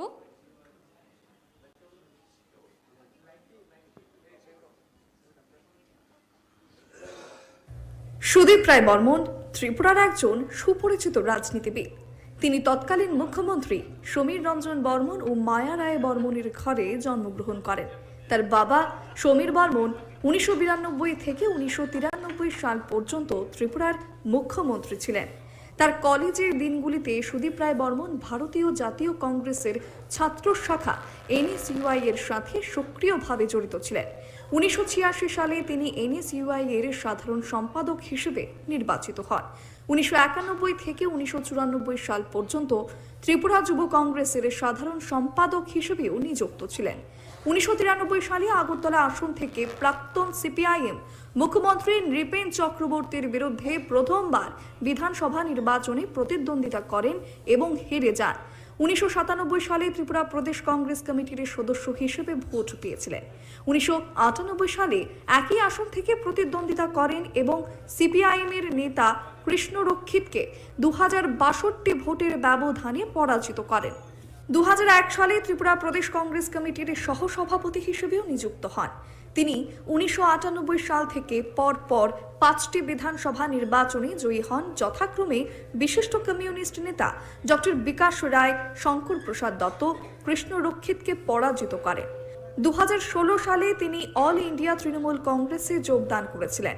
2016 সালে পশ্চিমবঙ্গ বিধানসভা নির্বাচনে ভারতীয় কমিউনিস্ট পার্টি অফ ইন্ডিয়ার সাথে মিত্রতাজনিত কারণে বিভিন্ন এবং অসঙ্গতির কারণে 7 আগস্ট 2017 সালে তিনি ত্রিপুরা বিধানসভার অন্যান্য 5 জন তৃণমূল কংগ্রেসের বিধায়কের সাথে হিমন্ত বিশ্ব শর্মা এবং ধর্মেন্দ্র প্রধানের উপস্থিতিতে 2017 সালের ভারতীয় রাষ্ট্রপতি নির্বাচনে পার্টি লাইনের বিরুদ্ধে ভোট দেওয়ার পরে বিজেপিতে যোগদান করেন। 2018 সালের মার্চে রাজ্যে বিজেপি IPFT জোট সরকার গঠিত হওয়ার পর সুদীপ রায় বর্মন বিপ্লব দেবের মন্ত্রিসভার সদস্য হয়। 2018 থেকে 2019 পর্যন্ত বিপ্লব কুমার দেবের মন্ত্রিসভায় স্বাস্থ্য ও পরিবার কল্যাণ দপ্তর, বিজ্ঞান প্রযুক্তি ও পরিবেশ দপ্তর, শিল্প ও বাণিজ্য দপ্তর, PWD দপ্তর সামলেছেন। 2019 সালের মে মাসে সুদীপ রায় বর্মনকে মন্ত্রিসভা থেকে অপসারিত করা হয়। 7 ফেব্রুয়ারি 2022-এ তিনি বিজেপি ত্যাগ করেন এবং তার বিধায়ক পদ থেকে পদত্যাগ করেন। 8 ফেব্রুয়ারি তিনি দিল্লিতে ভারতীয় জাতীয় কংগ্রেসে যোগ দেন। 23 জুন 2022 সালে তিনি উপনির্বাচনে 6 আগরতলা কেন্দ্র থেকে কংগ্রেস প্রার্থী হিসেবে মনোনীত হয়ে প্রতিদ্বন্দ্বিতা করেন এবং এই কেন্দ্রে তিনি পুনরায় জয় লাভ করে বিধায়ক হন। নমস্কার সবাইকে। কুরুক্ষেত্রের ত্রিপুরার বিধানসভা নির্বাচনের সবচেয়ে বড় এই সম্প্রচারে আপনাদের সবাইকে আরও একবার স্বাগত জানাচ্ছি। ত্রিপুরা রাজ্যের রাজনৈতিক পেরিফেরিতে সবচেয়ে বেশি আলোচিত একটা নাম সুদীপ রায় বর্মন। আমাদের এই প্রথম কনক্লেভে উনি আমাদের আমন্ত্রণে সাড়া দিয়েছেন এবং এসেছেন, তার জন্য অনেক ধন্যবাদ ওনাকে। স্বাগত আপনাকে। ধন্যবাদ আপনাদের। বিধানসভা নির্বাচন 2018 আমরা দেখেছি। 2023 নির্বাচনের দামামা অলরেডি বেজে গেছে। সেই জায়গায় দাঁড়িয়ে আজকের ডেটে, আজকের এই অবস্থানে সুদীপ রায় বর্মন একটা নাম এই কারণ 2018 ইলেকশনে যখন বিজেপি জয়েন করেন উনি, তখন ভারতীয় জনতা পার্টির জন্য প্রচারে ভারতীয় জনতা পার্টির হয়ে লড়েছেন। 2023 আসার আগেই ভারতীয় জনতা পার্টির বিধায়ক পদ থেকে পদত্যাগ করেছেন এবং কংগ্রেসের হয়ে লড়েছেন এবং সঙ্গে জিতেছেন। এই মুহূর্তে দাঁড়িয়ে আপনার কাছে সবচেয়ে প্রথম কোশ্চেনটা হচ্ছে, বিজেপি দলটা কেন ছাড়লেন? মাঝখানে কেন বিজেপি দল থেকে আপনার পদত্যাগ? প্রথম কোশ্চেন। দেখুন, দীর্ঘদিন রাজনীতির সাথে জড়িত রয়েছি। 2018-র পূর্বে মানুষ একটানা 25 বছরের রাজত্বের থেকে মানুষ মুক্তি চাইছিলেন।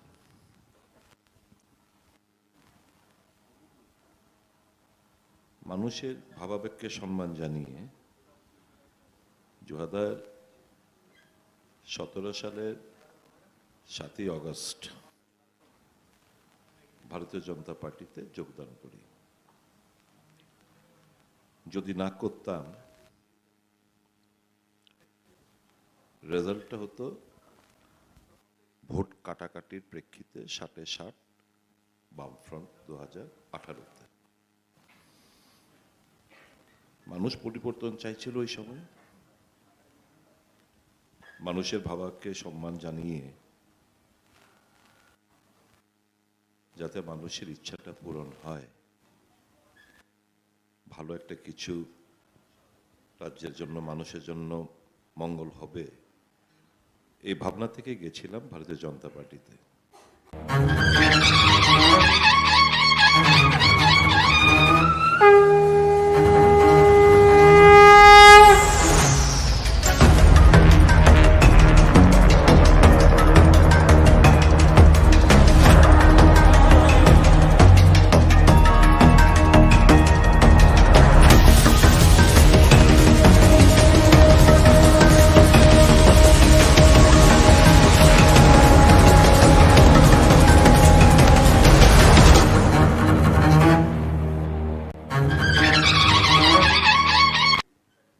আমি জানতাম এগুলো মানুষের স্বার্থ পরিপন্থী, মানে এন্টি পিপল।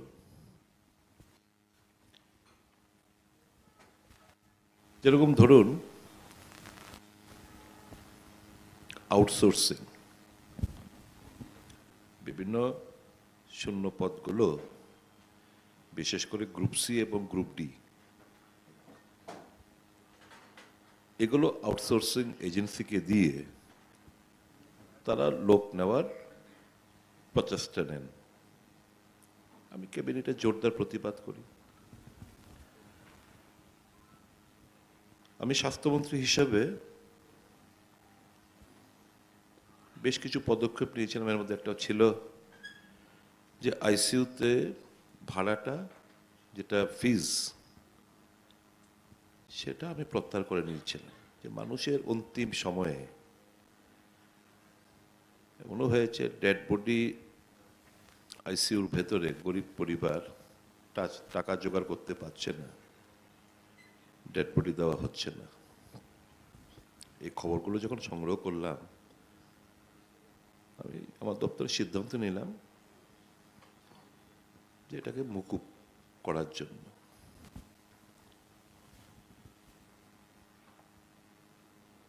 এ নিয়েও মতবিরোধ তৈরি হয় পরবর্তী সময়। যাই হোক, আমাকে ড্রপ করে পরবর্তী সময় আবার ফিজ ধার্য করা হয়। এমন অনেকগুলো ঘটনা আছে, বিস্তারিত নাই বললাম, যার থেকে আমার মনোমালিন্য তৈরি হয় এবং যার প্রেক্ষিতে যখন একটা কিছু করার একটা মানসিকতা নিয়ে রাজ্যের মানুষের স্বার্থ সংশ্লিষ্ট ব্যাপার নিয়ে যখন গুটি গুটি পা এগিয়ে যাচ্ছিলাম, all of a sudden I was dropped. ড্রপের কারণ আজ আমি জানলাম না, শুধু এটুকু বলা হলো পরবর্তী সময় যেটা আমি জানলাম, কারণ ভিডিও প্লে করেছিল, যে আমি যখন ভোট প্রদান করি 2019-এর লোকসভা নির্বাচনে,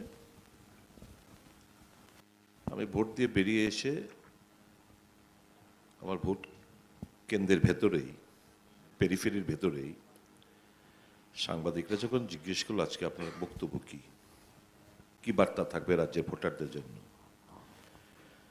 আমি বললাম সারা রাজ্যের মানুষ যেন এগিয়ে আসেন, ভোট প্রদান করেন, বাড়িতে যেন কেউ বসে না থাকেন, যাকে খুশি তাকে ভোট দিন, কিন্তু দয়া করে ভোট দানে এগিয়ে আসেন। আমাদের রাজ্যে একটা রেকর্ড রয়েছে, আমরা চাইছিলাম সেই রেকর্ডটা ভাঙতে। কেন আমি বললাম যাকে খুশি তাকে ভোট দিন? আমি ভোট কেন্দ্রের মধ্যে কি আমি প্রচার করতে পারি যে অমুক প্রার্থীকে কিংবা কোনো দলের এই দলের প্রার্থীকে ভোট দিতে কি আবেদন করতে পারি ভোটের দিন? নিশ্চয়ই পারি না। তো যাই হোক, আমার যতটুকু মনে হয়েছে এটা বোধহয় ভালোভাবে ঠেকেনি দিদেন চিফ মিনিস্টার এবং তার সাঙ্গপাঙ্গদের। তো দে এক্সড মি ডাউন। সুদীপবাবু, আমি এখানে আপনাকে একটু পজ করব। আপনি যেই মঞ্চে বসে আছেন, আপনার মঞ্চের অপোজিট সাইডে যারা বসে আছেন তারা সবাই ভোটার হিসেবে এখানে এসছেন এবং এরা সবাই সমাজের বিভিন্ন ফিটার্নিটিকে বিলং করে। আমরা যারা আপনার সঙ্গে এই মঞ্চে বসে আছি, আমাদের জন্য কাজটা হচ্ছে যে মানুষের মুখের কথাগুলো, মানুষের চিন্তাধারাগুলো আপনার সামনে তুলে ধরা। সেখানে আমাদের সঙ্গে আমাদের ব্যক্তিগত কিছু প্রশ্ন থাকতেও পারে, সাংবাদিক হিসেবে যেগুলো আমরা জানতে পারি জনগণের কাছ থেকে, সেই হিসেবে আমাদের কাছে একটা ইনপুট আছে যে আপনাকে যখন অপসারণ করা হয়, বিজেপির তখন আপনার প্রতি বক্তব্য ছিল যে আপনি সেই নির্বাচনে চেয়েছিলেন যে দুটো আসন, ত্রিপুরা রাজ্যের দুটো লোকসভা আসনই কংগ্রেস জিতুক এবং বিজেপি হারুক, এবং সেই হিসেবে আপনি কংগ্রেস হয়ে প্রচার করেছিলেন ভেতর ভেতর। এবং সেখানে আরো বলা হয়েছে যে আপনি ফোন করে ইনস্টিগেট করেছেন যেন ভোটটা কংগ্রেসকে দেওয়া হয়। সেই বিষয়ে কি বলবেন? আমার ফোনে তো আড়ি পাতা ছিল, আমি মন্ত্রী থাকাকালীনও আড়ি পাতা ছিল, আমাকে ড্রপ করার পরেও আড়ি পাতা ছিল, এখনো আছে, আমি জানি। একটা রেকর্ডিং বের করে দেখাতে বলুন। আর am I that popular? Then you admit that I am very popular, যে তলে তলে আমি কংগ্রেসকে 26-27% ভোট পার্লামেন্টে, ইনক্লুডিং দ্য চিফ মিনিস্টারের কেন্দ্র মন্ত্রী। ইউনিভার্সাল ট্রেন্ডটা দেখুন, সিমলা থেকে শুরু করে কাঞ্চনপুর অব্দি, এক সিমলা 60 কাঞ্চনপুর, ওখানে কংগ্রেসের প্রার্থীরা একটা ট্রেন্ড, মানে 10,000, 11,000, 9,000 করে ভোট পেয়ে গেছিল। তো ট্রেন্ড তো কোথাও ডিস্টার্ব হয়নি।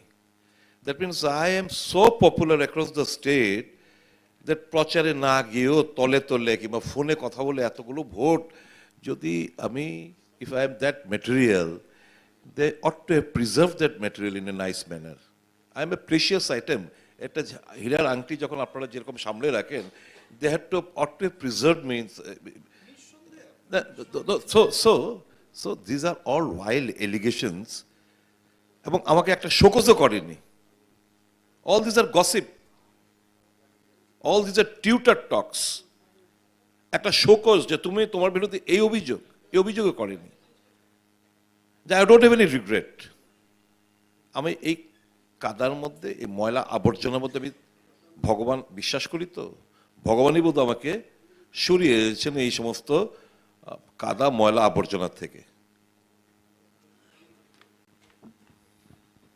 যে বিষয়টা আমি আপনাকে প্রথম প্রশ্ন করতে চাই সুদীপ বাবু, যে আমরা দেখেছি আপনি ছাত্র জীবন থেকেই কংগ্রেসের সঙ্গে যুক্ত, তারপর দীর্ঘ বছর আপনি কংগ্রেসের একজন বিধায়ক হয়েই নির্বাচনে প্রতিদ্বন্দ্বিতা করেছেন এবং জয়ী হয়েছেন, এবং তারপর আমরা দেখলাম আপনি কংগ্রেস ছেড়ে তৃণমূল কংগ্রেসে গেলেন এবং তারপর বিজেপি দল, এবং তারপর আবার ঘুরে সেই কংগ্রেস দল। তাহলে কি আমরা বলতে পারি যে আপনার অস্তিত্ব টিকিয়ে রাখতে কংগ্রেসই একমাত্র দল যে আপনার যে নির্বাচনী বা রাজনৈতিক যে ব্যক্তিত্ব সেটা একমাত্র কংগ্রেসই করতে পারে? কি বলবেন? হু এম আই আমার অস্তিত্ব টিকিয়ে রাখার জন্য না, এই রাজ্যের মানুষের অস্তিত্ব, গণতন্ত্রের অস্তিত্ব, আপনার অধিকারের অস্তিত্ব, এটা একমাত্র কংগ্রেসই বজায় রাখতে পারে। All that glitters is not gold. All Tripuraites, most of the Tripuraites like you, me and others, we thought, honestly speaking, before 2018, the way they were delivering, the way they were making wild promises, we too got carried away. ঠিক আছে, যদি ভালো কিছু রাজ্যের জন্য হয়, why don't you welcome? 25 বছর তো দেখলাম, let's opt for a change. That's what we thought, and we plunged. কিন্তু বুঝে গেছি। সতীবাবু, 25 বছরের এই আপনার এই ফাইটে যখন আপনি বিরোধী আসনে বসতেন, তখন আপনার একটা কল থাকতো, আপনি সবাইকে বলতেন অবাম ভোট আমার চাই, সব অবাম ভোট কংগ্রেসে আসুক। আপনি দীর্ঘদিন কংগ্রেসের হয়ে লড়াই করেছেন, মাঠে নেমেছেন, আন্দোলন করেছেন, তারপর কংগ্রেসের আইডিওলজি আপনার ভালো লাগলো না, তখন আপনি বেছে নিলেন Trinamool Congress. I don't put your words in my mouth. কংগ্রেসের আইডিওলজি ভালো লাগেনি, that might be your words. I said Congress দিয়ে সিপিএম কে উৎখাত করতে পারিনি। BJP has provided a platform. We want a change, people want a change. Why not explore the possibility? Instead of fighting under the banner of Trinamool, cutting votes as it happened in Borjala by-election, as it happened in Pratapgarh by-election, or Khumpui by-election, or Amarpur by-election, where যেখানে শাসক দল, they swept the polls, and we fought for the second and third position. Let's stop this nonsense play. Let's get on the act. দেখি একবার 25 বছর একঘেয়েমি এটাকে change করা যায় কিনা। Ideologically, when I was in বিজেপির মঞ্চে গিয়ে উদয়পুর প্রধানমন্ত্রী যখন আসেননি, আমি যখন আসসালামু আলাইকুম কলমকা, তখন আমাকে বলল बीजेपी के मन से ये सलाम अलैकुम नहीं बोलना चाहिए। But I didn't change my ideology. When I was in BJP, I was a secular person. Never will you find me uttering all nonsense slogans, inciting and exploring the emotions and sentiments of the majority of the populations. No. I studied in a convent school. I believe in Christianity. I believe in Muslim. I believe in Jainism. I am proud of my religion, Hinduism. So that's a secular view which I have been nurtured throughout my life, and I continue with that. So don't put your words in my mouth and satisfy your bosses, or you. No. I'm not putting my words. Yeah. This is my question, not my question. This is the question of the people of Tripura. Let them ask the question. They will ask you. Let them ask. Don't worry, so sir. Don't put your words in my mouth. Don't worry. They will not ask. They will ask you questions. My next question is. Yeah. So your fight with whom? You are fighting with whom? Your first fight was with CPIM. Then everybody knows where I am, with whom I fought, and with I'm all ready to fight out in this ensuing elections. People want a change right at this point of time. People are fed up with this government. There's one-man show, dictatorship. There is no democracy that is prevailing in the state. Only one-man show is going on in the entire country. Over here also, looting the government exchequer.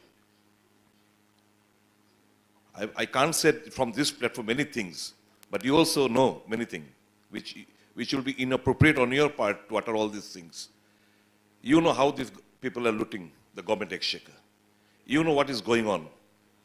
In the name of good governance or har ghar shushashan. People are fed up. Murderous regime. কতগুলো খুন হয়েছে, election declare সেদিনকে খুন, প্রতিদিন বাড়িঘর আগুন দিয়ে পুড়ছে, জ্বালাচ্ছে, বাড়িঘর ভাঙছে, ইকোনমির উপরে প্রভাব পড়ছে।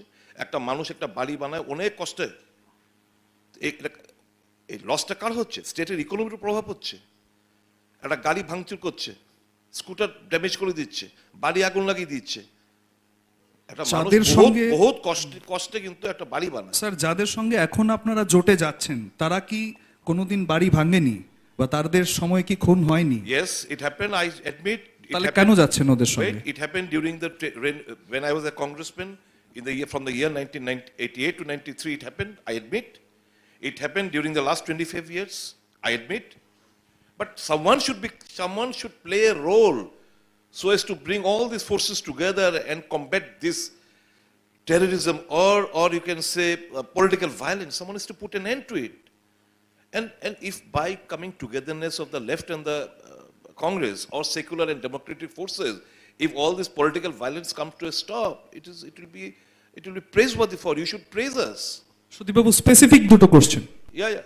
ফার্স্ট কোশ্চেন, যদি আপনাকে তখন মন্ত্রিসভা থেকে ড্রপ করা না হতো তাহলে কি আপনি বিজেপি ছাড়তেন? প্রথম কোশ্চেন। সেকেন্ড কোশ্চেন, এই জোটের আগে কি আপনি আপনার চিরশত্রু বলতে পারি আমি 25 বছর যাদের বিরুদ্ধে ফাইট করেছেন তাদের সঙ্গে আপনার কোনো মৌ স্বাক্ষরিত হয়েছে যে সিপিআইএম? আমি বলছি, আমার লেট মি ফিনিশ। ওদের সঙ্গে কি আপনাদের কোনো মৌ স্বাক্ষরিত হয়েছে যে এরপর থেকে আপনার সঙ্গী হওয়ার পর থেকে, আপনার জোট সঙ্গী হওয়ার পর থেকে সিপিআইএম অস্ত্র ছেড়ে দিল? সিপিআইএম কিংবা বিজেপি অস্ত্র নেয় না, কংগ্রেস অস্ত্র নেয় না, বিজেপি অস্ত্র নেয় না, নেয় criminals anti social elements for their interest. আমার প্রশ্নগুলো, আপনি তো একজন সাংবাদিক, প্রশ্নগুলো এরকম ভাবে করা যাচ্ছে as if you are one of the would be the affected person if there is change in the government. প্রশ্নগুলো আমি বলছি, আপনি আমাকে as if you are one of the beneficiary of this government. Let me finish. Please give me a chance. You have put a question. I want to reply. You are putting আপনি এমন ভাবে কোশ্চেনগুলো করছেন না, মানে আপনি সত্যিকারে affected হয়ে যাচ্ছেন। মানে আমার গভর্নমেন্টটা চলে গেলে আমার ব্যবসা বাণিজ্য বন্ধ, আপনি তো বেনিফিশিয়ারি নন নিশ্চয়ই, আপনি তো সাংবাদিকতা করছেন। Please bear me out. You have put this question, I want to ask you something. Now the question that you have put, ifs and buts, had I not been, I would not have allowed many decisions that took place after my exit from the ministry. I would have protested. আমি ফ্লোরে দাঁড়িয়ে কিন্তু when I was a BJP MLA, I am not, যদি এখানে কোনো বামপন্থী বন্ধু থেকে I might be excused. Please don't take it otherwise. But remaining in the BJP, I played openly a role of the opposition which the other 16 MLAs ought to have played. Because for me the objective was for the people. My voice always was for the people, it is for the people, and it will be in the future also for the people of my state. Politics is not my bread and butter. My classmate, my yearmate, my batchmate, they happen to be the chief engineer of the state government. Many of them are there in the hierarchy. My 1-year junior, he happens to be the IAS. My classmate happens to be one of the IAS. We are 11th generation in advocacy profession. So this is not my bread and butter. It's a loss item for me, honestly speaking, if you're talking of an individual. But yes, I'm in politics for a cause, to do something for which the people will appreciate me even if I'm not there in this world. Why I can speak, I was there for 14 months. 14 months se বহুত কিছু করে ফেলতে সক্ষম। I don't bother the ED, CBI, income tax or anything, because whatever I did for the people. I did not do any hanky-panky. I did not accept even 1 rupee bribe or 1 rupee commission, for which all the BJP guys, they are fed up of this government, they want to exit, but they are very much afraid कहीं वो ED ना लग जाए, CBI ना लग जाए, income tax ना लग जाए। हम लोग सही रास्ते पे, on the path of truth, we played a role, and that is why we don't mince any words to attack this present government. So we do politics, we are in this profession, or in politics for the common people to serve them properly. That's it, nothing more than that. Now, ifs and buts, had you been a minister, where you resigned, I was a member of Legislative Assembly of the party in power. Everybody enjoying power. Did I do a wrong when a doctor was attacked in in hospital. He was just thrashed like anything, mercilessly beaten up. I couldn't provide, being a minister, I couldn't provide security to my doctors. I wrote a letter to the Director General of Police. Here, मेरा security withdraw कर ले जाओ. I don't want any escort. आगे पीछे मेरे को कोई गाड़ी नहीं चाहिए. I don't want anybody show off. It didn't go well with this government. मैं तो नौटंकी नहीं किया. मैं एक मैसेज डालना चाहता था कि भाई डॉक्टर अपने काम पे ध्यान दो, चाहे कोई भी प्रॉब्लम आ जाए. मैं मंत्री हूं, मैं आपके साथ जुड़े हुए हूं, आपके साथ खड़े हुए हूं. That's the message I wanted to share. I didn't want to show off. Had that been my intention, had I compromised in even an inch, sacrificing the interests of the common people, I would have been well placed right now. I would have been well placed. So that was not my outlook. My outlook was something else. Next question, please, if you have any. হ্যাঁ নিশ্চয়ই আমরা পরের প্রশ্নে যাব আপনার কাছে যে আমরা দেখেছি আপনার দীর্ঘদিনের যে বিধানসভা কেন্দ্র 6 আগরতলা সেখানে আপনি দীর্ঘদিন ধরে বিজয়ী হয়েছেন এমনকি আমরা যদি উপনির্বাচনের কথা বলি সেখানে আপনি বিজেপি থেকে যখন কংগ্রেস এলেন তখন আপনি জয়ী হলেন তাহলে আমরা কি ধরে নেব যে জনগণ কি চায় দল সর্বোপরি না ব্যক্তি সর্বোপরি মানুষ সর্বোপরি না ব্যক্তি না দল মানুষের শেষ কথা বলে মানুষকে যারা প্রাধান্য দেয় আপনারা তো সবাই জীবনের মায়া আছে যখন কোভিডের আত্মপ্রকাশ ঘটলো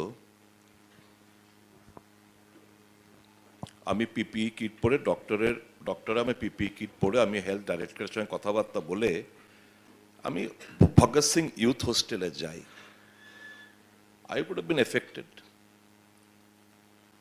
আমি গিয়ে ওদের সঙ্গে কথাবার্তা বলি বিনিময় কি পেলাম মামলা হয়েছে এখানে আমার এক ছোট ভাই আমি তাকে স্নেহ করি যদিও ও এক বর্তমানে বিভিন্ন কারণেই হোক চাপেই হোক যোগাযোগটা আগের মতো নেই এই ছেলেটাকে নিয়ে আমি রাত্রিবেলা যখন ডাক্তারের কল পেলাম ডিস্ট্রেস কল ছটফট করছে আইসিইউতে অনেকগুলো পেশেন্ট মারা যাবে রাতুলকে পাচ্ছি না ওকে নিয়ে আসুন he being a biomedical engineer is a very good chap you ask him I called him up he came immediately we both rushed to the hospital thank God with his wonderful skills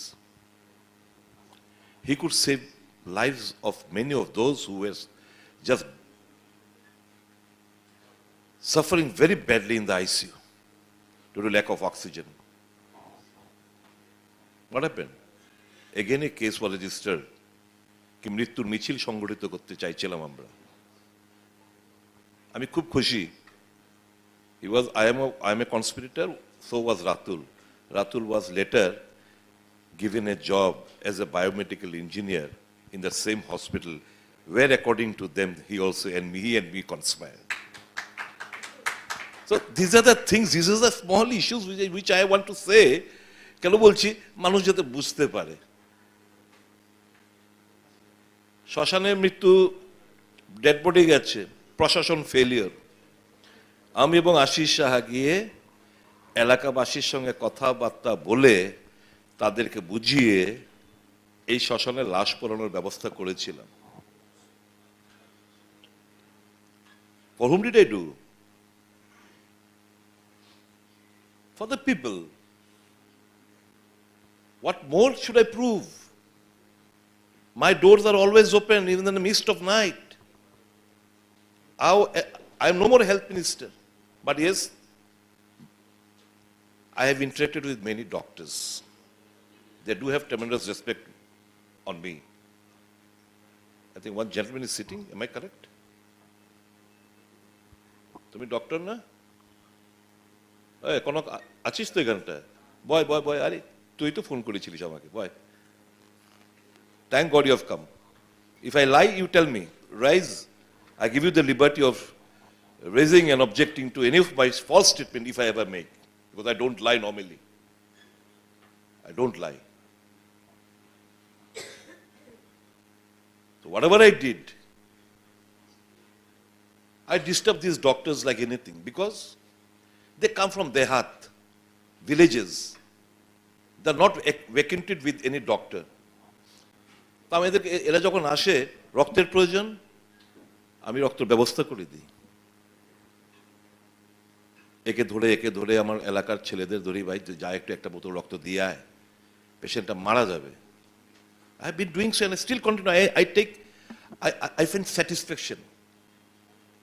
আমার প্রচন্ড তৃপ্তি লাভ হয় এই মানুষকে serve করা।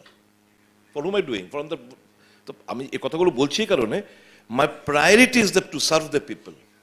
My priority is not to serve the party or any individual. Forget about it.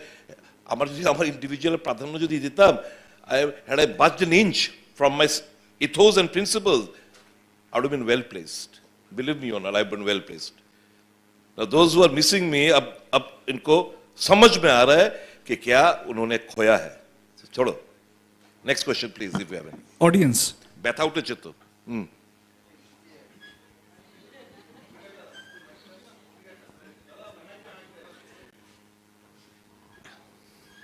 Audience এত তাড়াতাড়ি পৌঁছে গেলাম। আপনি বলছিলেন অডিয়েন্স থেকে শুনবেন, তাই তারপর আবার আসছি। না না না না, অডিয়েন্স তো পরে। আমি দেখলাম অনিমেষের লাস্ট পোরশনে audience. If you have finished then I can go with the audience. Fine, আপনি sitting see sir, sitting here, if you expect me to be your friend, this is not possible for me. See, I praise you, yeah. No. Listen to me, sir. Listen to me.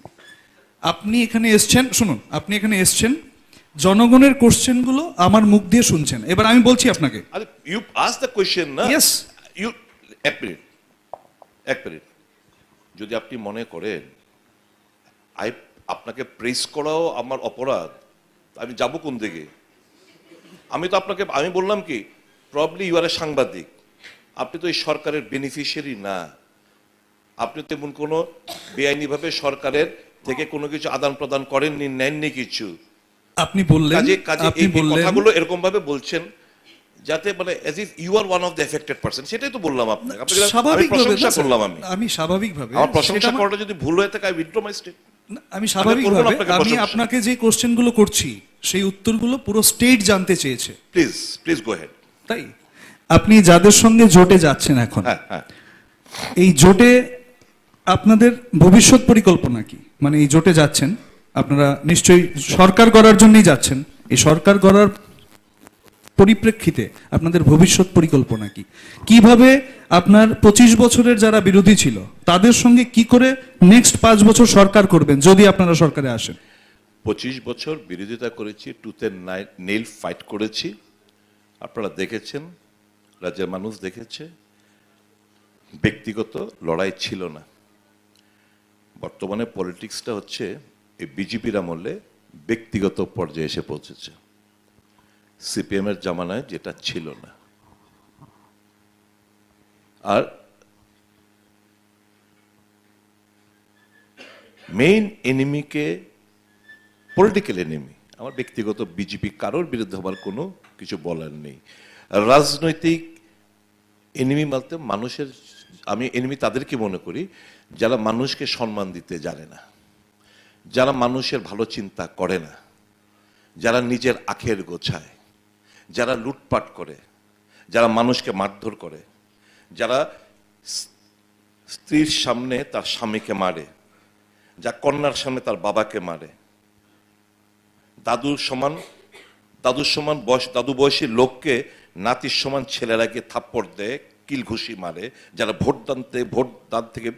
Vote দিতে গিয়ে চাকু মেরে দেয়, মানুষকে vote দিতে দেয় না, আমি তাদেরকে মনে করি মানুষের শত্রু। এবং কাজেই যারা মানুষের শত্রু এরা হচ্ছে আমার রাজনৈতিক শত্রু। রাজনৈতিক শত্রু কোনটা লেস হার্ম, কোনটা মোর হার্ম, বিষ ছড়িয়েছে এই রাজ্যে, বিষ ছড়িয়েছে কখনো ধর্মের নামে, সাংঘাতিক হিন্দু বিশ্বাসী। আমি পৈতাধারী, আমি রাম ঠাকুরের দীক্ষিত, আমি আজকেও একটা শুভ কাজ আরম্ভ হবে,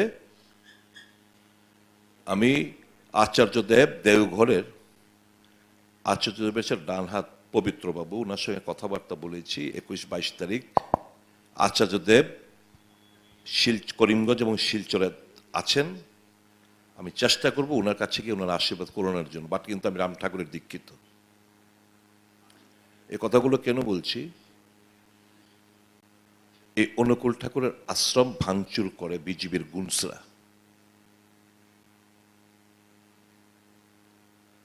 এরা আগুন লাগিয়ে জামজুরি সংখ্যালঘু সম্প্রদায়ের দোকানে আগুন লাগায় জয় শ্রীরাম, জয় শ্রীরাম, জয় শ্রীরাম। হিন্দু ধর্মেও আমি বিশ্বাসী, আমার লজ্জা হয় এরা হিন্দু ধর্মের নামে তারা ব্যাপারী,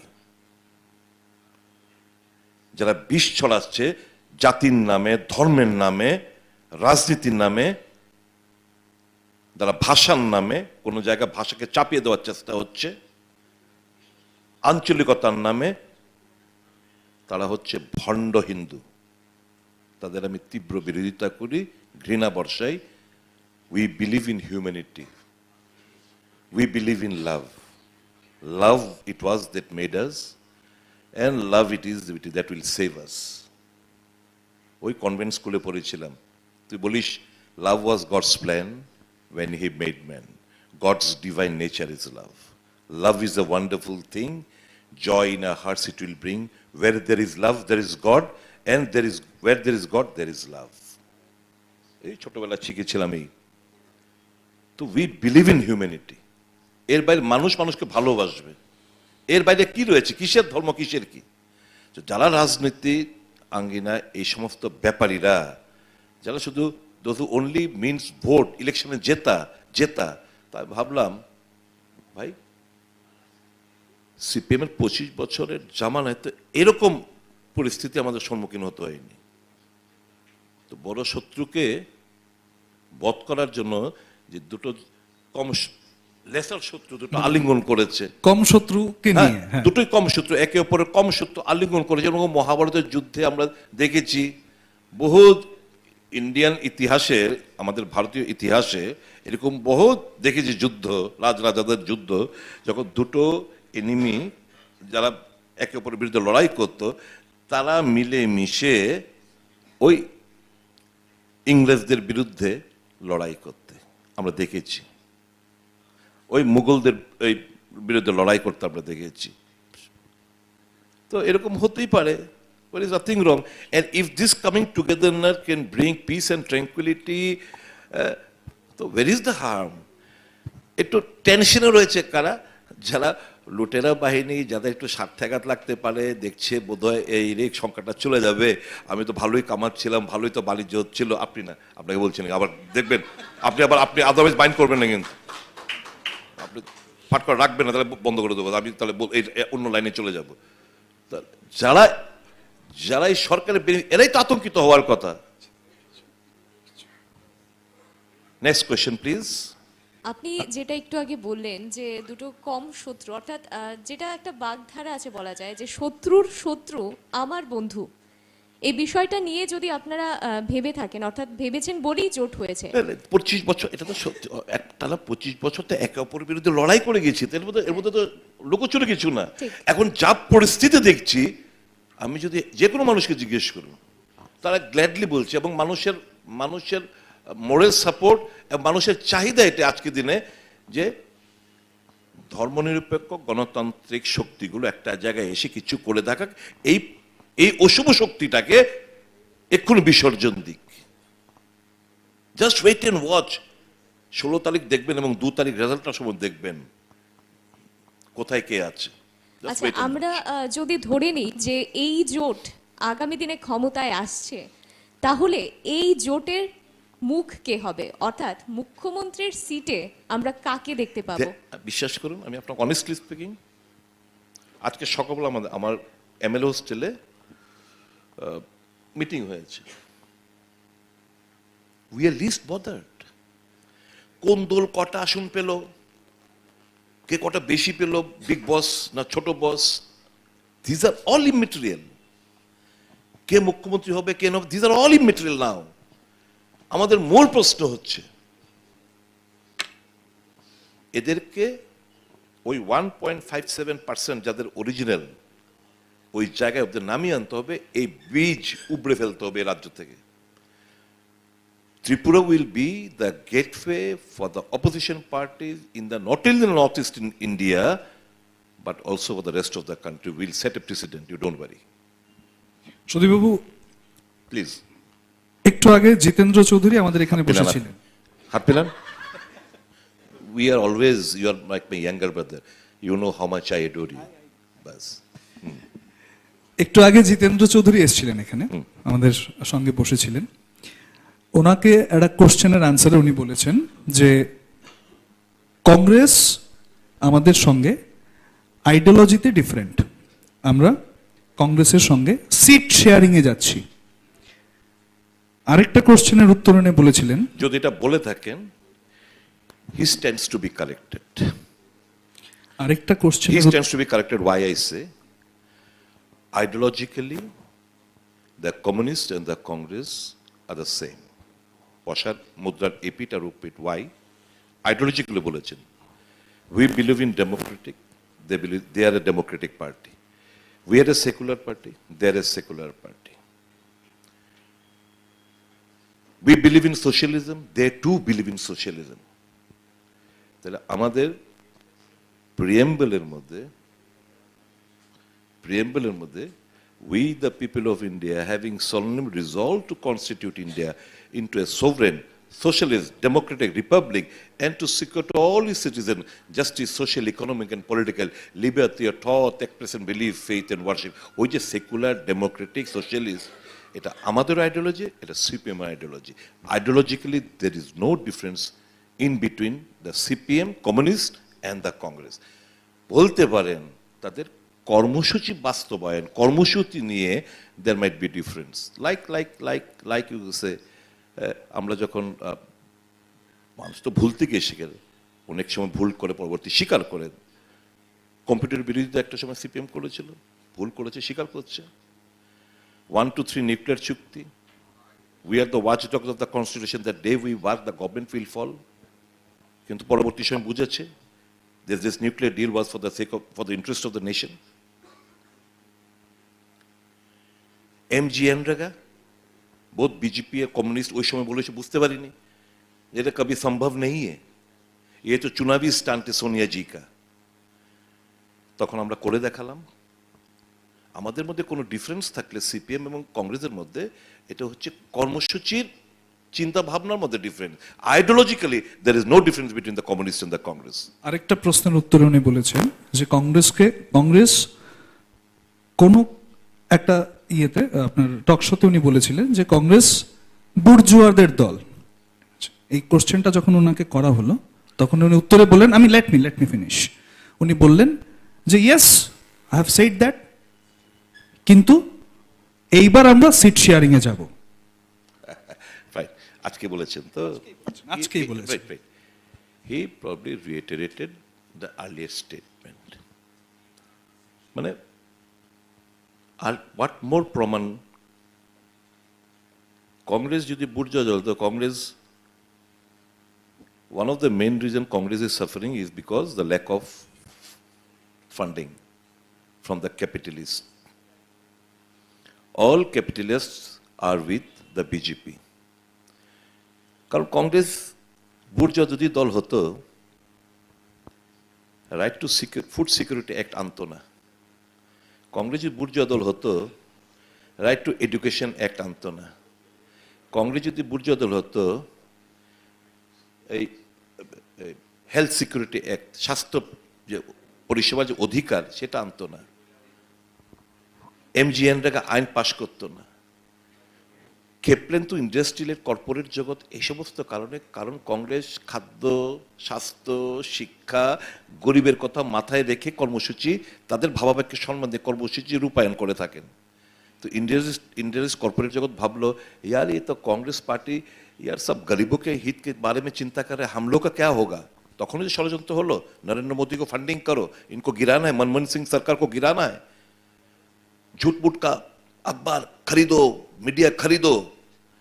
कि छिलो तखन 2014 आगे 2G spectrum, 3G spectrum, 4G spectrum, कोयला থেকে आसमान से कोयला, कोयला থেকে आसमान, सब सब খেয়ে নিচ্ছে कांग्रेस। यार मैं 8.5 पौने 9 साल हो गया। 9 साल में बताओ कहाँ 2G स्पेक्ट्रम, कहाँ 4G spectrum, everybody is getting a clean chit, कहाँ कोयला का घोटाला, everybody is getting a clean chit. These are because of the Godi media which we have now named. All these media were compelled to publish all such news items to confuse the poorer section of the. हम काला धन लाएंगे, कहा काला धन में Swiss bank का अभी तो बढ़ गया संख्या, कहा 15 लाख करके बैंक में घुसाने का बात कर रहे थे, कहा गया पैसा. तो all these were or fraudulent means to come to grab power, sir से बाल से नाक तक जिसका झूठी झूठ है. एक चीज है, भगवान के द्वार में नहीं मिलता है तो थोड़ा देर से. Rahul Gandhi, I tell you, now the people of India realising he is leading a simple life, a path of truth. সত্যের পথে রাহুল গান্ধী হাঁটছে. চুনাव आता है जाता है, পাওয়ার ক্ষণিকের আমাদের কাছে প্রাধান্য হচ্ছে দেশকে জুড়ে রাখনা. ভারত জোড় আন্দোলন করছেন, রাম মন্দিরের ট্রাস্টের যে পুরোহিত, মুখ্য পুরোহিত সমর্থন যোগাচ্ছেন. all big shots, all social activists are coming and participating. Why? Because they prefer ये कुछ बंदा कुछ कर रहे देश के लिए. और दूसरा बंदा तो जिसका छोड़ो यार, ये सब व्यक्तिगत आक्रमण विश्वासी ना, किंतु जिसने बोला मैं ट्रेन में चाय बेचा करता था, उस प्लेटफॉर्म का नाम, वो प्लेटफॉर्म उस वक्त नहीं था, बाद में बना. बोलता है कि नाला से वो गैस पाइप से लेकर मैं चाय बनाता था. झूठ मूठ का, जिसका सर्टिफिकेट का, डिग्री का झूठ मूठ का वो सर्टिफिकेट मांगता है, दावा करता है, तो इसके बारे में क्या चर्चा करूं. तो now you can differentiate, the people are now differentiating. The social media is so strong, you don't rely on electronic channel or Godi media, because people come to know many things from the social media. तो वो चीज भी तो लाने में किसका महत्व है, किसका हाथ है? जिसका विरोध किया था सब पार्टी मिलकर, वो तो कांग्रेस ही था. কিছুক্ষণ আগে এই মঞ্চেই তৃণমূল কংগ্রেসের পীযূষ বিশ্বাস তিনি বলে গেছেন যে তিনি কংগ্রেস দলটা ছেড়েছেন কংগ্রেসে গোষ্ঠী কোন্দল আছে বলেই. সেই বিষয়টা নিয়ে আপনি কি বলবেন?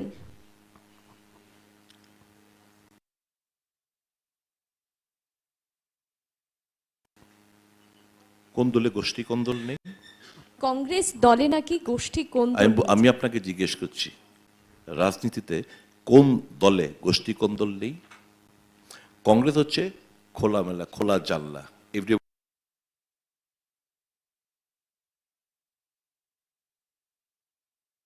will know everybody's thing. Everybody will know everybody's thing. খোলা জানলা. মজার কি জানেন তো, আমরাই কেউ যদি বাজে কাজ করে, we are the first ones to leak it to the newspaper, ताकि सब आइडेंटिफाई कर सके कौन खराब है कौन अच्छा है. আর ইনস্টিটিউশন মানে যারা একদম পুরোটা একদম সাজিয়ে গুছিয়ে করে, तुम भी खाओ मैं भी खाओ, सब चौकीदार बन चुके थे उस वक्त. They are so called chowkidars of India who are looting. चौकीदार, ढोंगी चौकीदार सब लूट रहे देश का. बोलता है कि 70 साल में कांग्रेस ने क्या किया. नालायक, कांग्रेस ने जो किया अभी तुम बेच रहे हो. You are selling off whatever was made assets of the Congress party in the last 70 years. এখন কংগ্রেস গোষ্ঠীঙ্গল পীযূষ বাবু ছেড়েছেন, গোষ্ঠীঙ্গল হতে পারে. কেউ যদি পদ থেকে সরিয়ে দিলে তা গোসা হয়ে যায়, তাহলে ফাইন. গোষ্ঠীঙ্গলে বর্তমান যারা শাসক গোষ্ঠী কটা গ্রুপ আছে হিসাব আছে, কাকে কাকে মাংস খায়. ওয়েট এন্ড ওয়াচ প্রচুর, প্রত্যেকটি দলেই রয়েছে. তো কি আছে এতে? কেউ যদি ভালো না লাগে চলে যাবে. উনি গেছেন তো, what is so wrong in it? গেছেন, ওখানে ভালো হবে, ওনাকে শুভেচ্ছা জানাই, ভালো হোক ওনার. সতীবাবু, আপনাদের নেক্সট ইলেকশনের 2023 ইলেকশনের আপনাদের জোটের নির্বাচনী ইস্তেহার কি হবে, মেইন পয়েন্টস কি হবে, এই জোটের মেইন পয়েন্টস কি হবে, যেটা নিয়ে আপনারা মাঠে নামছেন? ইশতেহার প্রকাশ করার আগে আমি যদি বলে ফেলি, it will B A breach of discipline parties policy. At least 3টে পয়েন্ট তো, বেসিক পয়েন্ট তো বলতেই পারেন যে এই জোটের বেসিক 3টে পয়েন্ট আপনার আগে যারা বক্তব্য রেখেছেন আপনার জোট সঙ্গী উনিও বলে গেছেন। আমাদের বেসিক পয়েন্ট হবে মূলত যেটার উপর আমরা কাছাকাছি এসছি, গণতন্ত্র পুনরুদ্ধার করা, ডেমোক্রেসিকে রিস্টোর করা, যেটা রাজ্যে শেষ হয়ে গেছে। সাংবিধানিক যে অধিকারগুলো, কে ফেসবুকে লাইক দিল, কে কমেন্ট করলো, কে শেয়ার করলো, তাদের বাড়িঘর আক্রমণ চালা, এর থেকে disgrace in the name of democracy আর কি হতে পারে? There is no democracy that is prevailing in Tripura.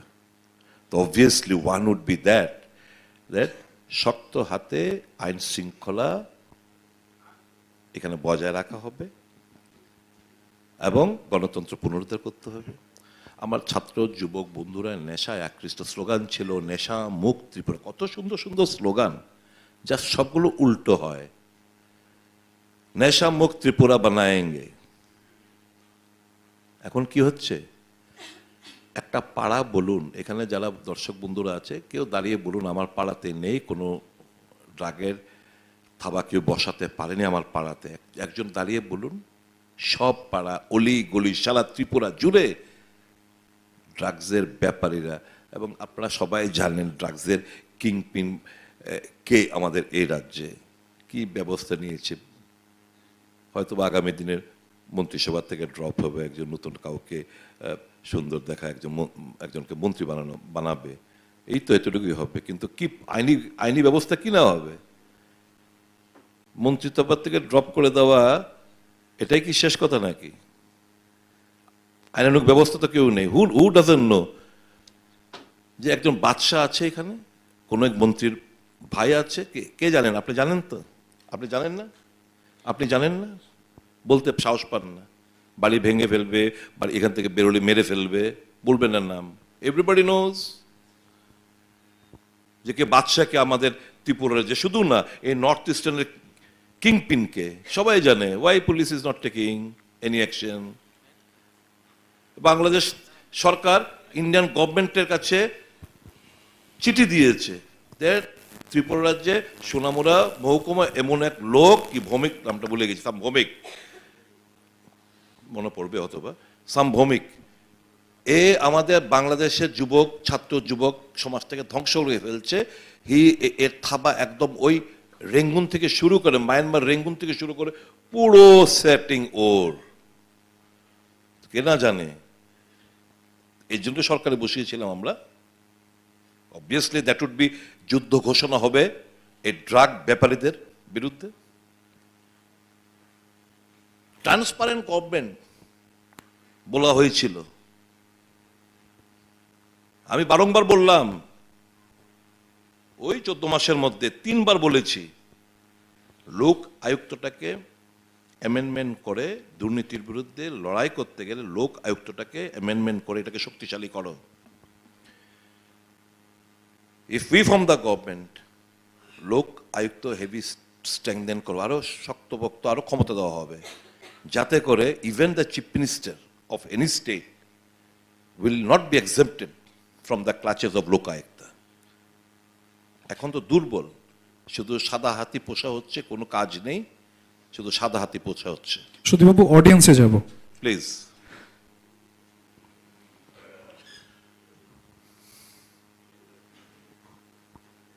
নমস্কার সুদীপবাবু, এতক্ষণ আপনার কথা শুনলাম।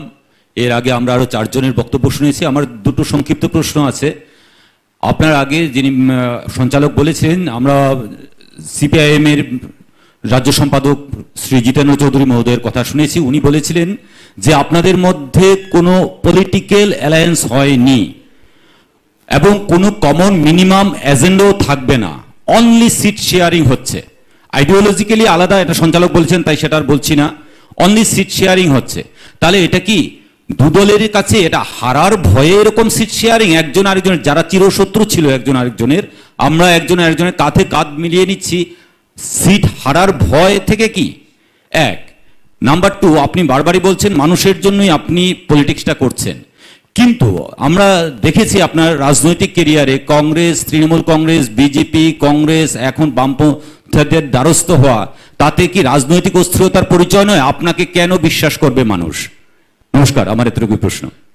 এটা মানুষকে জিজ্ঞেস করুন, মানুষ আমাকে এত ভালোবাসে কেন। আপনার প্রশ্নতে আমি একদম একেবারে পার্টার্ব না। আপনার প্রশ্নে আমি একেবারে পার্টার্ব না।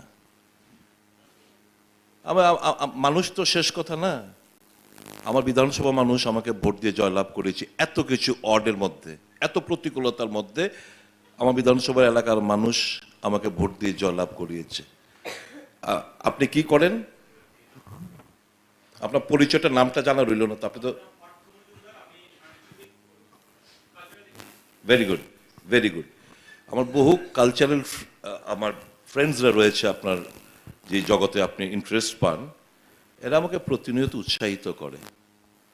আর আমি আশাতে একটা রাজনৈতিক দল যোগদান করার পর, একটা রাজনৈতিক দল হঠাৎ করে 1 বছরের কম পিরিয়ডে একটা ফ্যাক্টর হয়ে গেছে।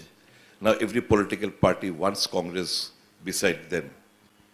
So it speaks volume that you have been tutored by someone to put this question, but people love me. আমি কি করব বলুন? এটা আপনার ঈর্ষা ছাড়া কিছু হতে পারে না। আপনি হয়তো জেলাস করতে পারেন, আমাকে তো ভালোবাসে না কেন, কিন্তু পাবলিক আমাকে লাভ করে, লাইক করে, because I always speak the truth and I always prefer to remain in the path of truth. I don't know why. It is probably my negative point. আমরা দর্শকদের কাছে যাব। নমস্কার সুদীপদা, আমার নাম স্বপ্নদীপ চক্রবর্তী। ওয়েলকাম। আপনার কাছে আমার আপনার দল নিয়ে একটা প্রশ্ন আছে। Please go head. কংগ্রেস আর সিপিএম আগামী নির্বাচনে জোটবদ্ধ হয়ে লড়াই করছে, সেটা সিট শেয়ারিংয়ের। যদিও এই মডেলটা বেঙ্গলে ফেল করেছে, আমরা দুবার দেখেছি। আশা রাখছি ত্রিপুরাতে এবার হয়তোবা বেস্ট রেজাল্ট করবে। তা আমার একটা প্রশ্ন, আপনার দলের আর কংগ্রেস সিপিএমের মধ্যে যে সিট শেয়ারিংয়ে, সেখানে কংগ্রেসের সিট কটা আর সিপিএমের সিট কটা? দ্যাট ইজ, আমি বললাম আপনি বোধহয় শুনেননি, that is immaterial, that is immaterial for us. না, আমরা এরকমভাবে আমরা আলোচনাটা চালাচ্ছি, চলছে, যেখানে যে দাঁড়ালে জেতা যাবে, বিজেপিকে হারানো যাবে, ওখানে সে প্রার্থী হবে। এখন কটা হবে না হবে এটা, এবার সিপিএমের যদি 40টা হয়ে যায় আশ্চর্য হবেন, আমাদের 40টা আশ্চর্য হবেন না। That is immaterial. আমরা এই গুণ আমরা গুনছি না, আমরা জাস্ট টোটাল পরিস্থিতি পর্যালোচনা করে সিট বাই সিট আমরা এগোচ্ছি এবং উইল কমপ্লিট ভেরি শর্টলি। আমার কোশ্চেনটা আরেকটু ছিল আর কি অ্যাকচুয়ালি। Please go head. বলছিলাম, যদি সিট শেয়ারিংয়ে দেখা যায় কংগ্রেস কম সিটে লড়াই করছে, তাহলে কি জনসাধারণের কাছে একটা বার্তা যাবে না যে Congress is not alone enough strong to defeat BJP? সেটাই আমার কোয়েশ্চেনটা ছিল। I admit, presently, as of today, Congress does not have the strength on its own to defeat the BJP. That is why we are, be it seat sharing or alliance, whatever name, nomenclature you give, that is no problem. That is why we have found out an enemy of the BJP, those who need us and though we need them. বুঝলেন? তাহলে main মূল শত্রুটাকে হারাতে গেলে কংগ্রেস বিজেপির শত্রু, CPM বিজেপির শত্রু। আরেকটাও আছে, এটা ইন ডিসগাইজ হয়তো বা হেল্প করবে। নো ডেমোক্রেটিক, যাদের ডেমোক্রেটিক মাইন্ড সেট আপ, যারা সেকুলারিজম বিশ্বাস করে, everybody would like to defeat the BJP. Obviously, since the platform is common, we'll be playing on that common platform. Whatever the seat share may be, quota may be, number may be, that is immaterial to all these political parties. Our intention is very clear. We want to get rid of this unruly, anti-democratic party which is in power in Tripura. Good evening, sir. আমার নাম Arif box. আমি actually আপনাকে একদম খোলাখুলি একটা question করতে চাইছি। আমার ডেট অফ বার্থ 1993, আর তারপর থেকে আমরা সারা জীবন মানে 25 বছর শুনতে পেরেছি যে জোট আমলের সেই কালো যোগ যেন আর ত্রিপুরাতে না আসে। আর তারপরেই আমরা সময় সময় এটাও শুনতে পেরেছি, আমার একটা কোশ্চেন, যে 10,323-এর যে মূল খলনায়ক এটা হচ্ছে সুদীপ রায় বর্মন। এটা সিপিএমের দ্বারা সময়ে সময়ে বিভিন্ন জায়গায় বলে এসছে। এখন আমার কোশ্চেন হলো, যারা আমরা জোট আমল দেখিনি, যেই ভোটাররা যাদের বয়স হয়তো এখন 30 অব্দি পৌঁছচ্ছে, আর যা বা 10,323-এর যে শিক্ষকরা আছে বা তাদের পরিবারের যারা আছে, তাদের জন্য আপনার কি বার্তা থাকবে? একটা minute, very good question you put. Please be seated gentleman. You have not seen the জোট আমল। রাজনীতিতে একটা ভাঙ্গার টেপ রেকর্ডার বাজানো হয়েছিল, যারা দেখেনি তারাও শুনেছি কলেজের সামনে জোট জমানার কথাবার্তা বলতে। এটা রাজনৈতিক স্বার্থে কথাবার্তাগুলো বলা হয়েছিল। পলিটিক্স ইউনো এটা ছয়, যেরকমটা হয়তোবা এই জায়গাটা হয়তো আপনার memory, you are a bit grown up that time. In 2012 I wrote a letter to the then Union Education Minister, MHRD, যে তোমরা দেশে একটা আইন পাস করেছ, এখানে আমরা দেখতে পাচ্ছি যে অ্যাডভার্টাইজমেন্ট ওই তখনকার বামফ্রন্ট সরকার করেছে। দেখতে পাচ্ছি যে এখানে আন্ডার গ্রাজুয়েট শিক্ষক হিসেবে 10th পাস করা, যারা 10th পাস করেছে তাদেরকে অ্যাডভার্টাইজমেন্টের মধ্যে বলেছে যে তোমরা অ্যাপ্লাই করো। কিন্তু এনসিটি গাইডলাইন বলেছেন the minimum education and qualification for undergraduate teachers should be class 12 pass. Please look into it. Where did I commit wrong? Undergraduate শিক্ষক যারা মাধ্যমিকের পাশ করা তাদেরকে সুযোগ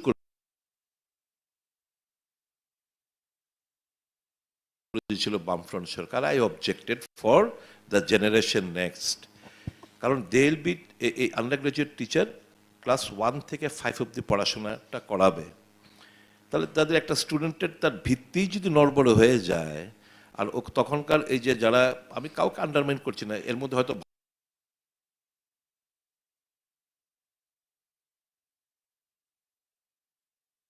ভালো স্টুডেন্ট ভালো নাম্বার পেয়েও থাকতে পারেন, কিন্তু ফ্যাক্ট হচ্ছে নৃপেন চক্রবর্তীর আমলে একবার একটা কমিশন বসিয়েছিল ত্রিপুরা বোর্ডে কত পার্সেন্ট পাস করেছে এটা জানার জন্য, যে তথ্য was very very disheartening. The same figure still lies.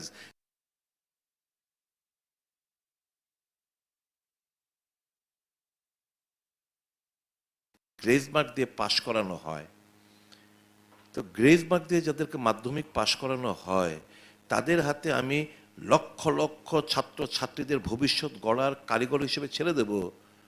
R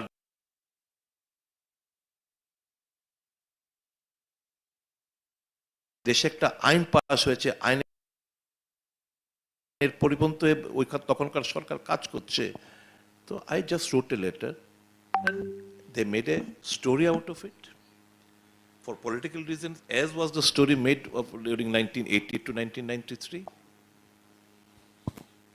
When you repeat a falsehood 100 times, it becomes stronger than the strongest truth. একটা মিথ্যা কথাকে বারংবার বারংবার বারংবার বলো, এটা সত্যের থেকে ধ্রুব সত্য বেরিয়ে আসে মিথ্যাটা। এটাই হচ্ছে পলিসি। সুদীপবাবু, শেষ দুটো কোশ্চেন। আচ্ছা, প্রথমে একটা আপনার কাছে রিকোয়েস্ট থাকবে। রিকোয়েস্টটা হচ্ছে যে আপনি ত্রিপুরার রাজনৈতিক পেরিফেরিতে সুদীপ রায় বর্মন বলতে পারেন না সেলিব্রিটি। আচ্ছা, কেন? আপনি বলছিলেন না মানুষ আপনাকে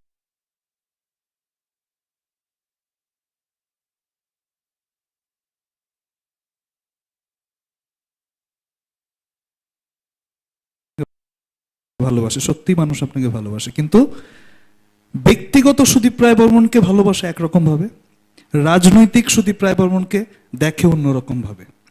রাজনৈতিক আইডিওলজি আপনার এক হতে পারে, আরেকজনের আরেকটা হতেই পারে। I think you have no objection on that. ব্যক্তি সুদীপ রায় বর্মন সবারই প্রিয়। ব্যক্তি সুদীপ রায় বর্মন সবার কাছে, আপনি সিনেমায় গেলে হয়তো আরো বেশি শাইন করতে পারতেন। একটা ফিগার, আপনি গানও ভালো করেন, আমি অনেকবার শুনেছি। আমি personally A fan of your song. আপনার সঙ্গে আজকে আমাদের টাইম হয়নি হয়তো 45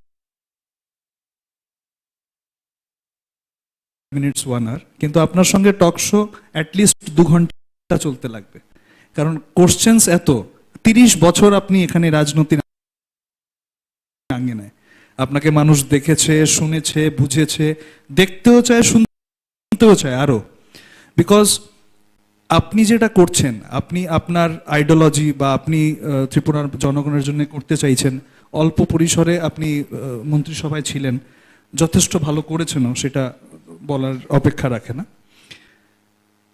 এই মুহূর্তে দাঁড়িয়ে আপনি একটা গ্যারান্টি কি দিতে পারেন এই মঞ্চ থেকে, যে যেই জোটে গিয়ে আপনি ত্রিপুরার মানুষের জন্য করার চেষ্টা করছেন, ত্রিপুরার মানুষকে একটা গণতন্ত্র দিতে চাইছেন, যদি সেটাতে সফলতা আসে, তাহলে আবারও এরকম কোনো পরিস্থিতি আসবে না যেখানে দাঁড়িয়ে আপনাকে আবার ঘুরে দাঁড়াতে হবে বা আপনার জোট সঙ্গীর সঙ্গে আপনাকে ফাইট করতে হবে? I haven't seen the future. I have forgotten the past. I am dealing with the present. That is my philosophy of my life. My philosophy of my life is forget the past, don't depend on the future, deal with the present.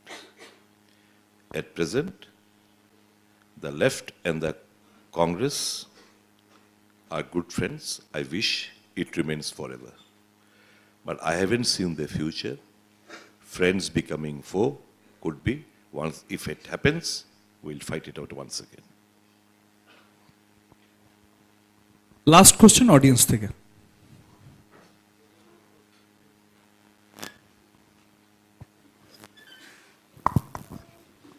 দাদা নমস্কার, আমি মানব।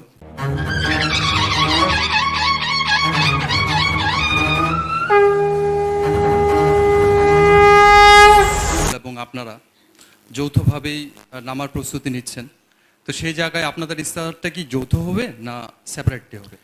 ইস্তেহার always separate হয়।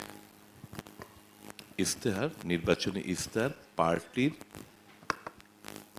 তার 5 বছর কি চিন্তা ভাবনা করছেন রাজ্যের জনগণের জন্য, যার যার পার্টির আলাদা চিন্তা ভাবনার বহিঃপ্রকাশ ঘটে তাদের দলের ইস্তেহারের মাধ্যমে। স্বাভাবিকভাবেই ইস্তেহারগুলো আলাদাই হবে।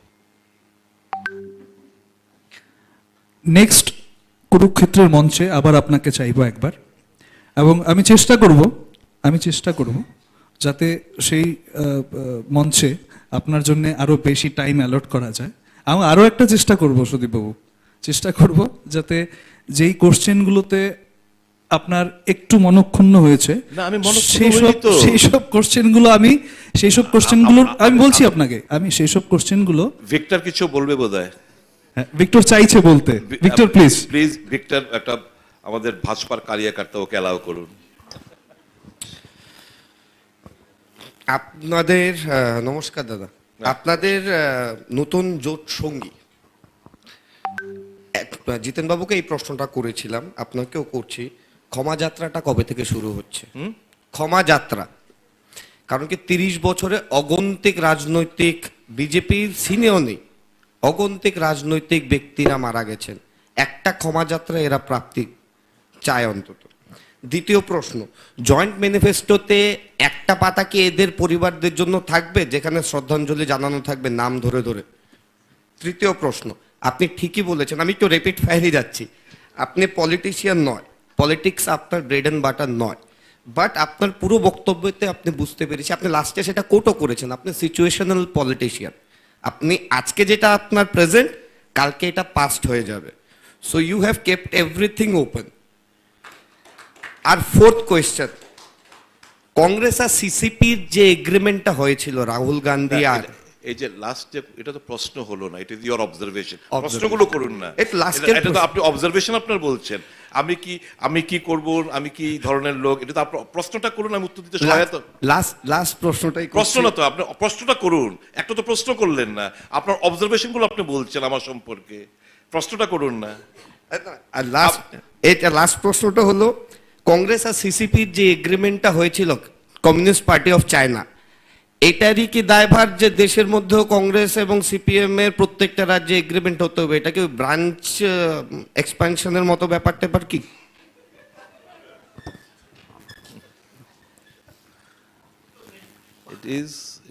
It is not a question.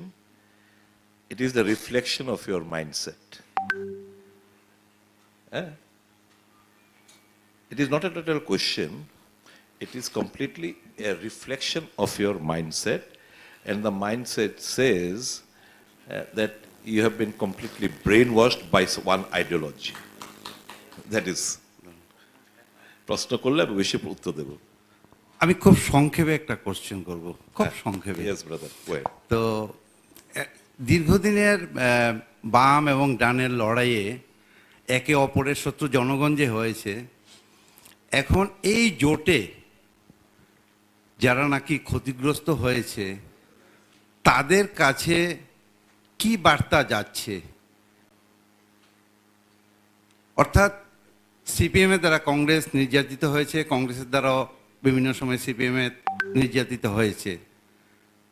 আমি কোশ্চেনটা ক্লিয়ার করছি সেই হিসেবে, মানে কোশ্চেনটা ক্লিয়ার হচ্ছে যে যাদের যাদের পরিবারে কংগ্রেস মারা গেছে, এফেক্টেড হয়েছে, বাড়িঘর ভাঙা হয়েছে, পোড়া হয়েছে, অনেক কিছু, আফটার পোল ভায়োলেশন হয়েছে, আফটার রেজাল্ট ভায়োলেশন হয়েছে, আপনাদের এই জোটের ফলে আপনারা ওই মেম্বারসদের কাছে কি করে যাচ্ছেন, বা ওই মেম্বারসদের ওই ঘরগুলোতে ওই পরিবারগুলোকে কি করে বলবেন গিয়ে যে আমরা জোট সঙ্গী যারা একদিন আমাদের ঝগড়ার কারণে আপনারা ক্ষতিগ্রস্ত হয়েছিলেন, আজকে আমরা বন্ধু হয়েছি, তো আমরা আপনার কাছে এসেছি, এটা কি করে যাবেন, কি বলবেন, কি এজেন্ডা থাকবে তখন? আমি তো নিজেকে দিয়ে নিজে বিচার করি। I was a victim of the then violence. আমার শরীরে so many times আমার শরীরের দাগ, সারা শরীরের দাগ রয়েছে। If I can forget and forgive them for a greater future, bright future of the state, people of my state, so will others. আমি যদি এত কিছু ভায়োলেন্সের মিথ্যে মামলা থেকে শুরু করে সব কিছুর শারীরিক আক্রমণ, মানসিক দৈহিক আক্রমণের পরেও যেমন ভাজপাকেও ক্ষমা করে দিতে চাই, সিপিএমকেও ভুলে গেছি অতীতের কথা, তা আমি নিজেকে তো নিজে বুঝি যে রাজ্যের মানুষ কি চাইছে। এবং এই ইন্ডিকেশন না আপনার বক্তব্য দিয়ে না আমার বক্তব্য দিয়ে তো হবে না, ইন্ডিকেশন হবে রেজাল্ট দিয়ে। রেজাল্টটা মিলিয়ে নেবেন, তখনই তো আপনার উত্তরগুলো পেয়ে যাবেন। রেজাল্টটা মিলিয়ে নেবেন মার্চের 2 তারিখের, বেশি দিন অপেক্ষা সকলকে বেশি দিন করতে হবে না, 2 তারিখ রেজাল্টটা মিলিয়ে নিয়ে বুঝে যাবেন, আজকে প্রশ্নগুলো মাথার মধ্যে রাখবেন, তখন উত্তর পেয়ে যাবেন এ রাজ্যের মানুষ কি চাইছিল, ক্ষমা করেছে কি না করেছে, এই যে নানা প্রশ্ন সবগুলো উত্তর পেয়ে যাবেন। শেষ কোশ্চেন, জোটে ভোট লড়ছেন, সেই ভোটে জেতার পার্সেন্টেজ মানে আপনি কি মনে করেন যে কতটা জিতবেন আপনাদের জোট সঙ্গী হিসেবে, সিপিআইএম এবং আপনাদের, এবং আপনি বললেন আরেকটা দল আছে যারা বাইরে থেকে আপনাকে সাপোর্ট করবে, এই পুরো জোট মিলে আপনারা জিতবেন সেটা আশা করছেন? তো তার পার্সেন্টেজ কত, মানে কত পার্সেন্টেজ শিওর যে উইল উইন? লড়াইটা কার বিরুদ্ধে? বিজেপির বিরুদ্ধে। আপনি বললেন ভুলক্রমে যদি খাতাটা খুলেও ফেলে সিঙ্গেল ডিজিটের মধ্যেই থাকবে, লিখে রাখবেন, রেজাল্টের পর আমাকে ফোন করবেন। Thank you very much. Thank you. আমরা একেবারে শেষ পর্যায়ে আমরা অনেক অনেক ধন্যবাদ জানাবো সুদীপ বাবুকে। এরপরে রয়েছে আমাদের শেষ এবং পঞ্চম পর্যায়, সেই পর্যায়ে থাকছেন বিজেপির তরফ থেকে প্রদেশ বিজেপি সভাপতি রাজীব ভট্টাচার্য। এই মুহূর্তে এ পর্যন্তই। কুরুক্ষেত্রের আগামী পর্বে সকলকে আবার দেখা হবে।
করেন।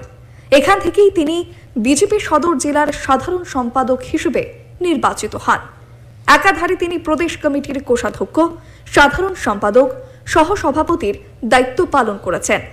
2018 সালে বিজেপি সরকার প্রতিষ্ঠিত হওয়ার পর Tripura khadi and village industry বোর্ডের চেয়ারম্যান করা হয়েছিল রাজীব ভট্টাচার্যকে। নমস্কার, শুভ সন্ধ্যা আপনাকে। আমরা জানি যেমনটা যে বিধানসভা নির্বাচনের দিনক্ষণ ঘোষণা হয়ে গেছে, একেবারে যদি আমরা 5 বছর আগে যাই, সেখানে আমরা গিয়ে দেখছি যে 25 বছরের একটা অধ্যায়ের আপনারা ইতি টানলেন এবং নতুন সরকার গঠন করলেন আইপিএফটির সঙ্গে। উন্নয়নমূলক বিষয় নিয়ে অনেক কথা হচ্ছে যে মানুষের জন্য আপনারা কি করলেন, কতটা পৌঁছাতে পারলেন, সেক্ষেত্রে আপনার অভিমতটা জানবো। সর্বপ্রথমে আপনারা যে আয়োজন করেছেন এবং জনগণের কাছে আপনারা যে বার্তা পৌঁছে দেওয়ার জন্য যে প্ল্যাটফর্ম তৈরি করেছেন, তার জন্য আপনাদেরকে অসংখ্য ধন্যবাদ জানাচ্ছি। পাশাপাশি আপনি যে প্রশ্নটা আপনি করেছেন যে 2018-তে ভারতীয় জনতা পার্টি সরকার প্রতিষ্ঠার পর মানুষের প্রত্যাশা পূরণের ক্ষেত্রে সরকার কি ভূমিকা পালন করেছে। দেখুন, 25 বছর এই রাজ্যের বুকে কমিউনিস্টরা রাজত্ব করেছে। তার আগে আমরা যদি দেখি, তার আগে আরো 10 বছর, মাঝখানে কংগ্রেসের জোট পিরিয়ড ছিল 5 বছর। তো মানুষ দীর্ঘদিন ধরে এই কমিউনিস্টের অপশাসন থেকে মুক্ত হওয়ার জন্য, ত্রিপুরা রাজ্যকে মুক্ত করার জন্য একটা সত্যিকারের প্ল্যাটফর্ম খোঁজার চেষ্টা করেছিল। আর ঠিক 2018-তে আমাদের এই রাজ্যের মানুষ ভারতীয় জনতা পার্টিকে বিশ্বাস করেছে এবং ভারতীয় জনতা পার্টি আমাদের ভারতবর্ষের যশস্বী প্রধানমন্ত্রী নরেন্দ্র মোদীজি 2014-তে ভারতবর্ষের প্রধানমন্ত্রী হওয়ার পর ভারতবর্ষের মধ্যে এই উত্তর পূর্বাঞ্চলে, বিশেষ করে স্বাধীনতার পর থেকেই যদি আমরা দেখি যে উত্তর পূর্বাঞ্চল সবসময়, স্বাধীনতার পর থেকেই উত্তর পূর্বাঞ্চল পিছিয়ে পড়া ছিল। আর তার মধ্যে এই ত্রিপুরা রাজ্য ব্যতিক্রমী, ত্রিপুরা রাজ্য, পার্বত্য রাজ্য ত্রিপুরা, সেটা আরো পিছিয়ে ছিল। আমাদের দেশের যশস্বী প্রধানমন্ত্রী নরেন্দ্র মোদীজি প্রধানমন্ত্রী হওয়ার পর থেকে এই উত্তর পূর্বাঞ্চলের উন্নয়নের জন্য যেই কার্যকরী ভূমিকা উনি পালন করেছেন, যেই পরিকল্পনাগুলি নিয়েছেন, তার নিরিখে দাঁড়িয়ে এই ত্রিপুরা রাজ্যের মধ্যেও একটা আত্মবিশ্বাস তৈরি হয়েছে যে না, যদি ত্রিপুরা রাজ্যের সত্যি পরিবর্তন করতে পারে একমাত্র এই ডাবল ইঞ্জিনের সরকার, তখন মানুষ আত্মবিশ্বাসের সঙ্গে ভারতীয় জনতা পার্টিকে বেছে নেয় এবং ভারতীয় জনতা পার্টি আইপিএফটিকে পূর্ণ সমর্থন দিয়ে এ রাজ্যে ক্ষমতায় আসে। এবার যেটা প্রত্যাশা পূরণের ক্ষেত্রে, দেখুন, ভারতীয় জনতা পার্টি সরকার প্রতিষ্ঠার পর কেন্দ্রীয় প্রকল্প, আমাদের ভারতবর্ষের যশস্বী প্রধানমন্ত্রী যে প্রকল্পগুলি নিয়েছেন, সেইগুলি বাস্তবায়নের ক্ষেত্রে প্রতিবন্ধকতা যেটা ছিল, সেই প্রতিবন্ধকতা সমাপ্ত হয়েছে, কারণ ডাবল ইঞ্জিনের সরকার। আজকে আমাদের ভারতবর্ষের প্রধানমন্ত্রী হীরা কথা উনি উল্লেখ করেছিলেন, আপনারা সবাই জানেন, বিধানসভা নির্বাচনের আগে। আর সত্যি সত্যি হীরা এই ত্রিপুরা রাজ্যে সেটা বাস্তবায়নের লক্ষ্যে ডাবল ইঞ্জিনের সরকার কাজ করেছে। আমরা কোনোদিনও ভাবতে পারিনি যে আমাদের এই ত্রিপুরা রাজ্যে একটা ইন্টারন্যাশনাল এয়ারপোর্ট নির্মাণ হবে। আজকে মোদিজির নেতৃত্বে আমাদের যেটা মহারাজা বীর বিক্রম কিশোর মানিকের নামে যেটা উৎসর্গ করা হয়েছে, সেখানে ইন্টারন্যাশনাল এয়ারপোর্ট হয়েছে। আগরতলা ত্রিপুরা রাজ্যে ব্রডগেজ কানেক্টিভিটি আমরা কোনোদিনও ভাবতে পারিনি। আজকে ব্রডগেজ কানেক্টিভিটির মাধ্যমে আমাদের এই রাজ্যকে রেলের একটা ইতিহাস সৃষ্টি করেছেন আমাদের ভারতবর্ষের প্রধানমন্ত্রী নরেন্দ্র মোদী। শুধু রেল লাইন, শুধু আগরতলা নয়, সাব্রুম পর্যন্ত এই ব্রডগেজ কানেক্টিভিটি হয়েছে। আমরা কোনোদিনও ভাবতে পারিনি যে আজকে আগরতলা থেকে রাজধানী দিল্লি পর্যন্ত রাজধানী এক্সপ্রেস, জনশতাব্দী এক্সপ্রেস, যেটা আগরতলা এবং মণিপুরকে কানেক্টিভিটি করেছে, আগরতলা থেকে গুয়াহাটি, আগরতলা থেকে কলকাতা, আগরতলা থেকে ব্যাঙ্গালোর, আগরতলা থেকে দেওঘর, প্রতিদিন রেল সঙ্গে কানেক্টিভিটি আমাদের এই রাজ্যে সম্ভব হয়েছে। ইন্টারনেট কানেক্টিভিটি, আমাদের গেটওয়ে আমরা সবাই জানি, আমাদের এই গেটওয়ে অপটিক্যাল ফাইবারের মাধ্যমে এই ত্রিপুরাকে সংযুক্ত করার কাজ আমাদের দেশের যশস্বী প্রধানমন্ত্রী করেছে। আমাদের একটা লাইফলাইন ছিল, ন্যাশনাল হাইওয়ে একটাই ছিল, আসাম আগরতলা জাতীয় সড়ক। আজকে মোদিজির কল্যাণে আমরা এই ত্রিপুরা রাজ্যে ছয়টি ন্যাশনাল হাইওয়ের কাজ অলরেডি শুরু হয়ে গেছে। এই যে হীরার কথা বলছে, এই হীরার বাস্তবায়নের ক্ষেত্রে আমাদের এই ডাবল ইঞ্জিনের সরকার যে কাজ করেছে সেটা অপূরণীয়। পাশাপাশি আমি যদি দেখি যে ভারতীয় জনতা পার্টি সরকার এই রাজ্যে প্রতিষ্ঠার পর যে গরিব অংশের মানুষ, সমাজের সবচেয়ে পিছিয়ে পড়া যারা গরিব অংশের মানুষ, তাদের জন্য যেরকম সরকার উদ্যোগ গ্রহণ করেছে, সমাজের শ্রমিক যারা রয়েছেন তাদের জন্য কাজ করেছেন, এই সমাজের যারা কৃষক তাদের জন্য সরকার বিভিন্ন উদ্যোগ গ্রহণ করেছেন। পাশাপাশি বিশেষ করে এই রাজ্যের যারা সরকারি কর্মচারীরা রয়েছেন তাদের জন্য আমাদের ভারতীয় জনতা পার্টি সরকার যে কাজ করেছে তার নিরিখে দাঁড়িয়ে আমি বলতে পারি যে ভারতীয় জনতা পার্টির মানুষ দীর্ঘ প্রত্যাশার পর যেই প্রত্যাশা নিয়ে মানুষ ভারতীয় জনতা পার্টিকে সরকার ক্ষমতায় দিয়েছে, সরকার কোনোদিনও তাদেরকে বিমুখ করেনি। বেশ বেশ বেশ আরেকটা বিষয় রয়েছে, যখন কেউ মন্ত্রী হিসেবে নিযুক্ত হয় কিংবা কেউ বিধায়ক হিসেবে জয়লাভ করে, তখন তারা এটাই ভাবে যে আমরা এলাকার জন্য কাজ করব, মানুষের জন্য কাজ করব। কিন্তু ত্রিপুরার ইতিহাসে প্রথমবার হয়তো বা আমরা এটা লক্ষ্য করেছি যে এক বছরে বা লাস্ট 4-5 বছরে অনেকজন বিধায়ক নিজের বিধায়ক পদ প্রত্যাহার করেছে। কেন? দলের প্রতি বিশ্বাস নেই?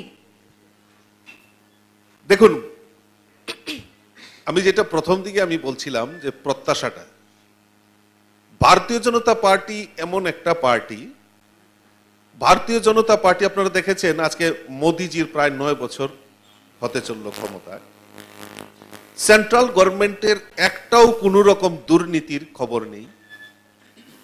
আমরা যদি দেখি ইউপিএ সরকার, ইউপি 1, ইউপিএ 2 গভর্নমেন্ট, আমরা যদি দেখি প্রত্যেক দিন কোনো না কোনো স্ক্যাম। আজকে ভারতীয় জনতা পার্টির নেতৃত্বে, মোদিজির নেতৃত্বে সরকার প্রায় 9 বছর পরিচালিত হচ্ছে, একটাও কোনো স্ক্যামের খবর নেই। কারণ ভারতীয় জনতা পার্টি দুর্নীতিকে প্রশ্রয় দেয় না। এবং আমাদের এই রাজ্যে সরকার গঠিত ভারতীয় জনতা পার্টি এবং আইপিএফটি জোটের যে সরকার 5 বছর হতে চলল, এই সরকারের গায়েও একটাও কালিমা লিপ্ত বা একটাও দাগ বা দুর্নীতির সঙ্গে কেউ জড়িত না, কোনো বিধায়ক, কোনো মিনিস্টার কেউ জড়িত না। এবং দুর্নীতিকেও আমরা প্রশ্রয় দেই না। তো মাননীয় মোদিজির একটা স্লোগান, না খাউঙ্গা না খানে দুঙ্গা। তো যাদের প্রত্যাশা থাকে যে রাজনীতি করাটা একটা ক্ষমতার দম্ভ, যে আমরা ক্ষমতায় আসব, ভোটে জিতবো, মানুষের সঙ্গে মানুষের ভোটে জিতে আমার ব্যক্তিগত চরিত্রকে, রাজনৈতিক চরিত্রই বলুন আর অন্য কিছু চরিত্রই বলুন, চরিতার্থ করার জন্য আমি রাজনীতিটা করব, সেটা ভারতীয় জনতা পার্টিতে সম্ভব নয়। তো কাজেই কেউ যদি মনে করে যে না আমি এখান থেকে যা করার আমি তাই করব, সেটা সম্ভব নয়। ভারতীয় জনতা পার্টি দুর্নীতিকে প্রশ্রয় দেয় না। সেই কারণে হয়তো মনোবল তাদের ভঙ্গ হয়েছে যে না আমাকে এই দলে থেকে তো আমার সেটা করা সম্ভব নয়। কাজেই দল ত্যাগ করে বা মন্ত্রিত্ব বা বিধায়ক পদ ছেড়ে দিয়ে আমার অন্য দলে যাওয়া ভালো, সেই ব্যক্তিগত লাভালাভের জন্য দল পরিবর্তন। কিন্তু ভারতীয় জনতা পার্টিকে বিদ্বেষী করে বা ভারতীয় জনতা পার্টির কর্মপন্থাকে চ্যালেঞ্জ জানিয়ে কেউ দল ছাড়েনি। সংগঠনের উপর কতটা প্রভাব পড়বে? সংগঠনের উপর প্রভাব পড়বে না, কোনো প্রভাব পড়বে না। কারণ ভারতীয় জনতা পার্টি নীতি এবং আদর্শের উপর দাঁড়িয়ে এই দল গঠিত হয়েছে। ভারতীয় জনতা পার্টি কার্যকর্তাদের পার্টি, কোনো ব্যক্তিতান্ত্রিক নয়। তো কাজেই কার্যকর্তাদের যখন মূল্যায়ন হয়, সঠিক মূল্যায়ন এই প্ল্যাটফর্মেই সম্ভব।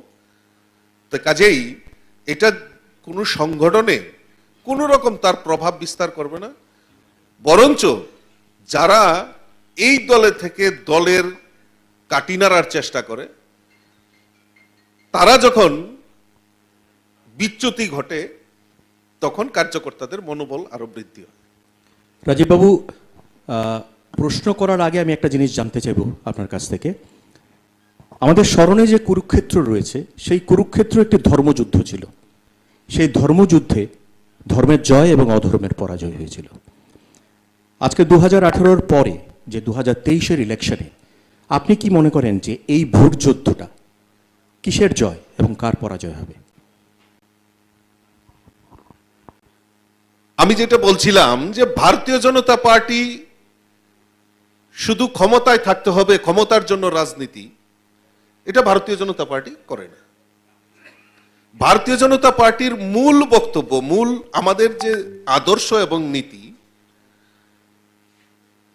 আমাদের কাজ হলো এই সমাজের জন্য। এই সমাজের জন্য আমি কি করতে পেরেছি? দেখুন, আজকে 5 বছরের হিসাব করতে হবে। 5 বছরে আমার কি লাভ হয়েছে সেটা বড় জিনিস না, বড় জিনিস হয়েছে এই সমাজের জন্য কি কাজ হয়েছে। দেখুন, আজকে এই সমাজের, কারণ আমরা তো 1.5% ভোট ছিল আমাদের 2013-তে, আমাদের 1.5% ভোট ছিল। কিন্তু আজকের দিনে দাঁড়িয়ে 2018-তে আমরা ক্ষমতায় এসেছি। আর আজকের দিনে দাঁড়িয়ে আমাদের একদম রাজ্য থেকে একদম পৃষ্ঠা প্রমুখ পর্যন্ত আমাদের সংগঠন টপ টু বটন আমাদের কাজ করছে। এবং তার একটাই কারণ আমরা ভারতীয় জনতা পার্টি ক্ষমতার জন্য রাজনীতি করি না, আমরা এই সমাজের জন্য, এই সমাজের যারা বসবাসকারী মানুষের জন্য আমাদের সরকার কাজ করতে চায়। আজকে সেটা তার পরিণতি আপনারা যদি দেখেন, যে আজকে 3 লক্ষ গরিব পরিবারের আজকে পাকা বাড়ি নির্মাণ হয়েছে। এটা সবচেয়ে বড় অ্যাচিভমেন্ট আমাদের। প্রায় 3 লক্ষ গরিব পরিবারে কোনোদিনও ভাবতে পারেনি তাদের বাড়িতে পাকা বাড়ি নির্মাণের ব্যবস্থা হবে। এবং শুধু তাই নয়, এই যে বেনিফিশিয়ারিদের যে টাকা, এই টাকাটা কিন্তু ডাইরেক্ট ডিবিডির মাধ্যমে, ব্যাংকের মাধ্যমে যারা বেনিফিশিয়ারি রয়েছেন তাদের কাছে ব্যাংকের মাধ্যমে ট্রান্সফার করা হয়েছে।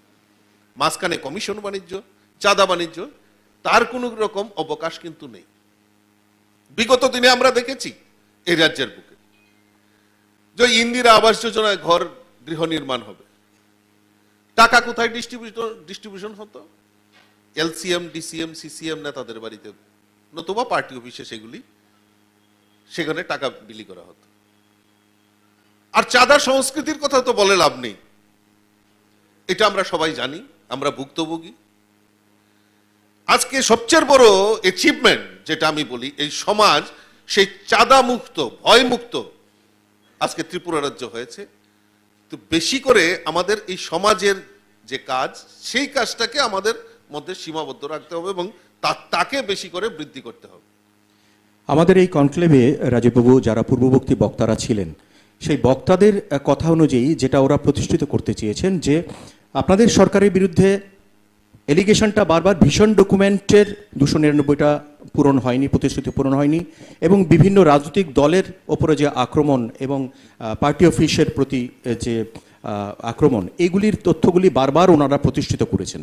সেই বিষয়ে কি বলতে চাইবেন? দেখুন, রাজনৈতিক দলের রাজনৈতিক বিরোধীদের তো বিরোধিতা করা এটা একটা গণতান্ত্রিক অধিকার, তারা বলতেই পারে। তার আগে তার বাস্তবতা আমাদেরকে লক্ষ্য করতে হবে। আমি বেশি দূর গিয়ে লাভ নেই, একবার চিন্তা করে দেখুন, আমার যারা এই সুধী নাগরিক বৃন্দরা যারা আমাদের এই অনুষ্ঠানটা দেখছেন সরাসরি, বা এখানে যারা উপস্থিত রয়েছেন, একবার চোখ বন্ধ করে দেখুন তো 2013 পোস্টপোল ভাইলেন্স এই ত্রিপুরা রাজ্যের মানুষ কিন্তু ভুলে যায়। কত লোক এই ত্রিপুরা রাজ্যে নৃশংসভাবে হত্যা হয়েছে, কত লোক বাড়ি ঘর ছাড়া হয়েছে, সেটা ত্রিপুরা রাজ্যের মানুষ ভুলে যায়নি। তো সেটা বিরোধী দলের ভূমিকা, বিরোধী দল সেটা অভিযোগ করবে, অভিযোগ আনবে, কিন্তু প্রেক্ষাপটটা আমাকে কিন্তু বাস্তবের দিকে কিন্তু আমার নজর রাখতে হবে। 2018-তে ভারতীয় জনতা পার্টি সরকার প্রতিষ্ঠার পর আমার এখনো মনে আছে, তখন আমাদের রাষ্ট্রীয় সভাপতি অমিত ভাই শাহজি, আজকে যিনি গৃহমন্ত্রী, উনি ছিলেন, আর তখন আমি পার্টির জেনারেল সেক্রেটারি। আমাদের নির্বাচনে জেতার পর ফার্স্ট ওনার সঙ্গে মিটিং হয়, আর একটাই কথা উনি বলেছেন, no violence, no violence, no violence. একদম স্পষ্ট ভাষায় উনি বলে দিয়েছেন, যারা ভাইলেন্সের সঙ্গে জড়িত থাকবে তাদের পার্টিতে কোনো স্থান নেই। আপনি যদি পরিসংখ্যান আপনি যদি দেখেন, স্ট্যাটিস্টিক যদি আমরা দেখি, আমি যেটা বলেছিলাম যে আমার 2013-তে পোস্ট পোল ভাইলেন্সের আপনারা রেটিং দেখতে পারেন, আর 2018-র যে পোস্ট পোল ভাইলেন্স সেটা তার রেটিং আপনারা দেখতে পারেন, মিলিয়ে দেখবেন। সেটা আমার মানে আমি হলক করে বলতে পারি যে ত্রিপুরার যে 2018-র নির্বাচনের পর যে ভাইলেন্স আমাদের এখানে হয়নি। রাজীববাবু, এখানে একটা প্রশ্ন, আমি 1 মিনিট আসছি, যে রাজনৈতিক হিংসা, রাজনৈতিক মার্ডার আজকে 2018-র পর এই ত্রিপুরা রাজ্যে হয়নি। এবার কিছু কিছু জায়গায় ঘটনা ঘটে, কিন্তু তার পাশাপাশি দেখতে হবে যারা দোষী তারা পলিটিক্যাল শেল্টার পেয়েছে কিনা। কারণ আমরা দেখেছি এই রাজ্যের বুকে পোস্ট পোল ভাইলেন্স হয়েছে, থানায় এফআইআর নিয়ে গেছে, থানা থেকে স্পষ্ট করে বলে দেওয়া হতো ওই এলসিএম নেতা নয়তো বা পার্টি অফিস থেকে আপনারা কাউন্টার সিগনেচার নিয়ে আসুন, তারপরে এফআইআরটা লঞ্চ করা হবে, রেজিস্টার করা হবে।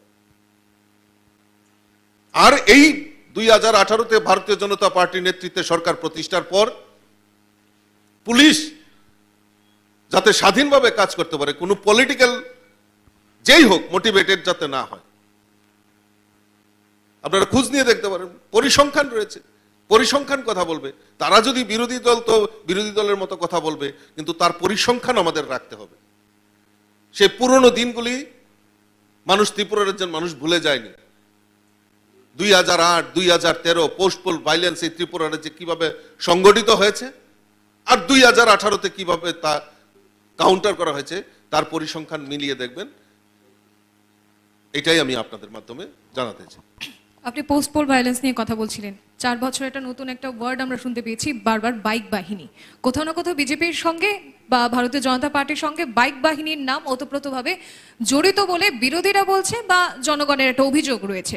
সেক্ষেত্রে আপনি এই ব্যাপারটাকে কতটা নস্যাৎ করবেন বা কতটা আপনি এর ফেভারে বলবেন? আপনি দেখুন, নাম অনেককরণ করা যায়, বাইক বাহিনী, হেলমেট বাহিনী, অনেকভাবে মানুষকে বিভ্রান্ত করার জন্য এই নামগুলি ক্রিয়েট করানো হয়েছে। কিন্তু তাদের মুখে জয় শ্রীরাম স্লোগানও কিন্তু ছিল, বা যেটা বিরোধীদের অভিযোগ যে বাইক বাহিনী বা হেলমেট বাহিনী যারাই যাচ্ছে তাদের মুখে জয় শ্রীরাম স্লোগান এবং হাতে বিজেপির ঝান্ডা। কি বলবেন? দেখুন, আমরা তো বলছি না যে ভারতীয় সন্ত্রাস। দেখুন, একটা জিনিস পরিষ্কার, ভারতীয় জনতা পার্টি সন্ত্রাসকে বিশ্বাস করে না, ভারতীয় জনতা পার্টি সন্ত্রাসবাদীদেরও ভারতীয় জনতা পার্টি তাদেরকে প্রশ্রয় দেয় না। যেটা আইনের শাসন, যেটা এই সমাজের জন্য, এই সমাজকে কলুষিত করার জন্য যারাই এই কাজের সঙ্গে জড়িত থাকবে, সে যে দলেরই হোক, তাদেরকে উপযুক্ত শাস্তি পেতে হবে। সেটা আমাদের দলেরও যদি হয়, আমরা আমরা আমরা যেটা আমি প্রথম থেকে বলছিলাম, যে আমরা প্রভাবিত না করে সত্যিকারের যে জিনিসটা, যে পুলিশ যে স্টেপ নেবে, আইনের যে শাসন হবে, তার দিকে আমরা রয়েছি। আর বাইক বাহিনী আর এই যে হেলমেট বাহিনীর কথা বলছেন, দেখুন আমি স্পষ্ট করে একটা জিনিস বলতে চাই। আজকে এই কালচার, এই ত্রিপুরার যে সন্ত্রাসী কালচার যদি তৈরি করে থাকে একমাত্র কমিউনিস্টরা, এই সন্ত্রাসের উপর ভিত্তি করেই কিন্তু তারা এই 25টা বছর কিন্তু রাজত্ব করেছে। আমাদের কাছে কোথায় ছিল? আমরা 1.5% ভোট ছিল আমাদের আমাদের সঙ্গে মুষ্টিমেয় কয়েকজন আমাদের সঙ্গে ছিল, আজকে কংগ্রেস সিপিএম থেকে আমাদের মধ্যে সামিল হয়েছে, আমাদের নীতি আদর্শকে তারা ধরেছেন, আঁকড়ে ধরেছেন যে না, যদি বিকল্প হয়ে থাকে একমাত্র ভারতীয় জনতা পার্টির করতে পারে। তো বাইক বাহিনী, এই লাঠিয়াল বাহিনী তারা যারা বলছেন, আমরা ভুলে গেছি। আজকে আমার এখনো মনে আছে, আজকে সাধারণ পঞ্চায়েত নির্বাচনই হোক আর কলেজের নির্বাচনই হোক, কলেজ কাউন্সিলের নির্বাচনই হোক, 2018 মোস্ট অফলি 2017 college election, MBB college, BBMC college, Ram Thakur college, আমরা দেখিনি সেই সময় তাণ্ডব। আজকে লাঠিয়াল বাহিনী, আজকে হেলমেট বাহিনীর কথা বলছেন ওনারা। যদি স্পেসিফিক অভিযোগ থাকে, থানা রয়েছে, সেখানে আইনের শাসন রয়েছে, সেখানে তারা অভিযোগ করলে পারে। সেখানে আরেকটা অভিযোগ রয়েছে যে আপনি যে বলছেন আইনের শাসন বা পুলিশ হস্তক্ষেপ নেবে এই ব্যাপারটার মধ্যে, কিন্তু বিরোধীদের একটা অভিযোগ যে পুলিশ আপনাদের দলদাস, আপনারা যেভাবে বলছেন তারা সেভাবেই পরিচালিত হচ্ছে। তো কোথাও না কোথাও পুলিশদের আপনাদের সঙ্গে বিজেপিদের সঙ্গে আসা, সে বিষয়টা নিয়ে বলুন।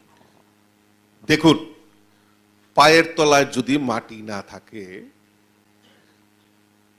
তো আনাপ শানাপ বলতেই পারে। আমরা তো সরকারে মাত্র 5 বছর, এখন দলদাস হয়ে গেছে। এই পুলিশ তো আমাদের সময় চাকরি হয়নি, এই পুলিশ তো তাদের সময় চাকরি হয়েছে। তো 5 বছরে কি করে, মানে 5 বছরের মধ্যে কি করে আমাদের দলদাস হয়ে গেল? ভিত্তিহীন, পায়ের নিচে মাটি নেই, তাই আনাপ শানাপ বকছে। সেটা করে মানুষকে বিভ্রান্ত করা যায় না। কনস্ট্রাকটিভ বিরোধীদের আওয়াজ থাকবে। বিরোধীরা গণতন্ত্রের মানে একটা স্তম্ভ। যেমন আপনারা মিডিয়ার কাজ করেন, মিডিয়াতে কাজ করেন, আপনারাও একটা সমাজের গণতন্ত্রের চতুর্থ স্তম্ভ আপনারা। সেরকম এবং সরকারের প্রতিবিম্ব হিসাবে বিরোধীরা কাজ করে। কনস্ট্রাকটিভ আলোচনা আসতে হবে। কনস্ট্রাকটিভ আলোচনা যখন হবে তখন নিশ্চয়ই সেগুলি বিবেচনার মধ্যে থাকবে। কনস্ট্রাকটিভ আলোচনা না হয়, এখন দেখা গেল তাদের পার্টি অফিসের খোলার লুক নেই। এখন বলছেন যে না, পার্টি অফিসগুলি বিজেপি খুলতে দিচ্ছে না। আর পার্টি অফিসগুলি খুলবে কে? সে এখানে খোলার লুক নেই, তো সব তো বিজেপি হয়ে গেছে। আপনাদের দলের লোক তো বিজেপিতে এসে বিজেপিকে 1.5% ভোট থেকে আজকে ক্ষমতা নিয়ে এসছে। পঞ্চায়েত থেকে একদম পার্লামেন্ট পর্যন্ত ভারতীয় জনতা পার্টির নেতৃত্বে সরকার পরিচালিত হচ্ছে। তো আপনার পার্টি অফিস যদি খোলার লোক না থাকে, তো তার জন্য দায়ী কি ভারতীয় জনতা পার্টি? বলছেন না আমাদেরকে খুলতে দিচ্ছে না, আমরা আতঙ্কগ্রস্ত। কিসের আতঙ্কগ্রস্ত? পুলিশ দলদাস হয়ে গেছে, আমাদের কথা শুনছেন। আরে পুলিশ কি আমরা তৈরি করেছি? পুলিশ তো আমাদের সময় তো কত আর চাকরি হয়েছে পুলিশে, আপনাদের সময় তো সব চাকরি হয়েছে। প্রায় 5 বছরে কি সব দলদাস হয়ে গেছে? পুলিশ কি সব দলদাস হয়ে গেছে আমাদের? এইগুলি ভিত্তিহীন। এই ভিত্তিহীন কথা বলে মানুষকে বিভ্রান্ত করেছে 25টা বছর। কনস্ট্রাকটিভ হতে হবে। 25 বছর একটা স্লোগান, এই স্লোগান পরিবর্তন করতে হবে। মানুষ পরিবর্তনের দিকে মানুষ থাকে। 25 বছরে এক স্লোগান, ইনকলাব জিন্দাবাদ, আমরা খাবো তোমরা বাদ। এই স্লোগান দিয়েই 25টা বছর রাজত্ব করেছে। এখন স্লোগান পরিবর্তন হয়েছে, মোদিজির নেতৃত্বে, বিজেপির নেতৃত্বে স্লোগান পরিবর্তন হয়েছে। সবকা সাথ, সবকা বিকাশ, সবকা বিস্তার, সবকা প্রয়াস, এই নিয়ে মন্ত্র নিয়ে ভারতীয় জনতা পার্টি সরকার কাজ করছে। আর এই মন্ত্রের মধ্যেই সকলকে সংযুক্ত করে ভারতীয় জনতা পার্টি সরকার মানুষের জন্য এবং দেশের জন্য, রাষ্ট্রের জন্য, সমাজের জন্য কাজ করছে। রাজীববাবু, আরেকটি যে বিষয় সব থেকে বেশি বিরোধীরা সামনে আনছে, সেটা হলো যে গতবার যে 2018 সালে যে নির্বাচন হয়েছিল, সেখানে আসামের মুখ্যমন্ত্রী হেমন্ত বিশ্ব শর্মা এসে বলে দিয়েছিলেন যে 10,323 বেলা ন্যায় দেওয়া হবে। তো এই 5 বছরে এই ন্যায়ের ব্যাপারটা কেন সমাধানে এলো না? খুব সুন্দর প্রশ্ন আপনি করেছেন। এই 10,323 এই সংখ্যাটা নিয়ে আমিও খুব চিন্তিত ছিলাম, আমারও খুব মনে ব্যথা। কারণ এই 10,323 কারা? আমাদের এই রাজ্যের ছেলে মেয়েরা, আজকে তাদের পরিবারগুলি আপনি একবার চিন্তা করে দেখুন, তাদের পরিবারগুলি আজকে বঞ্চিত হয়েছে। 10,323-এর মধ্যে আমারও কোনো আত্মীয় পরিজনরা রয়েছেন, আজকে তাদের পরিবারগুলির কথা চিন্তা করুন। এর জন্য দায়ী কারা? কারা তাদেরকে আজকে এই দায়ভার, তাদের দায়ভার কে নেবে? এটাকে চিন্তা করতে হবে। কিভাবে এই 25টা বছর তাদেরকে, তাদের এই ক্ষমতায় দম্ভে তারা মানুষকে, এই রাজ্যের যুবকদের কিভাবে প্রতারিত করেছে তার জ্বলজ্বন্ত প্রমাণ এই 10,323। তার জন্য দায়ভার কে নেবে? এটা তো আগে আইডেন্টিফাই করতে হবে। কারণ 10,323 আমারও বুকের ব্যথা, কারণ ওইখানে আমারও আত্মীয় পরিজনরা কেউ রয়েছে, তাদের পরিবারের কি অবস্থা। কিন্তু আমি আসছি, দেখুন বারবার সরকার চেষ্টা করেছে তাদেরকে, কারণ আমাদের আসামের মুখ্যমন্ত্রী আমাদের নির্বাচনের আগে বলেছিলেন যে কিছু না কিছু তাদেরকে ব্যবস্থা করা। আজকে তাদের যে চাকরি গেল সেটা কিন্তু সরকারের দায়ভার না, দায়ভারটা কিন্তু আজকে কোর্ট তাদেরকে ভার্ডিক্ট দিয়েছে। কোর্ট তাদেরকে আজকে চাকরি থেকে, সেই যে চাকরিটা ছিল অবৈধ চাকরি, অবৈধ অ্যাপয়েন্টমেন্ট ছিল, তার জন্য তাদেরকে কোর্টের মাধ্যমে সেটা গিয়েছে। কিন্তু সরকার সহানুভূতি নিয়ে বার কয়েক চেষ্টা করেছে তাদেরকে কিভাবে কি একটা সুবিধার মাধ্যমে করা যায়। বারবার তারা আন্দোলন করেছেন।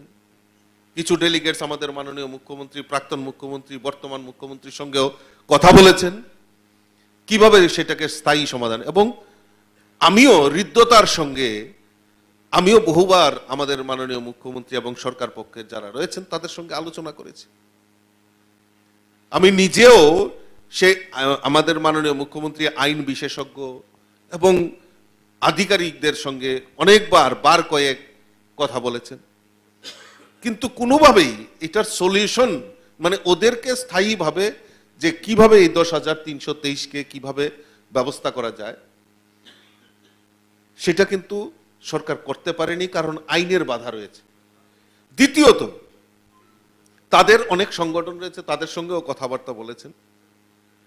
তাদের জন্য কিছু পোস্ট ক্রিয়েট করা হয়েছিল, আপনারা জানেন, জেআরবিটির মাধ্যমে পরীক্ষা নেওয়া। তখন ওনারা বললেন যে না, আমরা মাস্টারের চাকরি করব, অন্য চাকরি আমরা করব না। তো অনেককে বলা হয়েছে আপনারা সেই জেআরবিটিতে আপনারা প্রেয়ার করুন, এবং সেখানেও দেখবেন যে সেখানে যে বয়সের সীমা থাকে সেখানে বৃদ্ধি করা হয়েছে ডিউ টু তাদের জন্য। অনেকবার চেষ্টা করেছে। তার পরবর্তী সময়ে আমাদের সরকার এই লাস্ট রিসেন্টলি একটা সিদ্ধান্ত নিয়েছে যে একটা কমিটি, আমাদের রিটায়ার্ড জাজ যিনি রয়েছেন এবি পাল, আরো 2 জনকে নিয়ে 3 জনের মোট একটা কমিটি নির্ধারণ করেছে, এবং তাদেরকে কিভাবে আবার পুনর্বহাল করা যায়, কিভাবে যদি সুপ্রিম কোর্টে যাওয়ার প্রয়োজন হয় সেখানে যদি গভর্নমেন্টের কেস করার, মামলা করার, রিপিট যেগুলি রয়েছে আইনি পদক্ষেপ নেওয়ার যদি কোনো সুযোগ থাকে সেগুলিও বিবেচনা করে, যদি 31 মার্চ পর্যন্ত তাদের সময়সীমা দেওয়া হয়েছে, তখন যখন রিপোর্ট দেওয়া হবে তো নিশ্চয়ই সরকারের যদি এই সদার্থক ভূমিকাও যদি না থাকতো তাহলে কিন্তু এই পদক্ষেপটাও নিত না। এবং আপনারা জানেন কোভিড পরিস্থিতির সময় আমাদের প্রাক্তন মুখ্যমন্ত্রী তাদেরকে এককালীন কিছু টাকা দিয়ে আর্থিকভাবে সহায়তা করেছিল। সেটা বড় জিনিস নয়, বড় জিনিস হলো যে তাদের স্থায়ী সমাধানের জন্য আমরাও চাইছি, আমরাও ভারতীয় জনতা পার্টি, কারণ আমরা বিশ্বাস করি যে সমাজের প্রত্যেকটা শ্রেণীর জন্য আমাদের সরকার যে চিন্তা ভাবনা করছে তার মধ্যে এই 10,323 রয়েছে, এই সমাজেই তারা বসবাস করে। তো কাজে আমার দৃঢ় বিশ্বাস যে সরকার স্থায়ীভাবে তাদেরকে কিভাবে সমাধান করা যায়, যেহেতু একটা কমিটি এখন তৈরি করা হয়েছে, আগামী দিন রিপোর্ট আসলে নিশ্চয়ই সরকার সেই মেমোরেন্ডাম আমরা দেখেছি যে আন্দোলনে একটা আন্দোলন করেছেন বা মিছিল করেছেন, তারপর সেই মেমোরেন্ডাম তারা জ্বালিয়ে দিয়েছে। তারা সেখান থেকে বলছে যে 10,323 যে একটা বিশাল সংখ্যক ভোটার রয়েছে সেটা যাতে বিজেপিকে না দেওয়া হয়, প্রায় 1 লক্ষর মতো ভোটার রয়েছে, তা আপনাদের সংগঠনের উপর সেটা প্রভাব ফেলবে না বলছেন? দেখুন, একটা জিনিস তো পরিষ্কার, যারা আমিও দেখেছি সেদিন মুখ্যমন্ত্রীর বাড়ির সামনে দাঁড়িয়ে কুশপুত্তলিকা দাহ করছেন, নির্বাচনের কথা বলছেন, তো এটা দিয়ে তো পরিষ্কার হয়ে গেছে যে 10,323-এর মুষ্টিমেয় কিছু লোক যারা রয়েছেন তারা ওই কমিউনিস্টের পদলোহনকারী। আমি আপনাদের মাধ্যমে তাদের কাছে মেসেজ দিতে চাই যে বিজেপিকে আপনারা দোষারোপ করছেন, ঠিক আছে, বিজেপিকে ভোট দেবেন না, ঠিক আছে, কিন্তু আমি আপনাদের মাধ্যমে প্রশ্ন রাখতে চাই, আজকে যে আপনারা রাস্তায় দাঁড়িয়ে আন্দোলন করছেন, আপনাদের এই রাস্তায় বসার জন্য, আপনাদের এই 10,300 তাকমা দেওয়ার জন্য কারা দায়ী, তাদেরকে কি কেন প্রশ্ন করছেন না? ও ওইখানে করবেন না, ওইখানে আপনাদের দলদাস, ওইখানে আপনাদের গুরুদেবরা বসে রয়েছেন। এই কারণেই দেখুন, 1-to-1 কথা বলার জন্য নিশ্চয়ই সুযোগ রয়েছে, রাস্তা রয়েছে, সরকার সেইভাবে চেষ্টা করছে, কিন্তু ওই দিন একদম মানে এইরকম পর্যায়ে মানে তাহলে একদম পরিষ্কার হয়ে গেছে জলের মতো। 10,323-এর অ্যাপয়েন্টমেন্টটা যে একদম টোটালি অবৈধভাবে করেছে আর পলিটিক্যালাইজেশন ছিল, সেটাও সেদিন পরিষ্কার করে দিয়েছেন ওনারা। কিন্তু তা সত্ত্বেও যারা ওই কাজটা করেছে, মুখ্যমন্ত্রীর কুশপুত্তলিকা, প্রাক্তন মুখ্যমন্ত্রী, শিক্ষামন্ত্রীর কুশপুত্তলিকা জ্বালিয়েছেন, আমি বলবো তাদেরকে আমি দোষ দিচ্ছি না, কারণ তাদেরও পেটে ব্যথা রয়েছে। আমি তাদের জন্য আমার মন হৃদয় থেকে তাদের জন্য আশীর্বাদ রয়েছে, তাদের জন্য শুভকামনা রয়েছে। আর আমি হৃদয় দিয়ে চাইবো তাদেরও যাতে একটা স্থায়ী যাতে কোনো কিছু পুনর্বাসন। রাজীববাবু, ভারতীয় জনতা পার্টির সরকার সবসময় এটাই প্রচার করে থাকে যে প্রাপ্তির ক্ষেত্রে যোগ্য ব্যক্তি যারা থাকে তারা কখনো বঞ্চিত হবে না, এই প্রচারটা করে থাকেন। তো আজকের এই কুরুক্ষেত্র মঞ্চ থেকে এই 2023 নির্বাচনের পরে যদি প্রত্যাবর্তন হয় বিজেপি সরকারের, সেখানে আপনারা 10,300-দের জন্য কি বার্তা দিতে চাইবেন? আপনি প্রত্যাবর্তনের কথা বলছেন, আমি তো রেজাল্ট আমার চোখের সামনে আছে। ভারতীয় জনতা পার্টি সরকার 2023-এ পুনঃপ্রতিষ্ঠা হবে, তার মধ্যে কোনো সন্দেহ নেই। পাশাপাশি আপনি যে কথাটা বলছেন যে 10,323 নিয়ে ইতিমধ্যে আপনারা দেখেছেন, আমি যেটা প্রথমেই বলেছি, যেখানে চিফ জাস্টিস এবং আরো 2জনকে নিয়ে 3জনের একটা কমিটি নির্মাণ করা হয়েছে।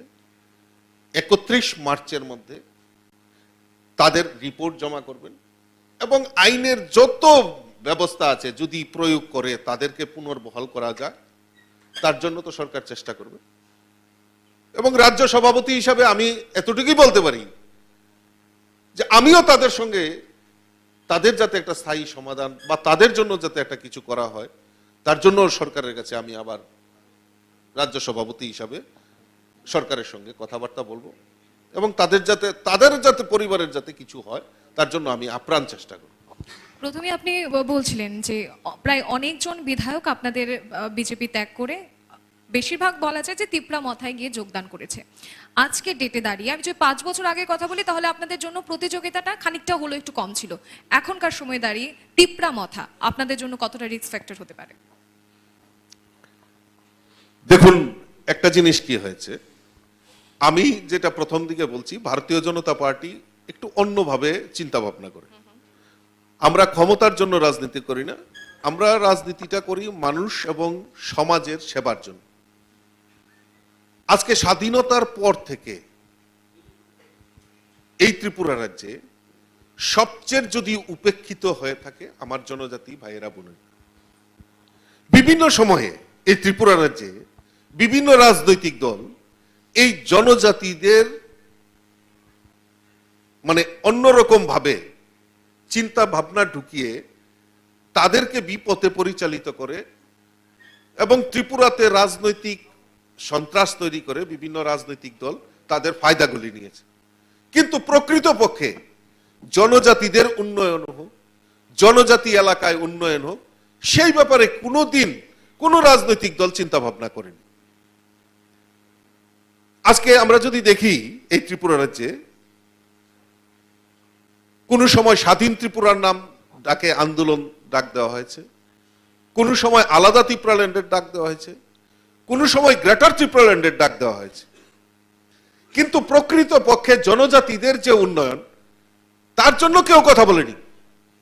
আর ভারতীয় জনতা পার্টি বিশ্বাস করে এই রাজ্যের জনজাতিদের বিকাশের মাধ্যমে এই রাজ্যের উন্নয়ন সম্ভব। তাই দেখবেন যে ভারতীয় জনতা পার্টি সরকার প্রতিষ্ঠার পর জনজাতিদের জন্য কোনো স্লোগান নয়, ভারতীয় জনতা পার্টি সরকার যাতে জনজাতিদের বিকাশ হয় তার জন্য বিভিন্ন পরিকল্পনা গ্রহণ করেছে।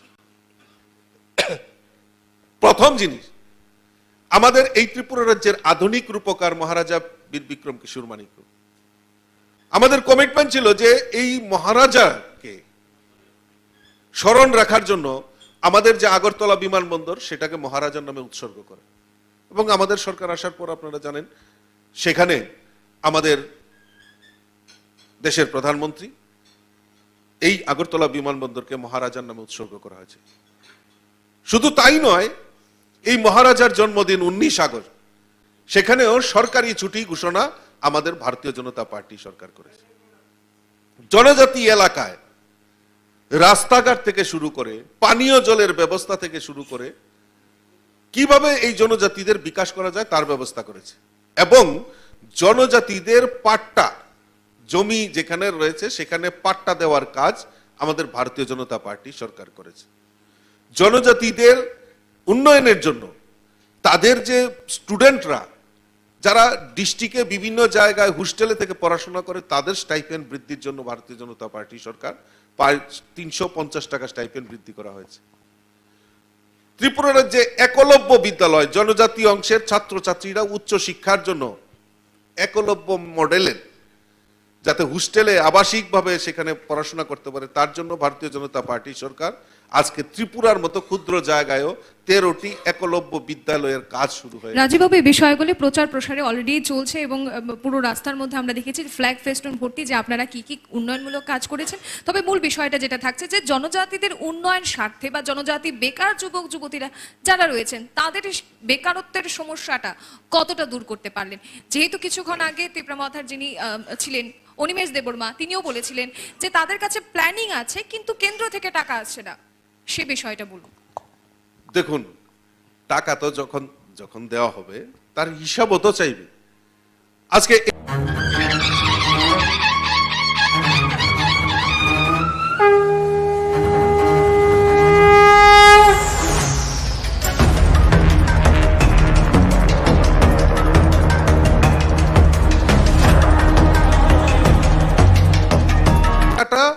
ব্যবহারিক দিক দিয়ে আপনি তো সরকার কোন স্কিমে না পরিকল্পনাতে টাকা দেবে, তার ইউটিলাইজেশন সার্টিফিকেটও তো দরকার।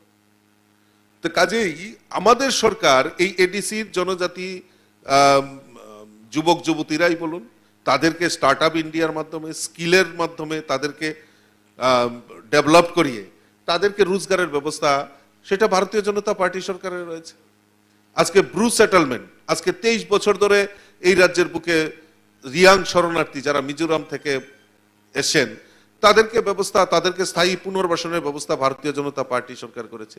শুধু তাই নয়, তাদেরকে কিভাবে ভালো সেটেলমেন্ট করা যায় তার জন্য আর্থিক প্যাকেজ আমাদের ভারতীয় জনতা পার্টি সরকার দিচ্ছে। এবং আজকে বিভিন্ন জায়গায় আজকে ব্রু সেটেলমেন্টের মাধ্যমে এই রিয়াং যারা রয়েছেন যুবক যুবতী তাদের রোজগারের ব্যবস্থার জন্য ভারতীয় জনতা পার্টি সরকার বিভিন্ন পরিকল্পনা গ্রহণ করেছে। আজকে যেটা আপনি বলছিলেন বারবারই যে ভারতীয় জনতা পার্টি ওই স্লোগানে বিশ্বাস করে না। আমরা ভারতীয় জনতা পার্টি সংগঠন, আমাদের জনজাতি মোর্চার যে সংগঠন, সেই সংগঠন আজকে পাহাড়ে সমস্ত জায়গায় তার বিস্তার লাভ করেছে। গত কিছুদিন আগেও আমরা আগরতলা শহরে আমরা মিছিল করেছি, রাজভবন অভিযান করেছি, সেখানে আমাদের জনজাতি মোর্চার উদ্যোগে। সেটা ত্রিপুরা রাজ্যের মানুষ দেখেছে যে ভারতীয় জনতা পার্টির দিন দিন শক্তি জনজাতি অংশের মানুষের মধ্যেও বৃদ্ধি হচ্ছে। রাজীববাবু, এখানে আরও একটি যে অভিযোগ সামনে আসছে সেইখানে বলা হচ্ছে যে রাজ্যের মানুষ আরও একটি আশ্বাস পেয়েছিল ভারতীয় জনতা পার্টি সরকারের কাছ থেকে, যে রাজ্যের যে বহু অংশের মানুষ চিট ফান্ডে সর্বশান্ত হয়ে গিয়েছিল, সেই টাকা ফেরত পাবার একটা আশ্বাস পেয়েছিল। সেই ক্ষেত্রে কি বলবেন? দেখুন, চিট ফান্ড একটা ত্রিপুরা রাজ্যে বড় জলজন্ত সমস্যা।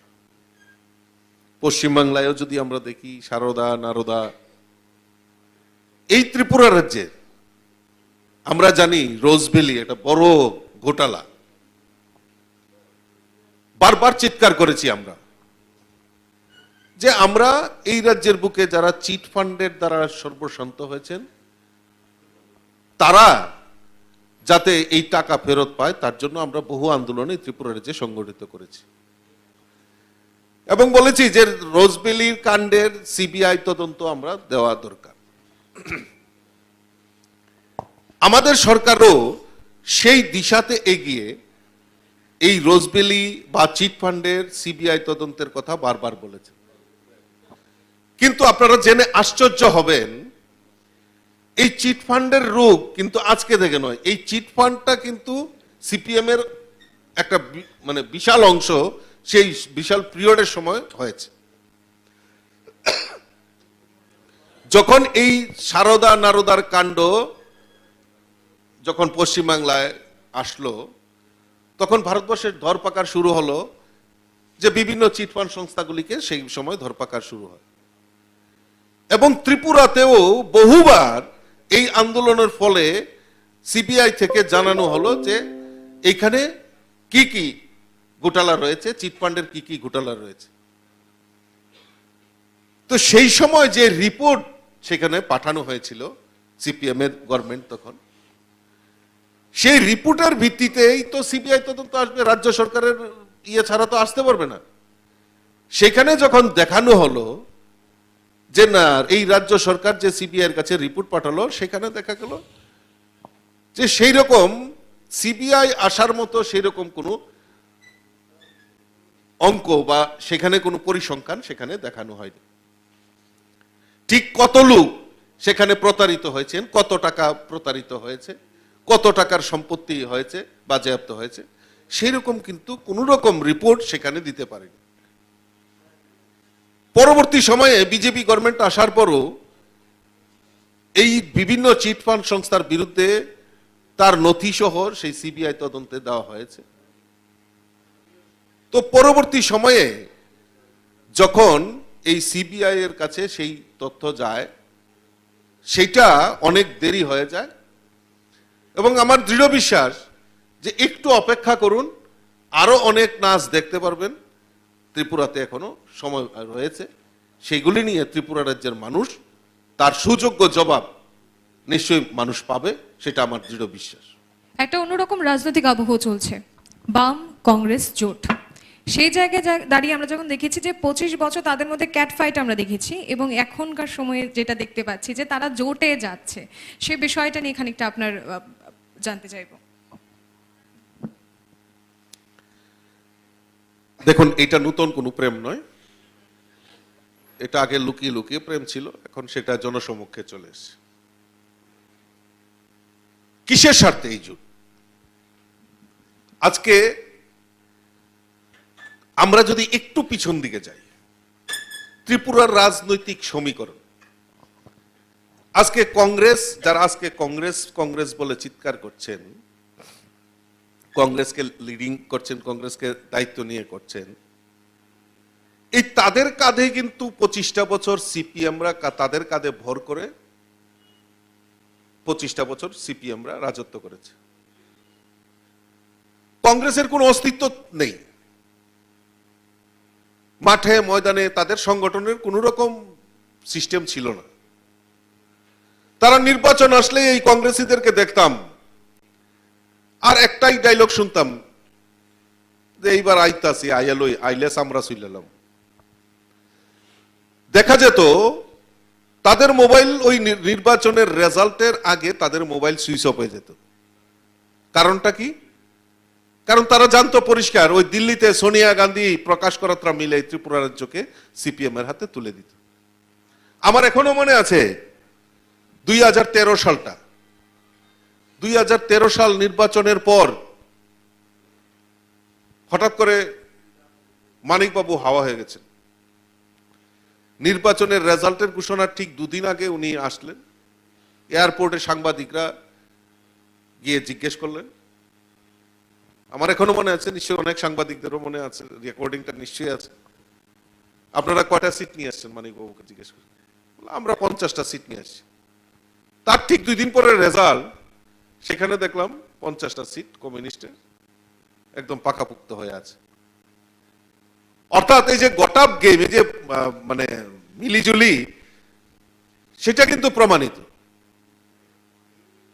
আজকে নতুন করে এই ত্রিপুরা রাজ্যে জোটের বার্তা দিয়ে একটাই ইস্যু, সেটা হলো বিজেপিকে রুখতে হবে। বেশ ভালো কথা, কিন্তু আমি প্রশ্ন রাখতে চাই, এটা কাদের স্বার্থে? এই জোট কাদের স্বার্থে? যারা আজকে কংগ্রেস কংগ্রেস বলে চিৎকার করতো, ত্রিপুরা রাজ্যের মানুষ তাদেরকে জানে না, তাদেরকে চিনে না। যখন 2016 সালে পশ্চিম বাংলায় কংগ্রেস সিপিএম জোট হয়েছিল, আর এই কংগ্রেসী নেতারাই তো তখন কংগ্রেসে ছিল, ত্রিপুরা এসে বক্তব্য রাখলেন যে না, এই কংগ্রেসটা আর করা যাবে না, কংগ্রেস সিপিএম এর সঙ্গে মিশে গেছে, তাই কংগ্রেস ছাড়তে হবে। তো দাদা, এবার কোন দল করবেন? এইবার তৃণমূল করতে হবে। তো কিছুদিন তৃণমূল, কিছুদিন কংগ্রেস, কিছুদিন আবার বিজেপি, আবার কংগ্রেস, এখন আবার সিপিএম। এই তো করতে থাকে, এই তাদের ভবিষ্যৎ। তো আজকে আবার সিপিএম এর সঙ্গে ওই সিপিএম কে বাড়তি সুযোগ পাইয়ে দিতে হবে। দিবা স্বপ্ন দেখছেন 2023-এ বিজেপিকে রুখতে হবে, আতঙ্কগ্রস্ত হয়ে গেছে। তাই এই সিপিএম এর সঙ্গে আতাত করছে। আর সিপিএম এর তারাও নীতি আদর্শ সমস্ত কিছু জলাঞ্জলি দিয়ে তারা কংগ্রেসের সঙ্গে আতাত করছেন। পশ্চিম বাংলার মানুষ তাদেরকে উচিত শিক্ষা দিয়েছেন। 35টা বছর পশ্চিম বাংলায় রাজত্ব করেছে সিপিএম, কংগ্রেসের সঙ্গে জোট করেছে, একদম শূন্য করে দিয়েছে পশ্চিম বাংলার মানুষ। ত্রিপুরার মানুষও তৈরি হয়েছে, 16 ছিল, এখন 15 হয়েছে, 2023-এ শূন্য হয়ে যাবে। আমরা একটু পেছন দিকে যাই, যদি আমরা দেখি বাইপোলের বিষয়টা, তাহলে যে 4টি বিধানসভা কেন্দ্রে ভোট হয়েছে তার মধ্যে 6 আগরতলা কেন্দ্রে জয়লাভ করেছেন কংগ্রেস প্রার্থী সুদীপ রায় বর্মন, যিনি নাকি তার আগেই আপনাদের দল ত্যাগ করে কংগ্রেসে যোগদান করেছে। এই তার কংগ্রেসে যোগদান করা বা এই যে বাড়তি অক্সিজেন পাওয়া, সেটি বিধানসভা নির্বাচনে কি কোনো প্রভাব ফেলবে না? দেখুন, আমি প্রথম যেটা বলছিলাম, যে আজকে জোট নিয়ে আপনি প্রথমে মাঝখানে একটু ইন্টারাপ্ট হয়েছে, যে জোটটা যদি মানুষের কোনো সার্বিক স্বার্থে হয়, নিশ্চয়ই জোটের দরকার রয়েছে। কিন্তু আজকে কংগ্রেস সিপিএম, আজকে মানুষ জানতে চায়, যারা দীর্ঘ বছর ধরে এই রাজ্যের বুকে বিরোধী করতে গিয়ে তাদেরকে প্রাণ দিতে হয়েছে, সেই কংগ্রেস পরিবারগুলি জানতে চায় তাদের কাছে সিপিএম এর সঙ্গে কিসের স্বার্থে আতাত করেছে, কিসের স্বার্থে তারা একজোট হয়েছে। আজকে কমিউনিস্টরা যারা নীতি আদর্শকে জলাঞ্জলি দিয়ে কংগ্রেসের যে 5 বছরের জোট পিরিয়ড, সেই জোট পিরিয়ডে ত্রিপুরা রাজ্যে বহু সিপিএম এর কর্মী, লিডার, তারা আজকে প্রাণ হারিয়েছে। আজকে জানতে চায় ওই কমিউনিস্টের যারা একনিষ্ঠ কার্যকর্তা, তারাও জানতে চায় কাদের স্বার্থে সেই জোট হয়েছে। আজকে কংগ্রেসের প্রাক্তন বিধায়ক মধুসূদন সাহাকে তার বাড়ির সামনে হত্যা করা হয়েছে। আজকে জানতে চায় সেই কংগ্রেস পরিবার সিপিএম এর স্বার্থে, কাদের স্বার্থে আজকে জোটে সিপিএম এর সঙ্গে হাত মিলিয়েছে। তাদের ভাষায় গণতন্ত্র পুনরুদ্ধারের কারণে। না, কিসের পুনরুদ্ধার? কিসের পুনরুদ্ধার? পুনরুদ্ধার তখন কেন আওয়াজ হয়নি? তখন কেন আওয়াজ হয়নি? সিপিএম এর সময় যারা আজকে রাজ্যের বুকে, আজকে বহু লিস্ট আমি দিতে পারি আপনাদের কাছে, বহু কংগ্রেসী নেতা আজকে প্রাণ হারিয়েছেন। তাদের পরিবার জানতে চায় কিসের স্বার্থে এই কমিউনিস্টের সঙ্গে আঘাত হয়েছে। আর সিপিএম এরও একনিষ্ঠ কর্মীরা জানতে চায় আজকে এই কংগ্রেসের সঙ্গে আজকে যারা জুট পিরিয়ডের সময় নিহত হয়েছেন, আজকে অজিত দাস রাম ঠাকুর স্কুলের শিক্ষক ছিলেন যোগেন্দ্রনগরের, অজিত স্মৃতি ভবন হয়েছে কমিউনিস্টের ভবন, আজকে সেইখানকার লোক জানতে চায় জুট পিরিয়ডে তাকে নৃশংসভাবে দিনের বেলায়, প্রকাশ্য দিনের বেলায় হত্যা করা হয়েছিল, আজকে জানতে চায় এই কমিউনিস্ট। কাজেই এই জোট ভারতীয় জনতা পার্টির জন্য ভালো হবে, কারণ মানুষ তার উপযুক্ত জবাব দেওয়ার জন্য তৈরি হয়ে গেছে। আসন্ন ভোট নিয়ে আমরা কথা বলবো, কিন্তু তার আগে বলবো যে আপনাদের জোট বিজেপি আইপিএফটি জোট, এবং আমরা কিছুদিন আগে দেখলাম যে আইপিএফটি থেকে আইপিএফটি যিনি মাথা ছিলেন নরেন্দ্রচন্দ্র দেববর্মা, তার মৃত্যু হয়েছে। সেই জায়গায় দাঁড়িয়ে এবার প্রেম কুমার রিয়াংয়ের কোথাও না কোথাও তিপ্রা মাথায় যাওয়ার একটা কথা বা একটা চর্চা আমরা শুনতে পাচ্ছি। কোথাও না কোথাও আপনাদের বিজেপির যে আইপিএফটির প্রতি একটি আস্থা ছিল বা একটি ভরসা স্থল ছিল, খানিকটা হলেও সরে আসছে। দেখুন, ভারতীয় জনতা পার্টি শরিককে বিশ্বাস, মানে আমরা যেহেতু অ্যালায়েন্স রয়েছে, আমরা অ্যালায়েন্সে বিশ্বাস করি। গত এডিসি নির্বাচনে আমরা একসঙ্গে লড়েছি, এখনো আমরা আমাদের এনডিএ পার্টনার, আমাদের এই আইপিএফটি আমাদের পার্টনার শরিক, তাদের সঙ্গে আমাদের সম্পর্ক রয়েছে। গত 16 এবং 17 তারিখে আমাদের দিল্লিতে রাষ্ট্রীয় কার্যকারিণীর বৈঠক গেছে, সেখানে আমাদের কন্ডোলেন্স নেওয়া হয়। সেখানে ওই প্ল্যাটফর্মে আমাদের স্বর্গীয় এনসি দেববর্মার প্রতিও শ্রদ্ধা জানিয়ে সেখানে কন্ডোলেন্স নেওয়া হয়েছে। এবং প্রেম কুমার রিয়াংজি, যিনি, যেটা আপনারা সংবাদ মাধ্যমে আপনারা দেখাচ্ছেন যে চিঠি দিয়েছে দেখা করার জন্য, কথা বলার জন্য, সেরকম চিঠি আমাকেও দিয়েছে, আমরা সেটা সোশ্যাল মিডিয়ায় দেইনি। এবং আজকেই উনি আমাকে ফোন করে সময় নিয়েছিলেন, আজকেই উনাদের টিম আমার সঙ্গে কথাবার্তা বলেছেন, আলাপ আলোচনা করেছেন। প্রেম কুমারজি যেতে পারেননি, ওনার ইমার্জেন্সি কাজে উনি কাঞ্চনপুর চলে গেছেন, আমার সঙ্গে ফোনে কথা হয়েছে, আমাদের মধ্যে দীর্ঘক্ষণ আলোচনা হয়েছে। এবং আমাদের আগামী দিন কেন্দ্রীয় নেতৃত্বরা আসবেন, তাদের সঙ্গে আলোচনা ক্রমে আমরা আমাদের নীতি নির্ধারণ আমরা ঠিক করব, এবং অ্যালায়েন্সের আমরা যা যা ডেকুরাম রয়েছে সেটা আমরা প্রতিপালন করব। এবার একটু আসি অন্যরকম একটা প্রশ্নতে। মুখ্যমন্ত্রীর মুখ, আমরা কি কোনো নতুন মুখ দেখবো, না পুরনো মুখ কি আবার নতুন করে দেখব? ভারতীয় জনতা পার্টি এমন একটা পার্টি, ভারতীয় জনতা পার্টি কার্যকর্তাদের পার্টি।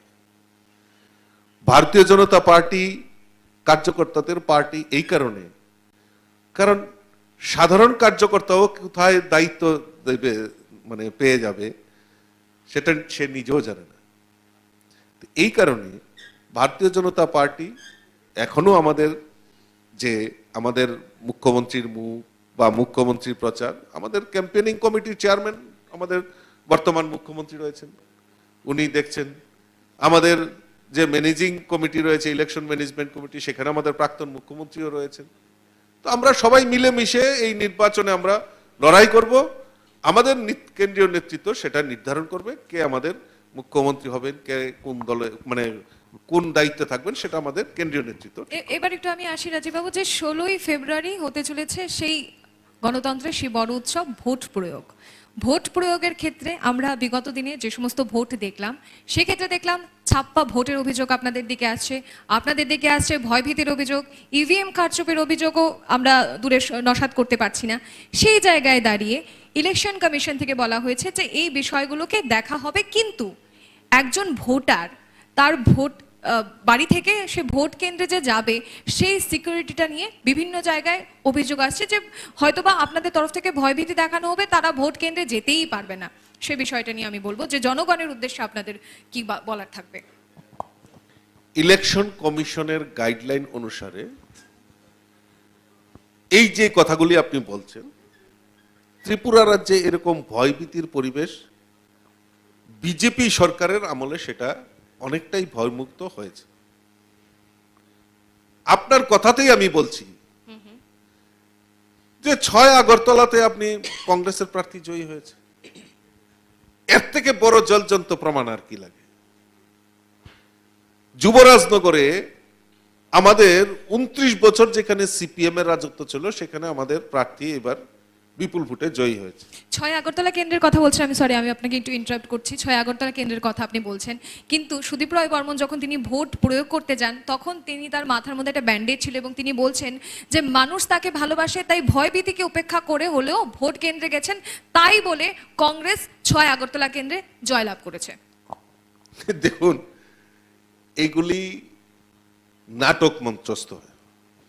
কালকেও অনেক নাটক দেখেছি ত্রিপুরা রাজ্যে, নতুন নতুন নাটক দেখা যায় সিম্পেথি গ্রো করার জন্য। কারণ মানুষ, দেখুন, মানুষ একটা পরিষ্কার জিনিস বিশ্বাস করে যে এই লোকটা কিসের জন্য রাজনীতি করে, একটা নীতি, একটা আদর্শ, দীর্ঘদিন রাজনৈতিক প্ল্যাটফর্মে থাকে, মানুষের জন্য আওয়াজ তুলে, মানুষের জন্য কথা বলে। কিন্তু আমরা দেখি যে দলের জন্য বেশি কথা, কারণ স্থায়িত্ব নেই। আজকে তৃণমূল, দাদা তৃণমূল করতেছেন কেন? আর কংগ্রেসটা ভাল লাগে না, সিপিএমটা ভাল লাগে না।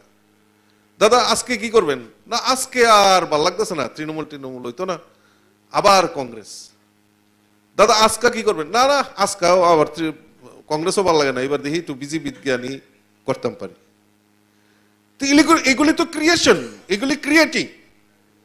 সিম্পেথি ভোট আদায় করা, অভিনয় করে মানুষের কাছে আরো বেশি করে যাওয়ার, আরে ডাটসে মোকাবেলা করো, হিম্মত है तो আগে বাড়ো, নীতি আদর্শ নিয়ে মানুষের সঙ্গে, মানুষের জন্য লড়াই করব, মানুষকে সঙ্গে নিয়ে কাজ করব। ওই প্লাস্টার বেঁধে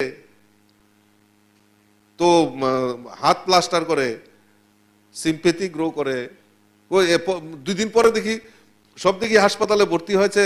আচ্ছা সবাই দেখতে গেল, আরই সর্বনাশ। আমরা তো সব দেখলাম, তো আমিও একবার চিন্তা করলাম, আমিও ইমোশন হয়ে গেছিলাম যে আরে সবাই যাচ্ছে, আমিও একটু যাওয়া দরকার ছিল। তো কিন্তু পরক্ষণে যেহেতু কাজে ব্যস্ত যেতে পারিনি। তোমার 2 দিন পরে দেখি প্লাস্টার টাস্টার কিছু নেই, হেঁটে চলে যাচ্ছেন সব জায়গায়। এইগুলি ত্রিপুরা রাজ্যের মানুষ ভালো করে জানে। এইগুলি একটা ক্রিয়েট করা, মানুষের সিম্পেথি আদায় করা, এগুলি ত্রিপুরা রাজ্যের মানুষ ভালো করে জানে। মানুষ ওই ইমোশন আর সিম্পেথি দেখে ভোট হয় না, মানুষ দেখে মানুষের জন্য কারা কাজ করছে, জনগণের জন্য কাজ কি করছে, সরকার কি উদ্যোগ গ্রহণ করছে, তার নিরিখে দাঁড়িয়ে ভোট হয়। রাজীববাবু, আপনার দর্শকের দিকে যাব, তার আগে আমি একটা ছোট্ট প্রশ্ন আছে জানতে চাইবো যে এবারে 2023 নির্বাচনে মানে আপনাদের এই ইস্তেহারে মানে কোন প্রতিশ্রুতিগুলি থাকবে, আপনি কোনগুলিকে বেশি গুরুত্ব দেবেন? আমাদের ম্যানিফেস্টো এখনো তৈরি হয়নি। আমরা এই ম্যানিফেস্টো তৈরি করার জন্য আমরা মানুষের কাছে সাজেশন চাইছি। আমরা বিভিন্ন জায়গায় আমাদের এলইডি ভ্যানের মাধ্যমে আমরা প্রচার করছি এবং সেখানে সুজাও পেটি অর্থাৎ সাজেশন বক্স আমরা রেখেছি। জনগণের কাছ থেকে সেটা কালেকশন করছি। কালেকশন করার পর এই ত্রিপুরা রাজ্যের সবচেয়ে প্রায়োরিটি যে জিনিসগুলি আছে সেগুলি আমরা আমাদের ম্যানিফেস্টোতে থাকবে, সেই নিয়ে আমরা কাজ করছি। আমরা অডিয়েন্সের দিকে যাব, কে প্রশ্ন করবেন?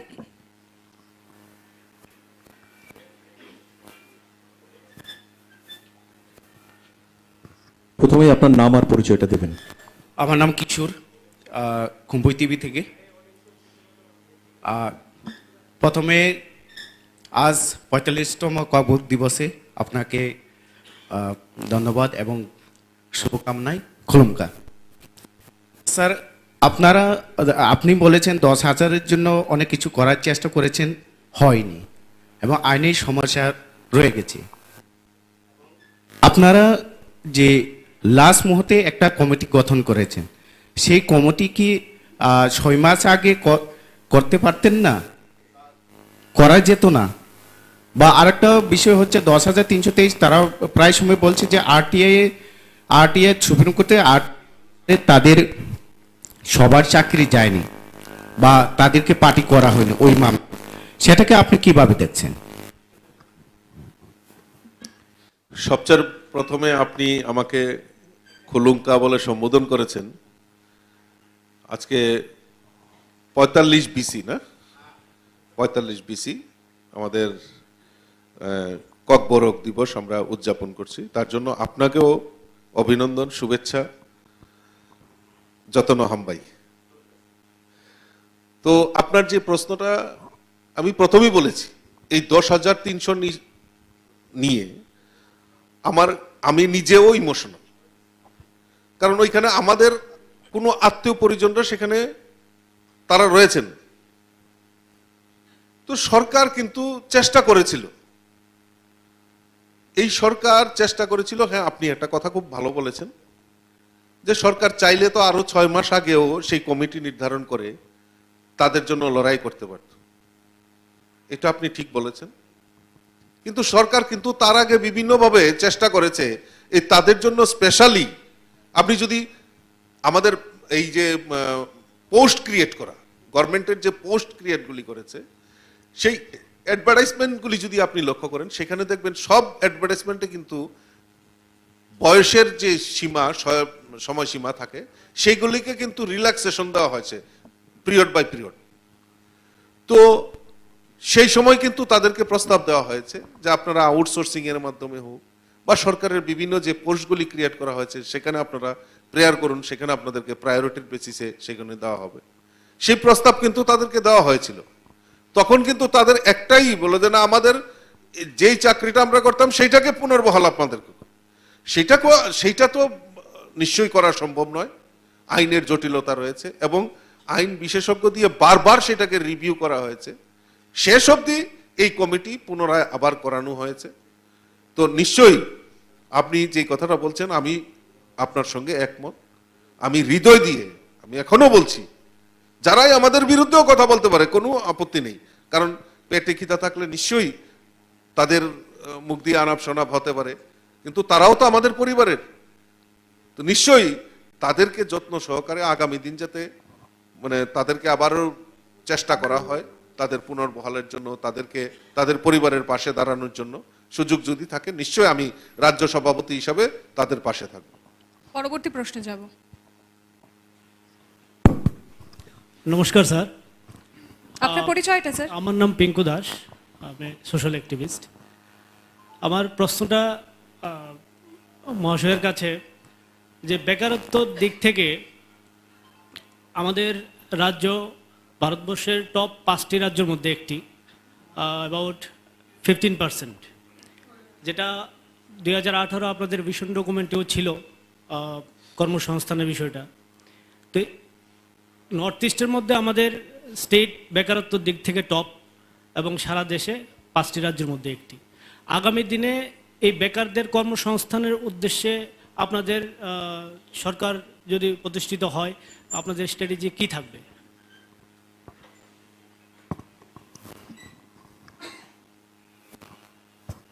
মাননীয় যিনি প্রশ্ন করেছেন ওনাকে আমি স্বাগত জানাচ্ছি। আপনি খুব সুন্দর প্রশ্ন করেছেন এবং আপনিও একজন যুবক, তো কাজেই এই ব্যাপারে আপনার যদি কোনো সুস্পষ্ট মতামত থাকে আপনি আমাকে দিতে পারেন যে কিভাবে সেই বেকারত্বের যে আমাদের পরিসংখ্যানটা রয়েছে সেটা আমরা কমাতে পারি, গ্রাফটা কমাতে পারি।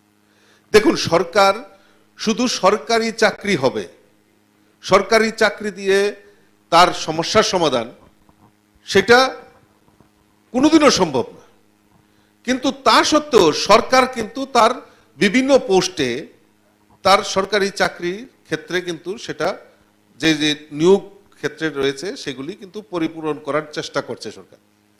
যেমন ধরুন, আজকে অনেক চাকরি হয়েছে, পরিসংখ্যানটা আমি আপনাকে এখন দিতে পারছি না এক্স্যাক্টলি, আমরা পরিসংখ্যানটা আমরা আমাদের যে ম্যানিফেস্টো হবে, রিপোর্ট কার্ড হবে, সেখানে আমরা উল্লেখ করব, সেটা আমাদের কাজ চলছে। কিন্তু দেখুন, এতগুলি চাকরি হয়েছে, চাকরি ট্রান্সপারেন্সির মাধ্যমে কিন্তু চাকরিগুলি হয়েছে, কোন রকম পলিটিক্যালাইজেশন কিন্তু এই চাকরির ক্ষেত্রে, গভর্নমেন্ট জবের ক্ষেত্রে কিন্তু কোন রকম হয়নি। এখন অনেকেই বলতে পারেন, বলে দাদা আমাদের পেছনে তো কেউ হাঁটবে না, আপনাদের লিডারের পেছনে কেউ হাঁটবে না। কোনো দরকার নেই, কারণ আজকে ত্রিপুরার যে জলজন্ত দৃষ্টান্ত রয়েছে, যে ট্রান্সপারেন্ট রিক্রুটমেন্ট পলিসি চালুর ক্ষেত্রে সরকার যে সিদ্ধান্ত নিয়েছে, যার ফলে দেখবেন টেটের মাধ্যমে শিক্ষক নিয়োগ হয়েছে, সেখানে প্রাক্তন বিধায়ক সিপিএম এর ঝুমু সরকার বটজলা এলাকার, উনিও সরকারি চাকরি পেয়েছেন। আমার কথা অবিশ্বাস হলে আপনারা খোঁজ নিয়ে দেখতে পারেন। এতগুলি চাকরির ক্ষেত্রেও কিন্তু সরকার এই ট্রান্সপারেন্ট যে রিক্রুটমেন্ট পলিসি সেখানে অ্যাপ্লাই করেছে, যার ফলে আজকে এই চাকরিগুলি কিন্তু স্থায়িত্ব রয়েছে। ওই 10,300 মতো কিন্তু চাকরিগুলি তাদের যাবে না। পাশাপাশি এই রাজ্যের ডেভেলপমেন্টের ক্ষেত্রে, এই রাজ্যের বেকার যুবকদের রোজগারের ক্ষেত্রে যেরকম সরকারি চাকরির কথা বললেন, পাশাপাশি আউটসোর্সিং এর মাধ্যমেও বিভিন্ন জায়গায় বিভিন্ন দপ্তরে তাদেরকে নেওয়ার উদ্যোগ আমাদের সরকার নিয়েছে।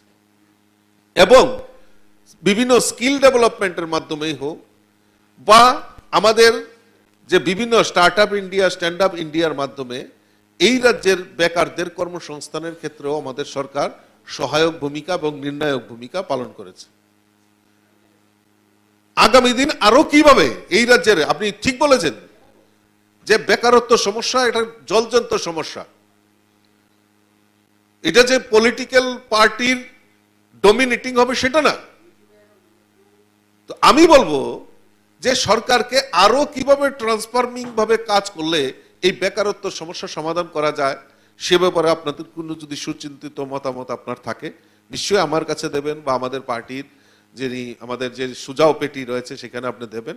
আমরা নিশ্চয়ই আপনার এই মতামত আমরা মানুষের সামনে নেব এবং সরকারের সামনে নেব এবং আগামী দিন তা করার চেষ্টা করব।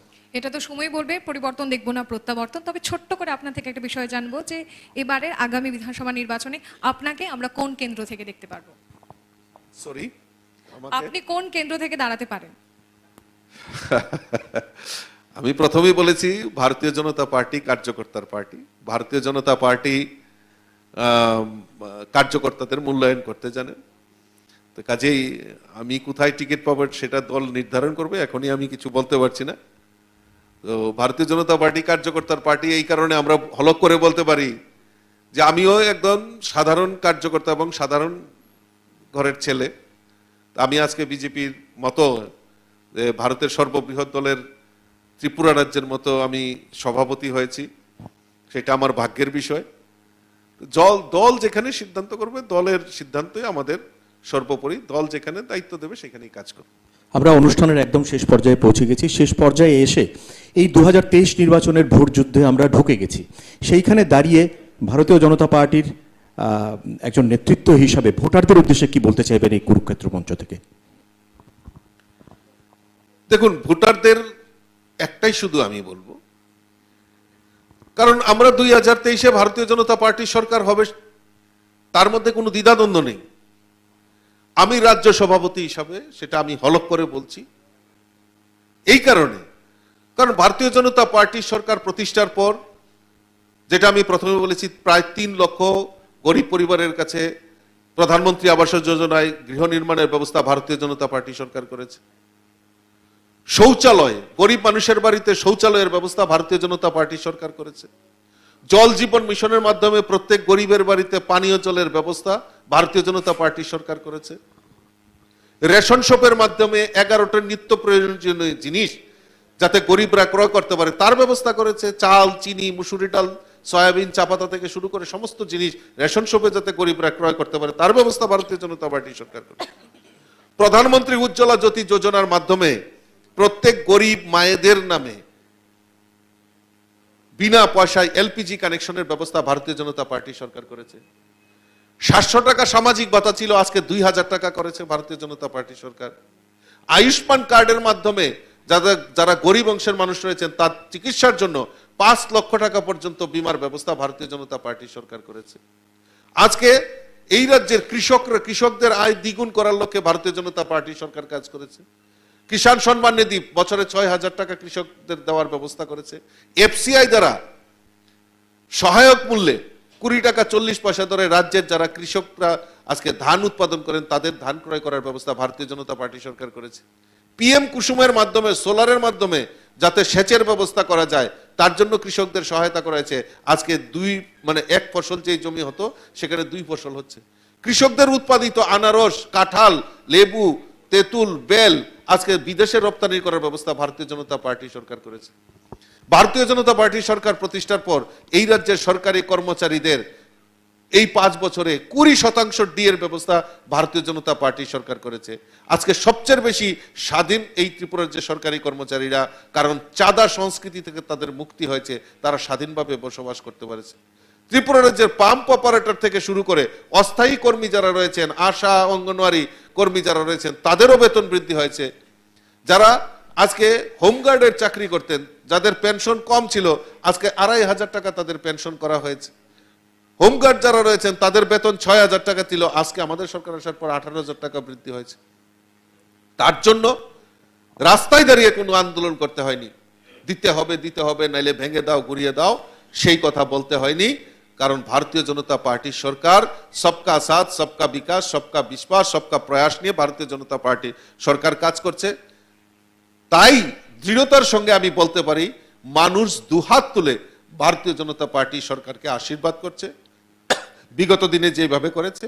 আগামী দিনেও ভারতীয় জনতা পার্টি সরকারকে 2023-এ সরকার পুনঃপ্রতিষ্ঠার জন্য মানুষ দুহাত তুলে ভারতীয় জনতা পার্টিকে সেটা বলবে 2রা মার্চের ফলাফলের দিনই। তবে আমরা একেবারে সময়ের শেষ দিকটায় আমরা চলে গেছি এবং যেতে যেতে এটাই বলার যে গণদেবতাদের রায় শেষ রায়। তবে আমাদের যেটা কাজ, সত্যকে সত্য এবং বাস্তবকে সামনে রেখে জনতাদের প্রশ্ন আমরা জিজ্ঞেস করব নেতা নেত্রীদের। তবে ধন্যবাদ যেতে যেতে আপনাকে, রাজীব ভট্টাচার্য আমাদের সঙ্গে ছিলেন এবং সে সঙ্গে ধন্যবাদ যারা অডিয়েন্সরা ছিলেন, তাদের প্রশ্ন আমাদের জন্য অত্যন্ত গুরুত্বপূর্ণ। সবাই ভালো থাকবেন এবং কুরুক্ষেত্রের পরবর্তী যতগুলো পর্ব আসছে তাতে আপনাদের সঙ্গে আবারও দেখা হবে, সেই আশা রেখেই আমাদের এই অনুষ্ঠান বা আজকের কনক্লেভ আমরা এখানেই সমাপ্তি ঘোষণা করছি। শুভরাত্রি।